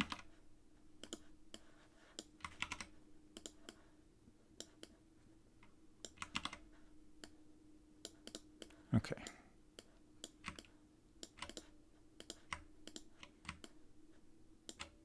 So I think the overall shape is pretty good. I want to give it some depth.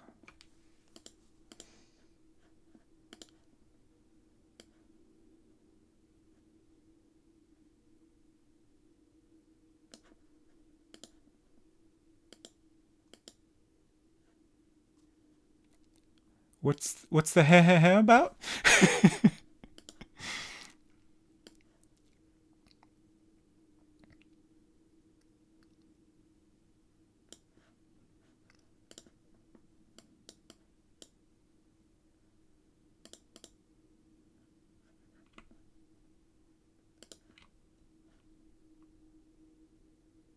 I'm trying to decide if I want any shading on this edge here.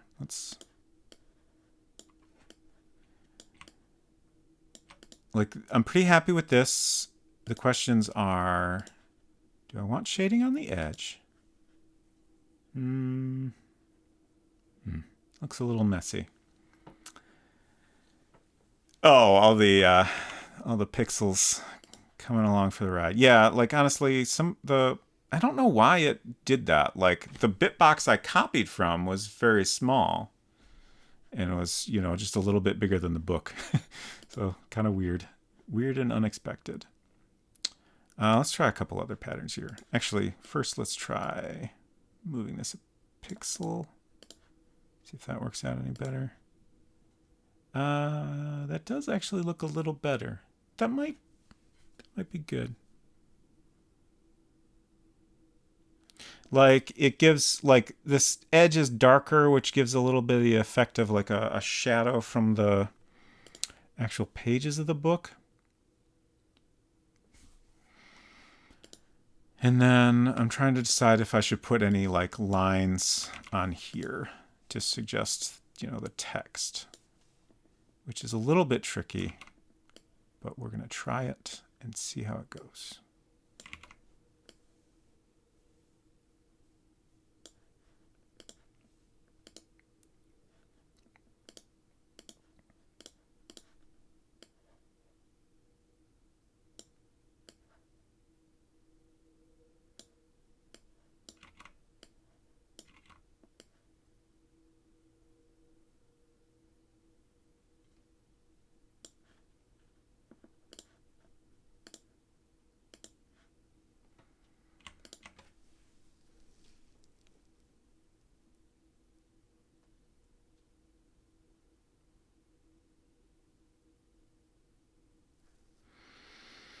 I can't decide. I don't hate it. Oh my gosh, Verdandry. Hello. Thank you so much for coming by. Warhammer 40k bolt gun. Nice. Good to see you again. I hope your stream went well. And welcome, everyone. I am Robot Spacer. If you haven't been here before, we're working on a game in World Builder, which is a program from 1986 for Macintosh. And we're making a little point-and-click adventure game. Currently, I'm trying to draw a little book here. This cat, whose name is Brisket, might be reading. I think I would like it if the cat was reading and you're interrupting Brisket's reading. So we're just trying to figure things out here. Beat Chapter 1. Fantastic. Welcome back, Efton. So right now I'm trying to figure out like how the shading and if I want to draw some lines to suggest the text of the book. So I'm just kind of playing around.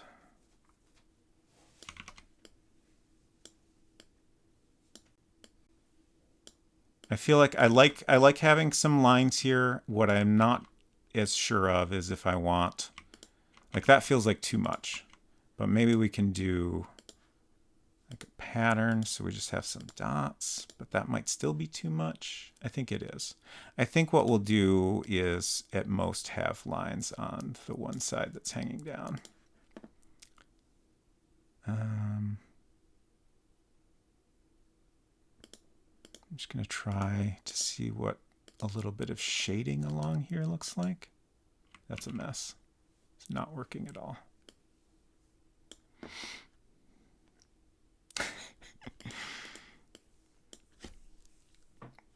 Chicken soup for the one-bit soul. I'm going to try this. I don't think this is going to look good, but I want to try it. Yeah, it's just going to look like a bunch of dots. It's not going to look like... My thought was, you know, if I had grayscales, I would do these lines in a lighter gray. So I'm like trying to give that effect, but now it just looks like a bunch of dots. Okay, so I think I'm pretty happy with that. Let's see how it looks in the actual scene. I guess I can go ahead and put it over here first.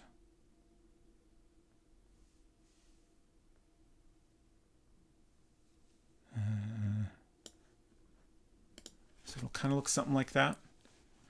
I think I like that, and I think that will work well with the approach I've been using for the dialogue.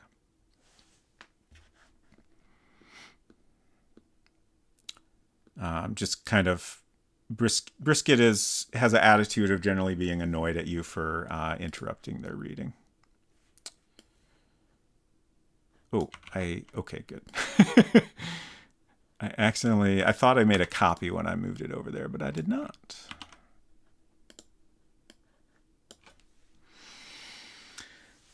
Yeah, it is 1 a.m. Thank you for hanging out, 6-7, and I hope you sleep well. We are changing. We are saving changes. Or changing saves? Is your keyboard custom? Oh, I'm glad you asked. Let's see. I've got... I love this keyboard so much. There's a link to the case and the keycaps. So it is a drop alt case, which I really enjoy this format. I like the color, but they at one point had a limited edition off-white case in the same style that I'm so bummed I missed out on. I've seen a photo of it with these keycaps, and it looks perfect. But this is also a good vibe. Thanks. And the keys are a nice Mac OS inspired style, and of course we got the proper command key and option and control symbols and everything. Also over here, I'm trying to not bump my microphone too much. This is like a modifier key that allows me to like do F keys on the number keys and some other stuff. And yeah, it's a pretty nice little layout. I'm not 100% happy with the keys I set up over here. They do, like, I have a floppy disk that saves in a Sierra game, and a folder icon that does a load, which is fun when you're playing a Sierra game, but I don't do that most of the time. I also have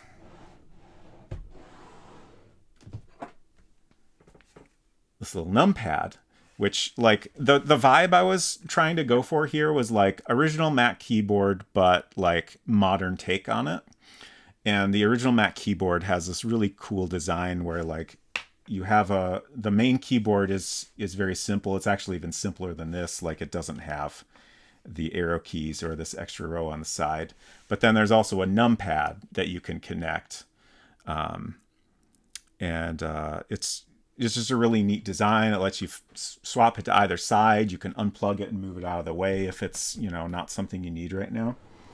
I wish the numpad matched the style of the main keyboard perfectly, but I'm still very happy with it.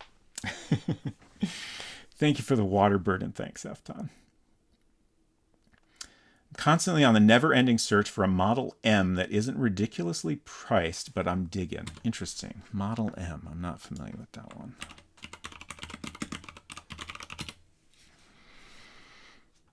Ah, okay. Nice. Is that like a display on it?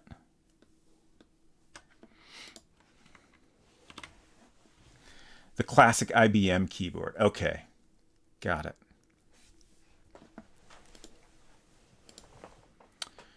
Okay. So let's get back into World Builder and add our book. One tricky thing with the book, I guess this doesn't matter right now.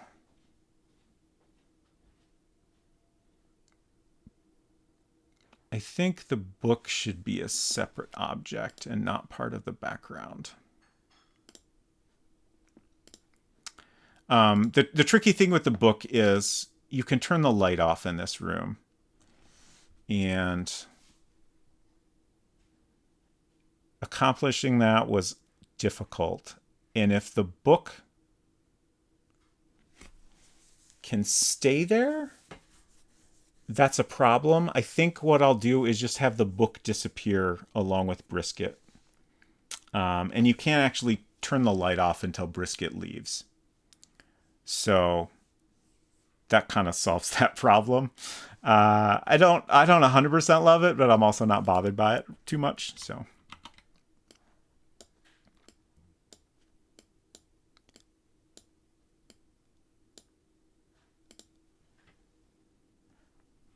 okay.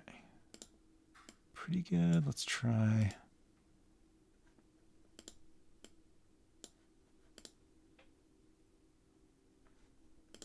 I think that went too far over.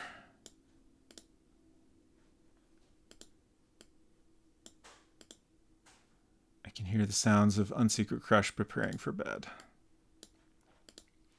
Okay, I think that's a good placement. I think for now, I'll just make this part of the Brisket object. And I'll fix that off stream probably. But this will let us quickly see how it looks in the game. We live in an era of highly personalized keyboards. What a time to be alive. Yeah, I saw somebody post a photo of their keyboard, and they had bought, like, first of all, it's like a split keyboard, which is a neat design.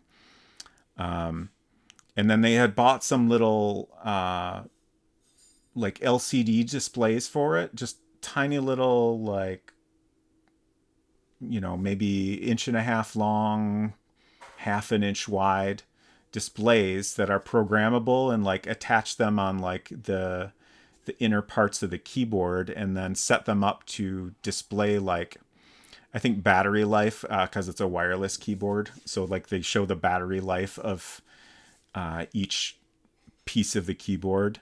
And it's wild how much you can do with keyboard customization. And honestly, it's really cool.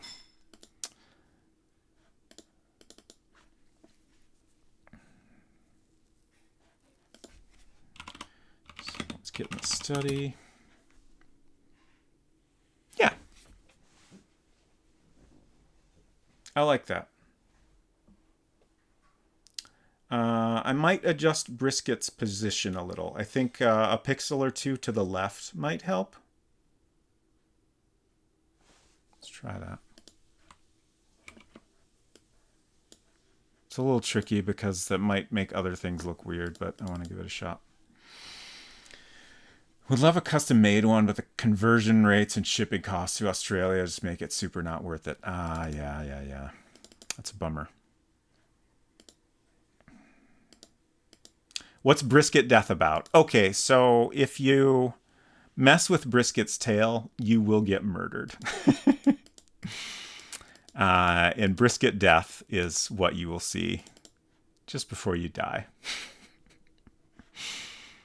Well, more as you're dying.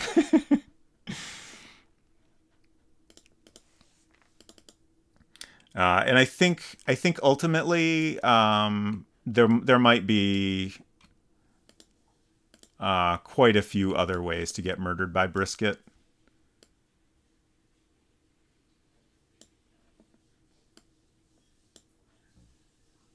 Ooh, interesting. Like I think honestly, touching Brisket at all is going to get you murdered. Definitely trying to like mess with Brisket's book is going to get you murdered. Like I consider the possibility of like certain things you might try to do, like turning off the light while Brisket is still there, might just like, you know, have Brisket yell at you for that, and then you can't do it.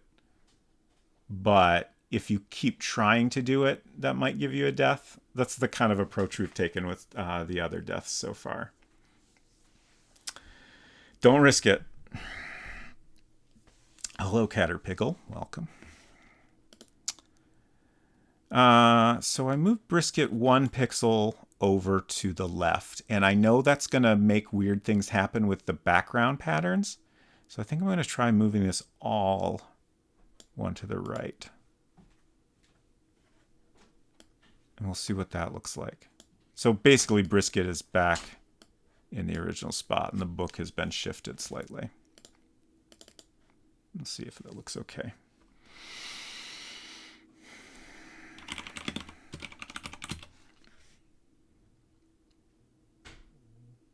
Yeah. Good. Great.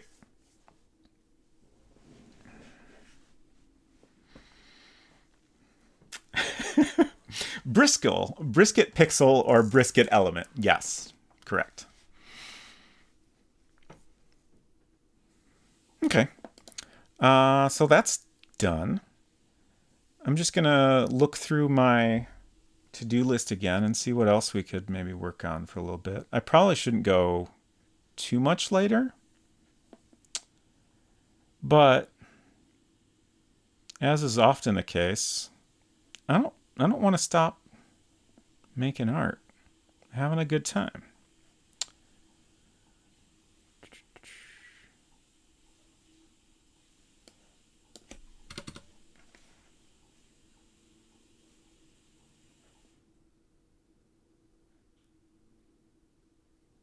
Apologies, I'm just kind of... Oh, I've got a long list of notes here, and I'm just going through them looking for anything that might be interesting. Does anyone have any additional thoughts on what rapier sharp wit looks like? So, to give an explanation here, in your weapons menu, from the beginning of the game, you have an item called rapier sharp wit that you can use. And because it is a weapon, it is in your inventory,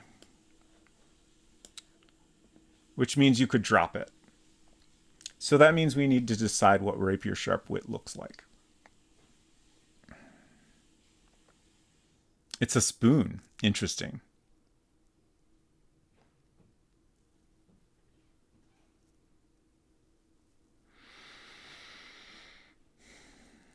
My thought, which I can't stop thinking about, is that it looks like a ball of yarn.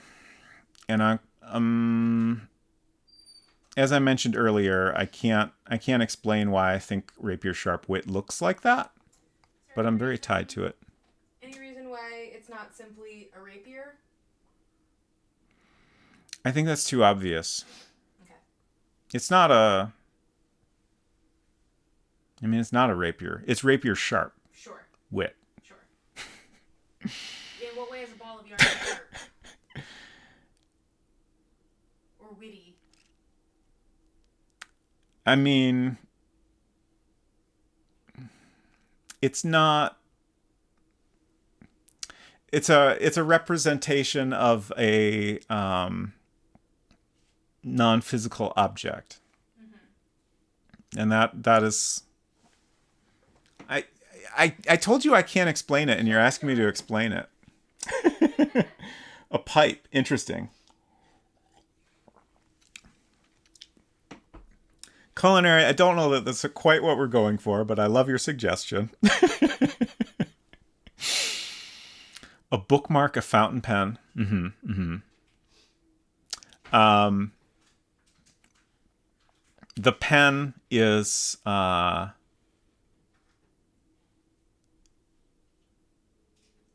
it's kind of fun. Open cat. Oh, no. Absolutely not. Hello, /life. Welcome.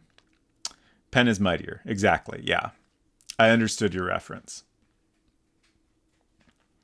Fountain pens can be pretty sharp. Right. They got pointy tips. Right. Good morning to you. It's 1:15 a.m. here, but I guess to some people that could be morning. Certainly not to me. I will probably go to bed a while from now. Those are some good emotes. Very, very nice.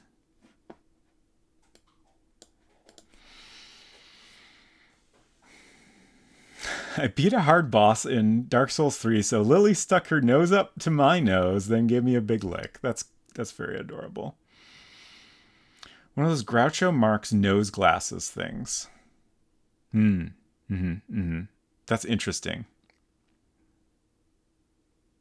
Oh, in your nostril. Oh, okay. Well, that's unpleasant. Oh no. That has crossed the boundary from cute to unpleasant. Maybe a little upsetting.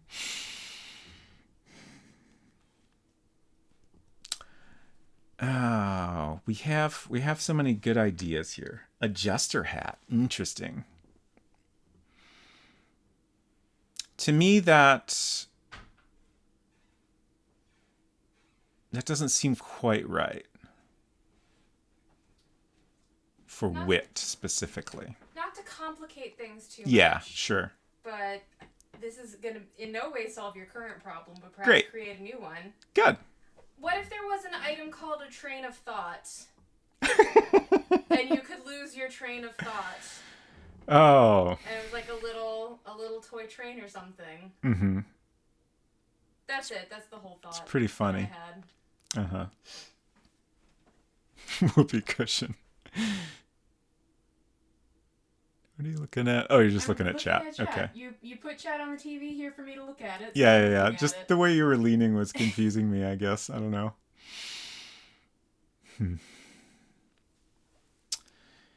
/life says, it actually is morning at 7:15 for me, but it always is morning when I arrive at some stream. Makes dealing with time zones a lot easier. That's great. I love your approach.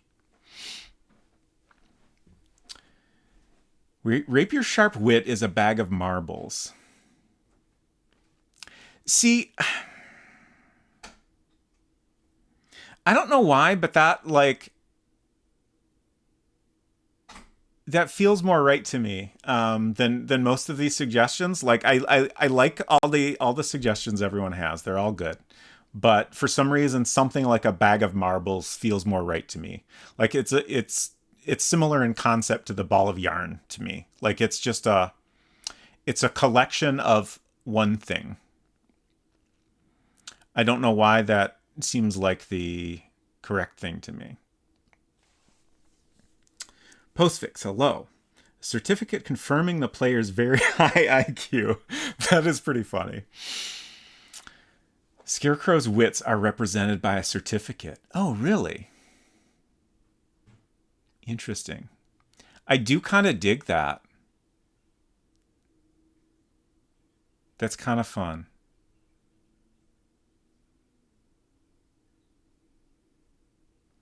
What about a rubber band ball? Yeah, like that, that's for me, that's the same, along the same lines as ball of yarn, bag of marbles. So, yeah. Ball of yarn is associated with the idea of the Odra deck, though.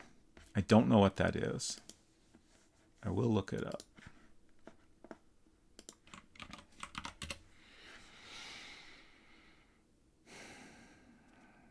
Odra deck appears to represent an object with no clear purpose or apparent use.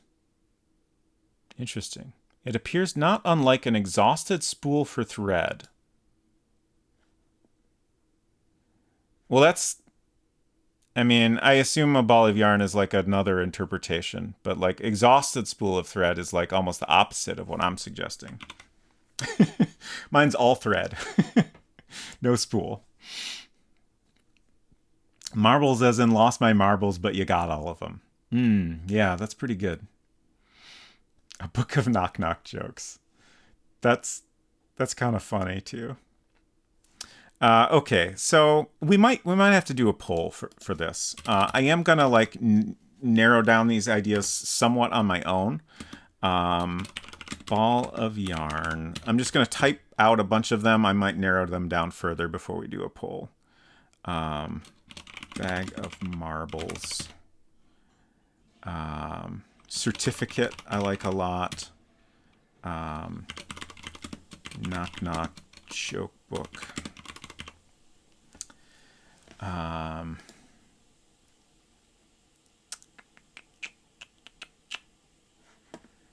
Groucho Marx nose glasses thing is kind of fun.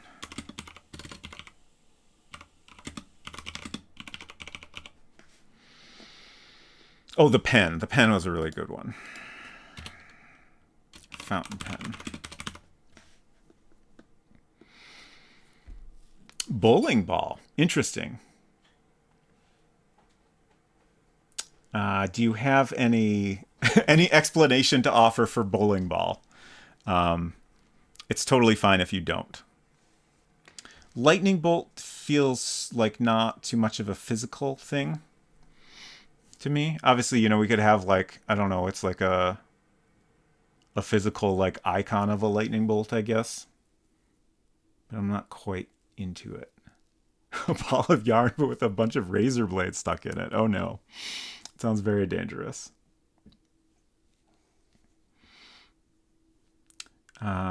Someone should make a participation trophy a murder weapon in a mystery game.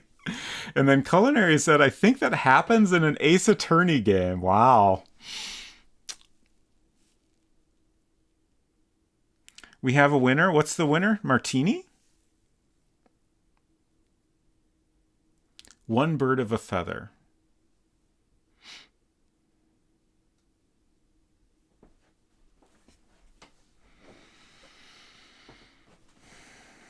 I was thinking of things that are the opposite of sharp because irony. I like this, yes. Oh, membership card to Toastmasters. I don't know what Toastmasters is. It's like I don't know, a club for giving speeches or something. Interesting. It's a thing, like I've heard of it before. It sounds made up.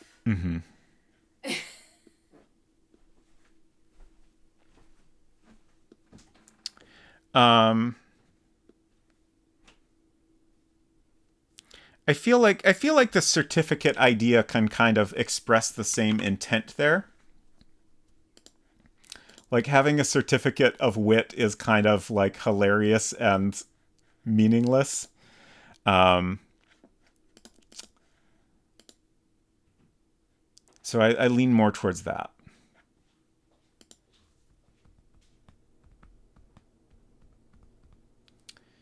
It's a club that gives people opportunities to get good at public speaking. Okay. Yeah, I could tell it was real. I'm just not familiar with it. I guess part of the reason, almost all of the reason I'm not into it is like I had not really heard of it until just now, so like I'm uncomfortable poking fun at something I'm not very familiar with. Goofy gag things for contrast to what actual razor sharp wit would be. Yeah, that's why I kind of like the Groucho Marx nose glasses idea. Wit permit. It's actually a decent org, but the people who attend it are very obsessed with themselves. Ah, okay. You're not into it because you've never had a job. Wow. I have had at least 3 jobs, thank you very much.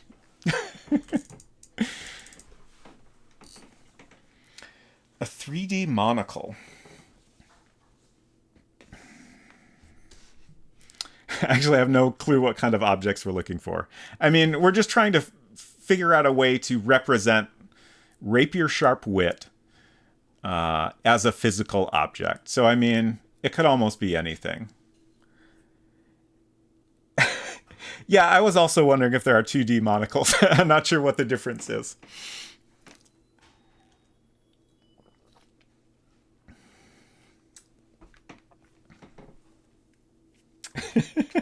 Hinton says, sorry, that was rude of me. I just mean Toastmasters tends to happen at large orgs in my experience. Ah, okay.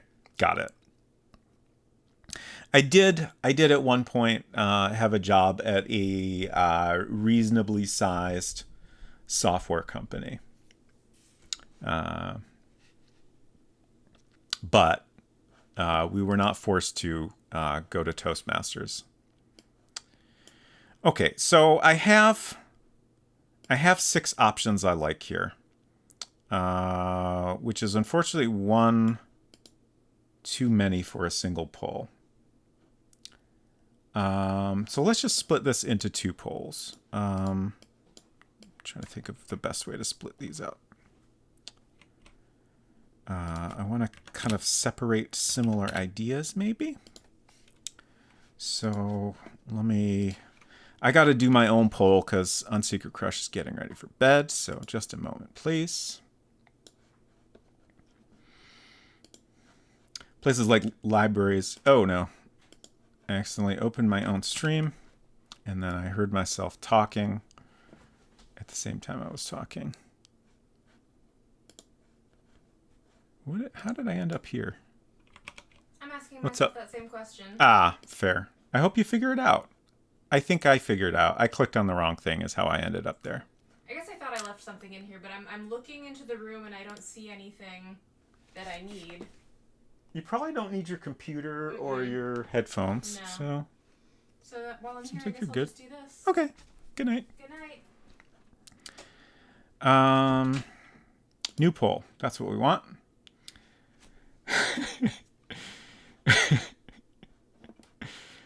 Like the Graham City Council Toastmasters branch.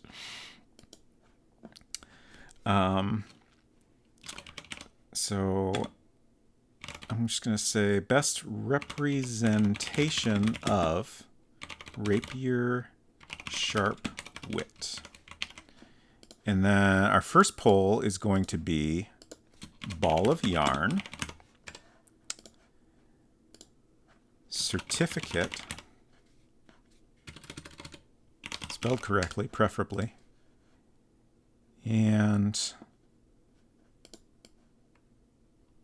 Groucho Marx nose glasses. I really wish I could do this all in one poll, but I guess it's okay. We'll be fine.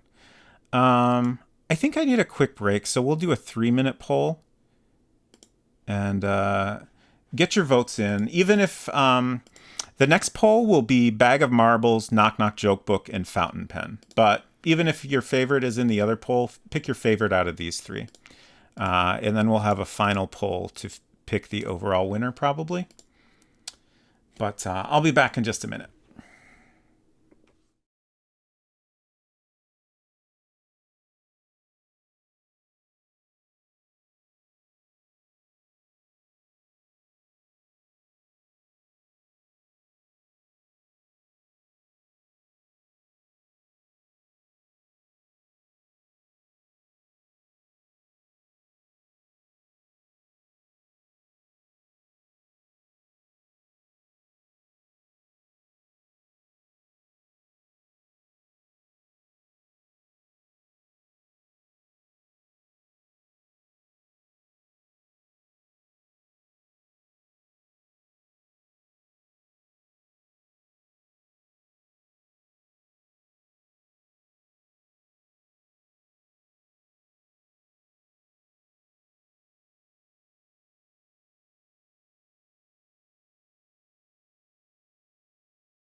Okay, so Unsecret Crush just had the suggestion that we could call it like something like Roast Masters instead of Toastmasters, so we're more like riffing off of it instead of directly making fun of it necessarily, which does make me a little more comfortable with it.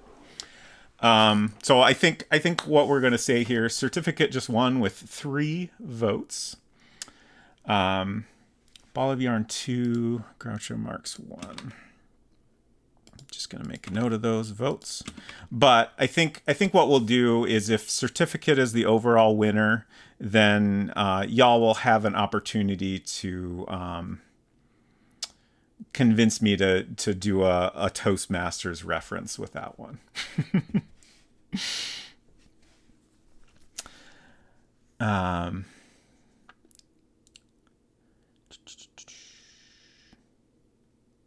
Just catching up on chat here. Roasting, Hinton said roasting and roasting, 2 different but complementary skills. I assume that was supposed to say roasting and toasting. Oh, Maple Mystery said, I'm getting confused with that and Friars Club roasts. I see. All right, so let's do our other poll here. Poll, new poll.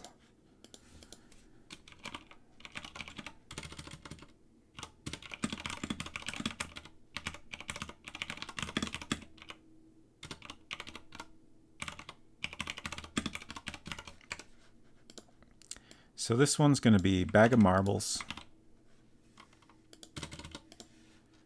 Knock Knock Joke Book, and Fountain Pen.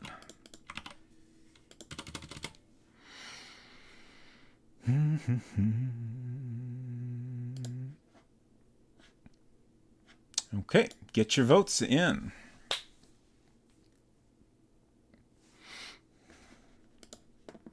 And then, yeah, I wish we could have just done one poll, honestly. That would have been simpler. But I guess we'll do a final poll to pick between the ones with the most votes, maybe? I think that's how we'll do it. It's a little overcomplicated for this many options, but it's fine.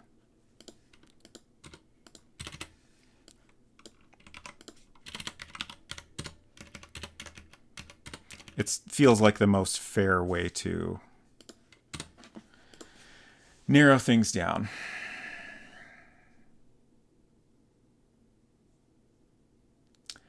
So Toastmaster are people who sit around and do little speeches about each other with drinking. You practice public speaking. Okay.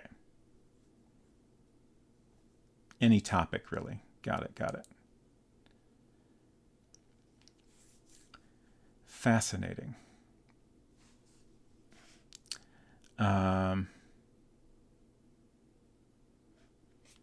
Riz Mason said, yeah, but games of old also leaned on references to obscure Western canon like Theseus and Groucho Marx, things no kid playing would understand.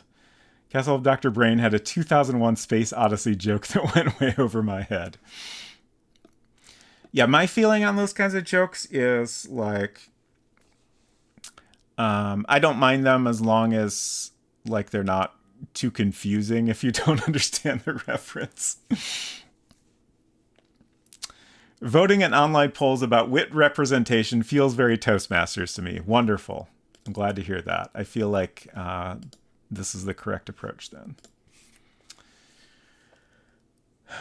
We currently only have 2 votes. We're running out of time here, so get your votes in. Even if you preferred an option in the first poll, I encourage you to pick your favorites out of this poll.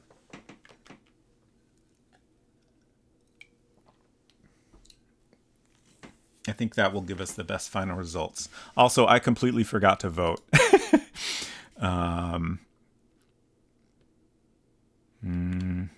Yeah. Ooh, which is my favorite one here? Bag of Marbles is winning. I did just think of a concern with Bag of Marbles, which is making it read as a bag of marbles. Ultimately, I guess it doesn't matter if you can tell what it is, but I worry that might not work out great. But it did win the poll. Thank you for all your votes. So we got Bag of Marbles with 3 votes. Knock Knock Book 1, Fountain Pen 2. So I think we'll just go with the 4 that got the most votes. So Groucho Marx Nose Glasses and Knock Knock Joke Book have been eliminated. I'm just going to write final round on this one. Y'all know what the question is. We have Certificate, Bag of Marbles, Ball of Yarn, and Fountain Pen. All good choices. Yeah, 3 minutes is fine. I was going to maybe do a longer one, but that's good enough. I'm only a toast journeyman. Reasonable.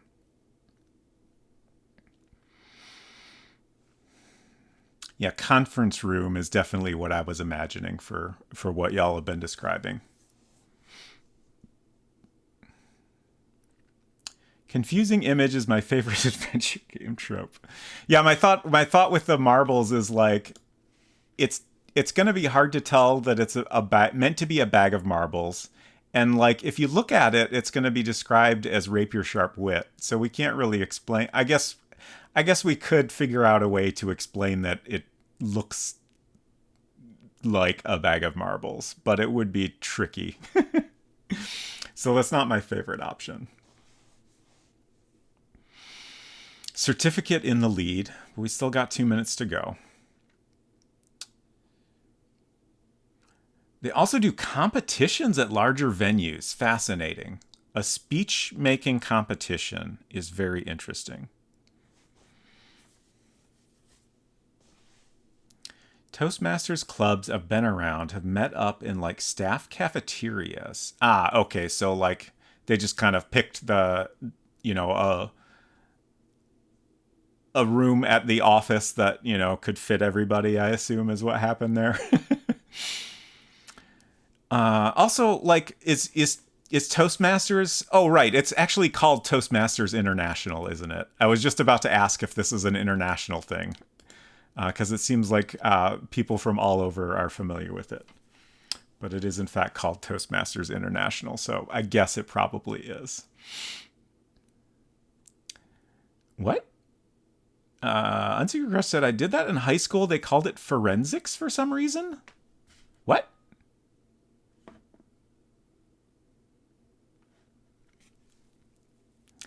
Personally, I'd prefer a peach baking competition. That does sound pretty good. Also, that's a very good fox eating a burger emote.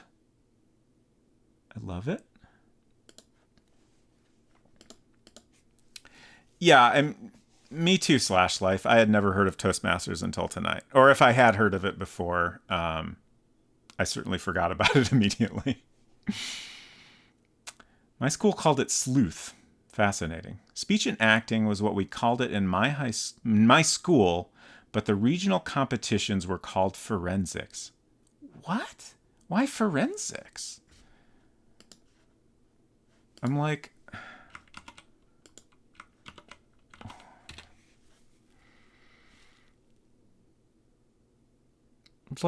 is there another meaning of forensics that I'm not familiar with?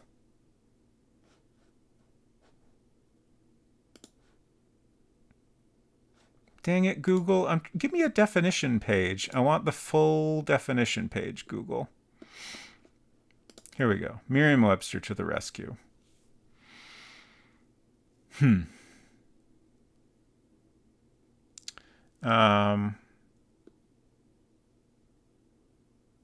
Okay. So one of the definitions of forensic as a noun is the art or study of argumentative discourse. Fascinating. I had no idea. We all learned something. Well, I did. Hopefully everyone has learned something at some point this evening. Cooperative speaking. Oh, we have a winner. I got so caught up in learning about forensics, I missed that we had a winner, and it is certificate, which is great. So, do I still have... I guess that's not a great... I just opened a screenshot. I have a screenshot on my desktop. That's the certificate you get at the end of winning Shadowgate. But that's not a good reference. I thought it might be more, slightly more certificate-y looking.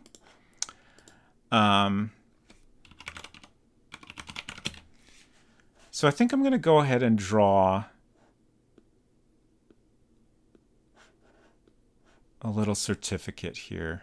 Oh, Google is being weird. It's not showing me the bar at the top.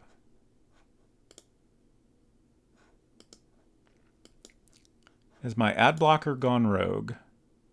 No, Google is just... Oh, what? I got a weird Google design, y'all. It put all the, like, image options in a little pop-up menu and nowhere else. That is the weirdest random Google thing I've seen. Not very convenient. Okay, so, like a certificate, like, frequently have, like, kind of a fancy border and then, like... Oh, I should just put this on the screen again. One moment. Let's get in studio mode again. Yeah, that's the wrong thing. Actually, let's do this. Did it again. Quit doing that, Google. It's not helpful. Okay.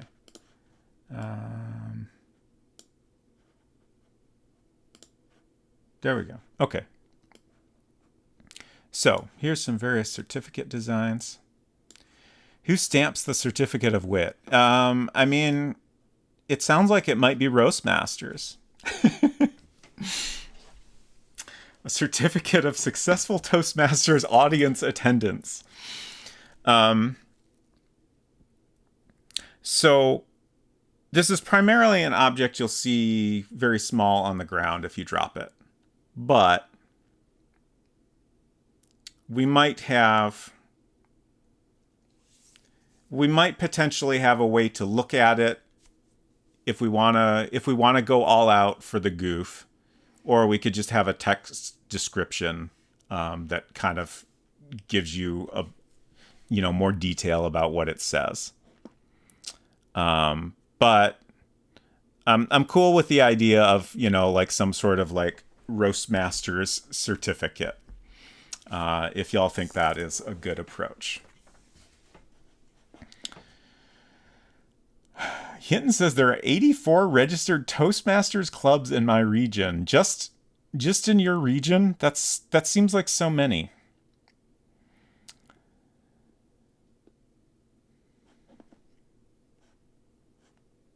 Yeah, I have been A/B tested by Google, and it was a bad one. I hope I gave them, like, I hope I hesitated enough to figure out what I was doing that they're like gonna see that data and think, we goofed on this one. We're not gonna do that anymore.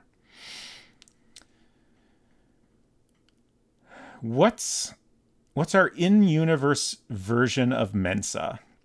I don't know. Densa. Certificate is a bus schedule that we don't let people get a close look at.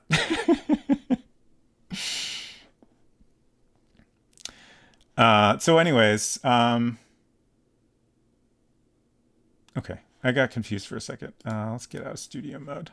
So yeah, we got different certificate designs. Let's try to find a real good one. Like this here, I feel like is a classic certificate design.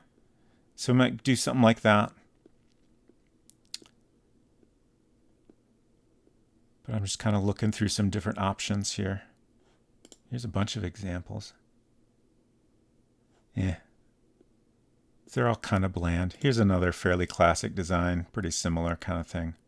So yeah, I think we'll do, basically we'll suggest a border. This is going to be very small, so we can't get a lot of detail in, but we'll suggest a border, some big text along the top, maybe some lines for a little more text, and then we'll definitely have like a oval here to suggest to the seal.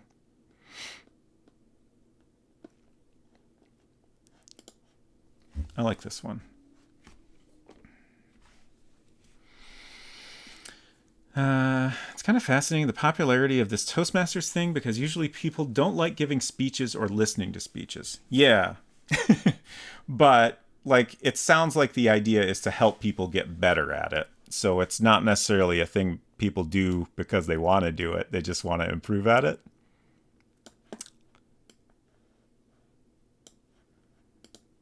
I feel like Unsacred Crush and I were talking during the break briefly about this whole topic, and like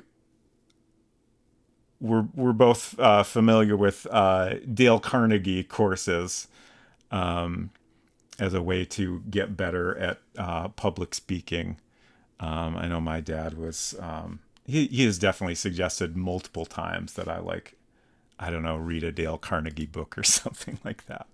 But it seems like a similar, get better at public speaking kind of thing.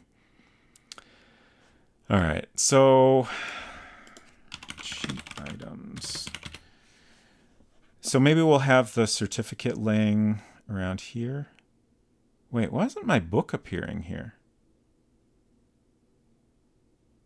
That's weird. Oh, I renamed it. So the code has not been updated.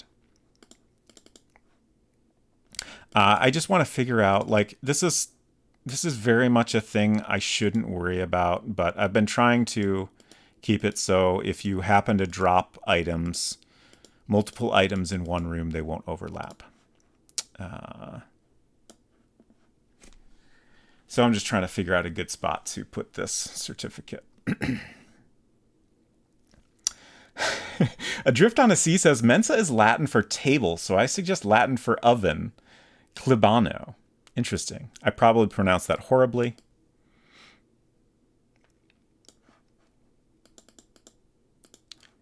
Okay, so I renamed the Electrolyptus book to just book, just so it's easy to refer to if you want to drop it or whatever.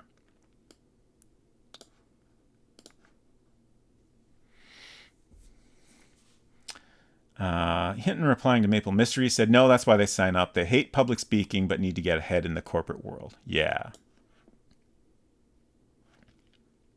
Sounds like the kind of thing that would be held in Holiday Inn lobbies in the mid-20th century. Oh, man, that's a vibe right there.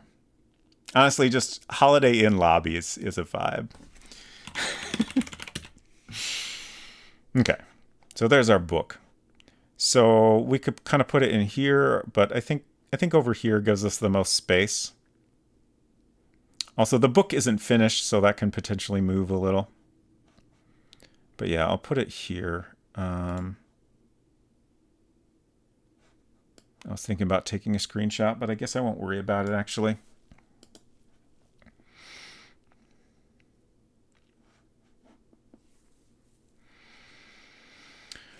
Unspeaker Crush said, I tried to look up the history of the Dale Carnegie course and did not find that, but did learn that Dale Carnegie has been dead since 1955. I have a feeling that the man himself had very little to do with the corporate training course my dad took. My dad never worked a corporate job in his life. I feel like my dad was mostly into a particular book of his, which I assume was actually written by Dale Carnegie. And I wouldn't be surprised if they kind of, took the popularity of that book or books and spun it into a opportunity for making a lot more money than simply selling books.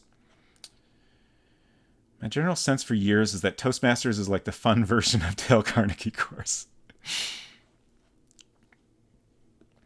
Hinton asks, you ever think about how Toastmasters could be happening somewhere near you at any time and you just never noticed? I am certainly thinking about that now. For all I know, it's happening all around me all the time and I've just never encountered it. All right, let's get MacPaint open. Culinary said, I got to see many liminal spaces as a security guard, and the setup but empty hotel conference halls were great. Yeah, that does sound kind of great. I love that kind of that whole atmosphere of a space. Like, obviously, since you were a security guard, you were, allowed to be there, but like that kind of a space where like there's no one there, you're not really supposed to be there, and it's just this weird empty space in like a kind of in between state is just very cool. I feel like I have always been a person who kind of appreciated that, like, I don't know, like the best, like, super generalized example for what I kind of mean is like, I don't know, you're at like a party or a gathering and you just kind of go off on your own somewhere, and I don't know, like, just sit in a room that no one else is in, or like, I don't know, whatever.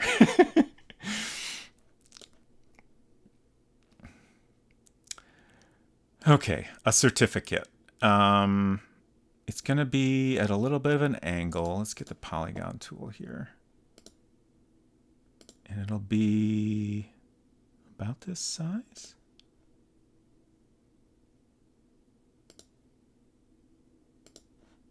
Something like that, maybe? I think that's okay. Now I'm wondering, now that I've drawn that, I'm like, should I go ahead and put that in and make sure the perspective seems okay? And I think the answer is yes. I don't want to like spend a bunch of time doing all the little details and then find out, oh wow, this looks super wrong. Yes.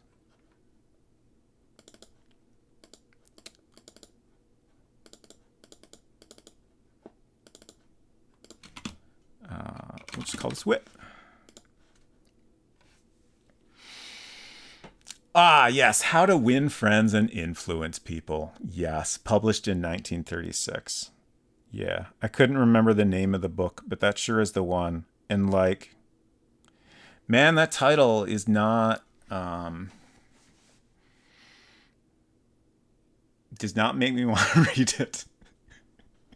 Or have anything to do with a person that would write a book and title it that.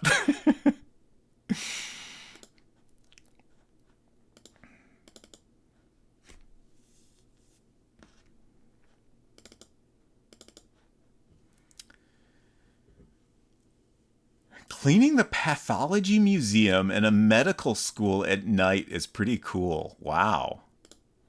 That does sound pretty cool. Okay, so here's our rapier sharp wit. Currently it's invisible. And I think don't want that touching the bottom. We'll try there. See how it looks. Let's go ahead and update our... I've been using this... That's not what I want at all. I've been using this cheat code to mostly test how all the items look together. So let's include our rapier sharp wit in this.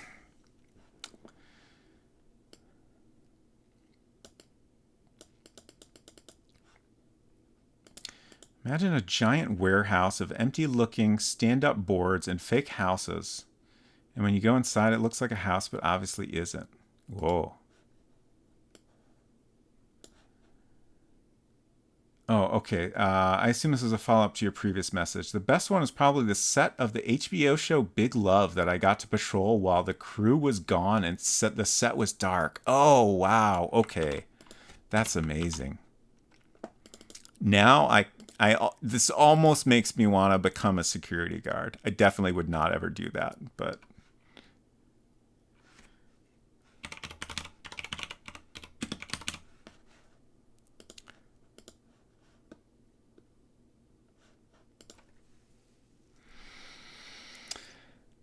Res Mason says the They Might Be Giants adjacent band Monopuff has a great song romanticizing the job of night security. They sure do. Thank you for bringing up Monopuff, a band that not enough people talk about. Big Monopuff fan. Also, very much reminds me of a thing I found in the basement. Is that it? Yeah, that is it. But that's for a future stream, probably.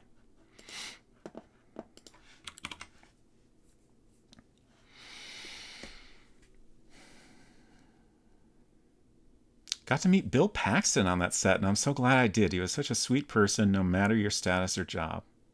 That's cool. We made tacos together when they hired the local cochina, I think I'm saying that correctly, to make homemade tortillas on site. Nice. Don't do that, it's dangerous. Oh, don't become a security guard? Yeah, like that's absolutely not a thing I would actually do. Just like, you know, having those kinds of opportunities sounds really cool, but it's definitely not a job I would ever do. Okay, we're opening the game now and doing our cheat code. Former security guard for 8 years. Wow, 8 years. Okay, interesting. So this is a thing I thought about, was that our certificate is a rare item that is totally fine if it's under something else. Because, like, you know, there's no reason an object couldn't be on top of a piece of paper. Like, that wouldn't affect the way it's sitting or anything, so it looks totally fine. I honestly might move it up more so it's more underneath these objects. When I thought of this possibility, I was like, oh god, but the ordering of the objects is a problem. But since I created the rapier sharp wit object a while ago, it worked out perfectly. So yeah, I think the perspective on that is pretty good. There's nothing like super weird about it. Culinary wants to keep all the sweet security gigs for himself.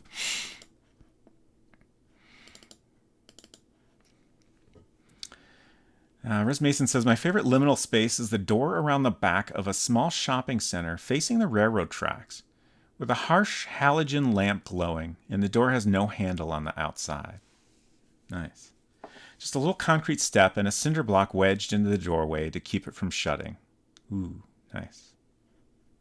Oh no, what happened here? What is untitled? Did I must have accidentally created a new room. I mean, that is a pretty big create button.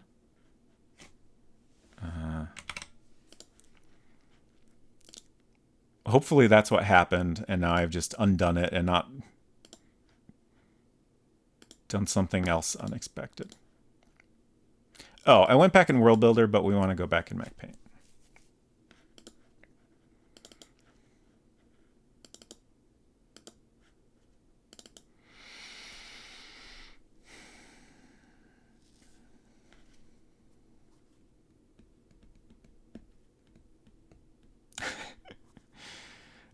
I got confused by Hinton's oh no ghost scene. For a second I was like, am I on the wrong scene or something? On my Tuesday stream, at one point, I went back to my start scene. And no one could hear me talking for at least a minute or two. Okay, so now I want to do like a border inside here. It's going to be tricky to figure out how to draw this and make it read well. I think I'll do this a little bit different than the example I'm looking at.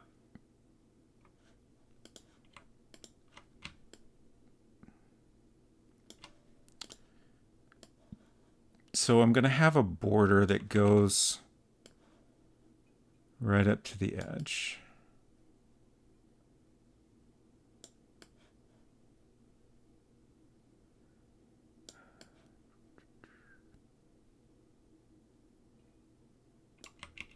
Oh, like the outside is going to be right up to the edge is what I meant.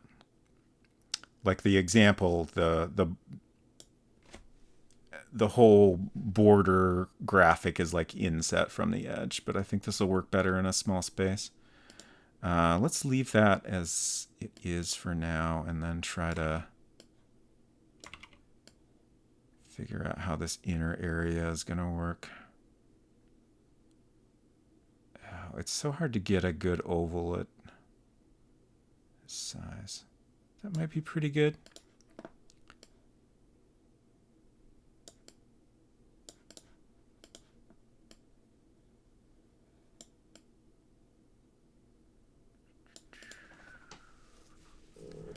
Yeah.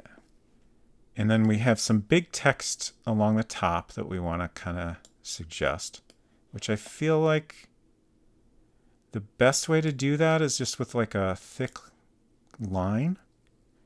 And then we'll have some smaller lines underneath that.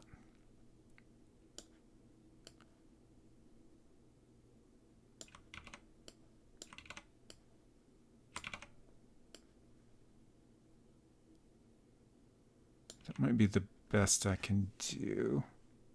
Should do one more.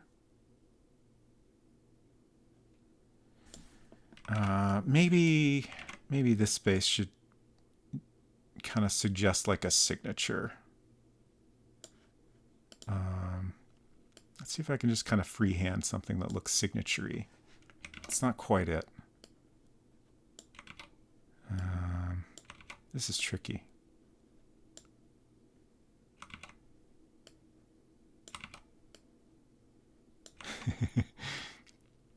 Like I'm just trying to do like a couple loopy things that look a little bit signature-like. Maybe I just need to tweak it by hand.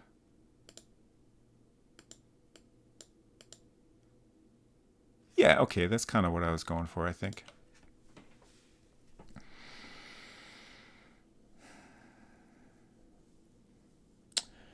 Yeah, I had the thought about a ribbon, but I guess like hanging down from it, you mean?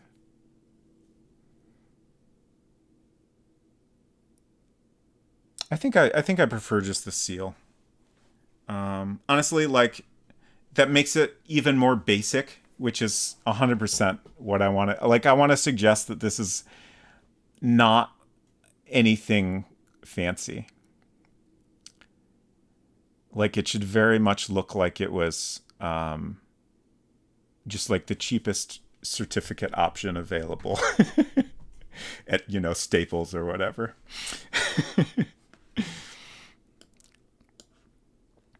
Okay, so like that's good for the general idea of it. I want to see if I can. I mean, honestly, if we end up leaving it exactly like that, it's okay. But I feel like if we put the right pattern in this border area, like these borders have these, God, I want to say filigree, but is that right? Filigree. Yeah, I think that's pretty much what I mean. Like, it's not quite right, but like just lots of lines to create like this repeating pattern. So we want to kind of suggest that in a subtle way. We definitely can't really draw that. But let's try some different patterns and see what looks good. Maybe we can get one of these weird patterns.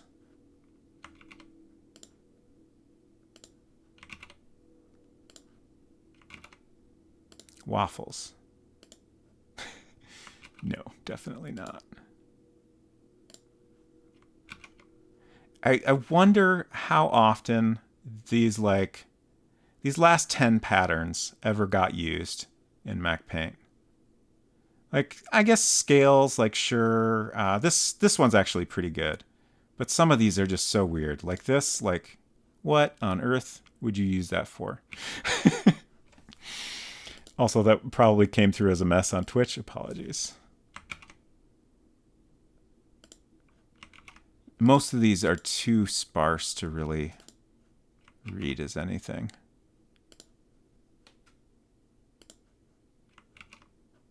All right, let's try the more standard grays. I don't think any of those are going to work.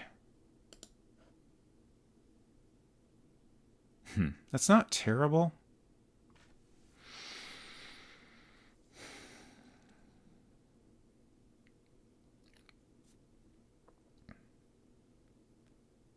Just like the minister's license I got online for $50. Nice. Loopity dupes, exactly. KidPix patterns. I never used KidPix. It seems like a lot of people did. They're good for bar charts intended for children's birthday parties. That makes sense. What do y'all think of these patterns? Anyone have opinion? I honestly can't decide if I prefer a little bit of a pattern. That one's not too bad. I feel like these lines are going to be bad. Yeah.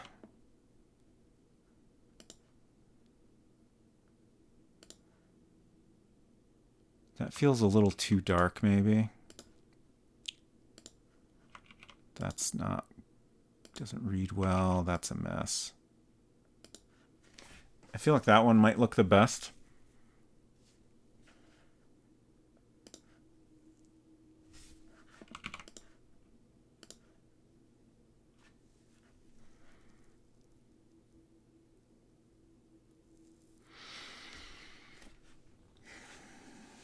Just drew another rectangle.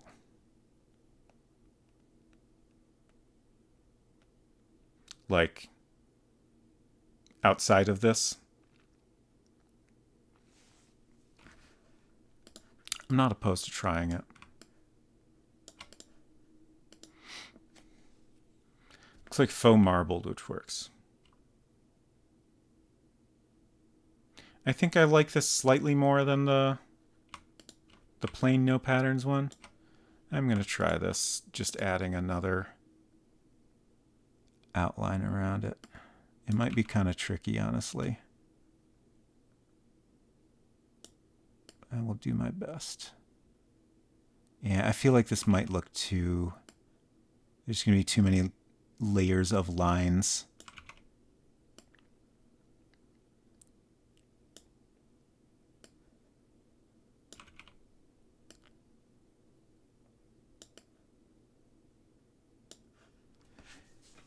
Yeah, that just looks weird. It was worth a shot, though. Oh, you meant in between? Yeah. I don't know if there's enough space to do in between and have it not turn into a mess. Oh no, Res Mason misplaced their WIT certificate. I'm sorry to hear that. I hope you find it. So I'm going to take this bottom right one and drop it in there, and we'll see how it looks in the game. A thing I just thought of. I think I'm going to try this. Is just kind of removing some of the pixels that touch the edge. This might end up just kind of removing it too much.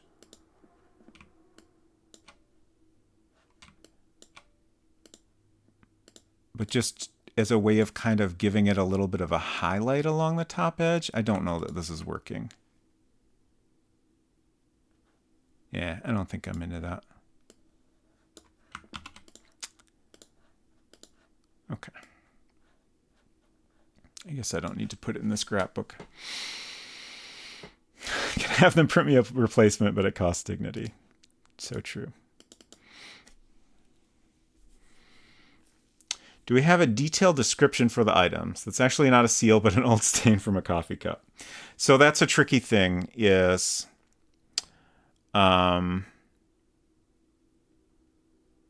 there's not really a built-in way to do that, but we can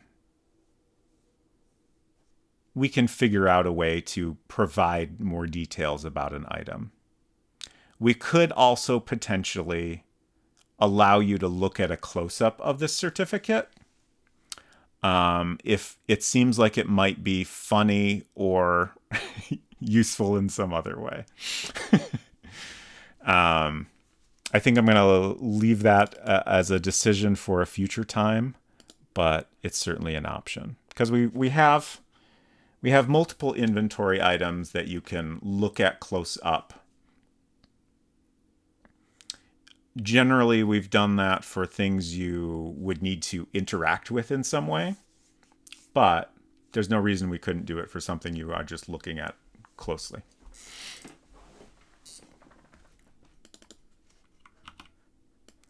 Let's see. So I said I was going to move this up a little bit more just to get even more overlap. I think it would look more natural if it's more than just a couple pixels.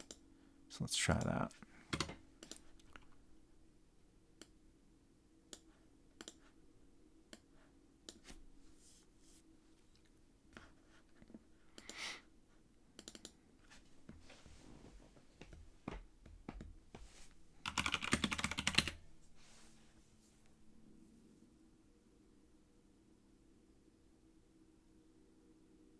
Pretty happy with that. So when you pick it up, by default it says you now have the item name. But that is something we can customize. So that's one opportunity for providing a little detail about the item. And then we could also just completely custom like support. Yeah, that's I wanted to try typing look at rapier sharp wit to see if it would do anything with that, but it just repeats the room description. So yeah, if we want to look at an item, we need to handle that completely custom, but that wouldn't be a very big deal to do. The only potential concern there is if we end up having an issue with not a lot of with too much code in the global code is what I'm trying to say, which I think we're okay on. Let's check that real quick.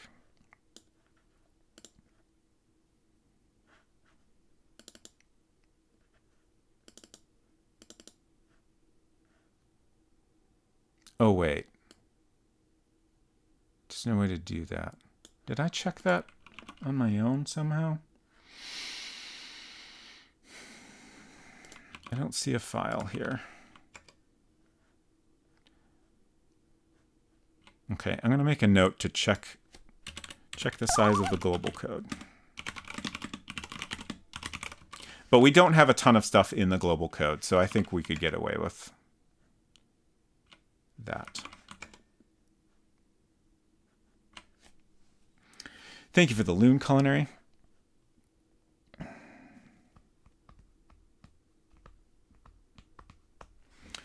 All right.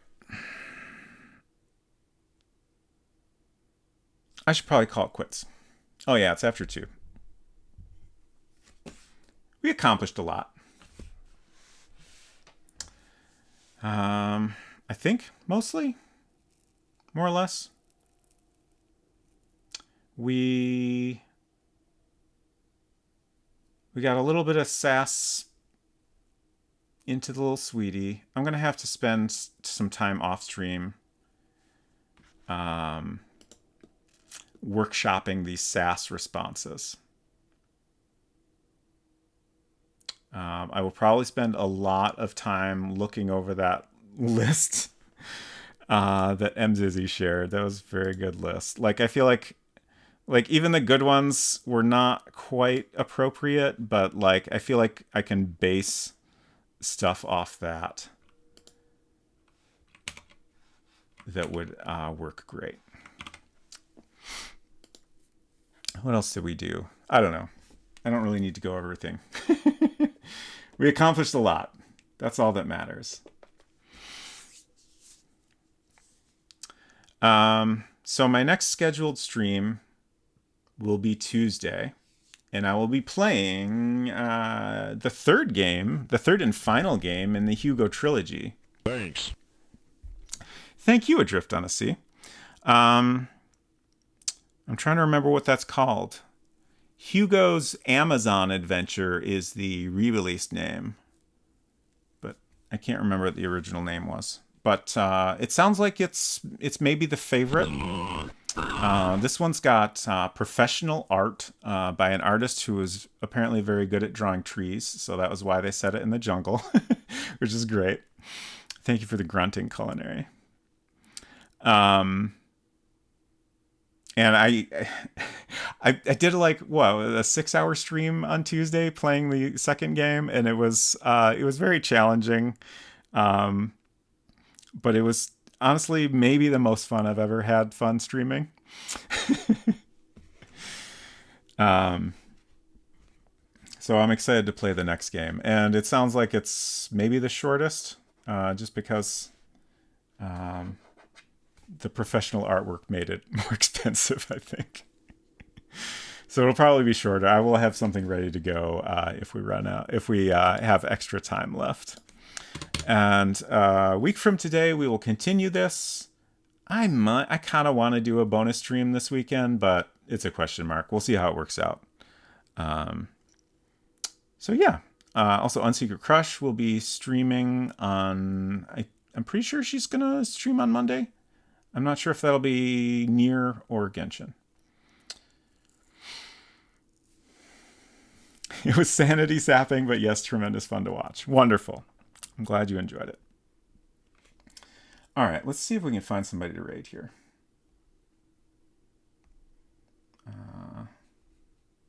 No idea who's online right now. Ooh, Ghoul Babe is playing more Colonel's Bequest. Definitely a good option. Oh, MZizzy is online. Oh, okay. We're going to raid MZizzy.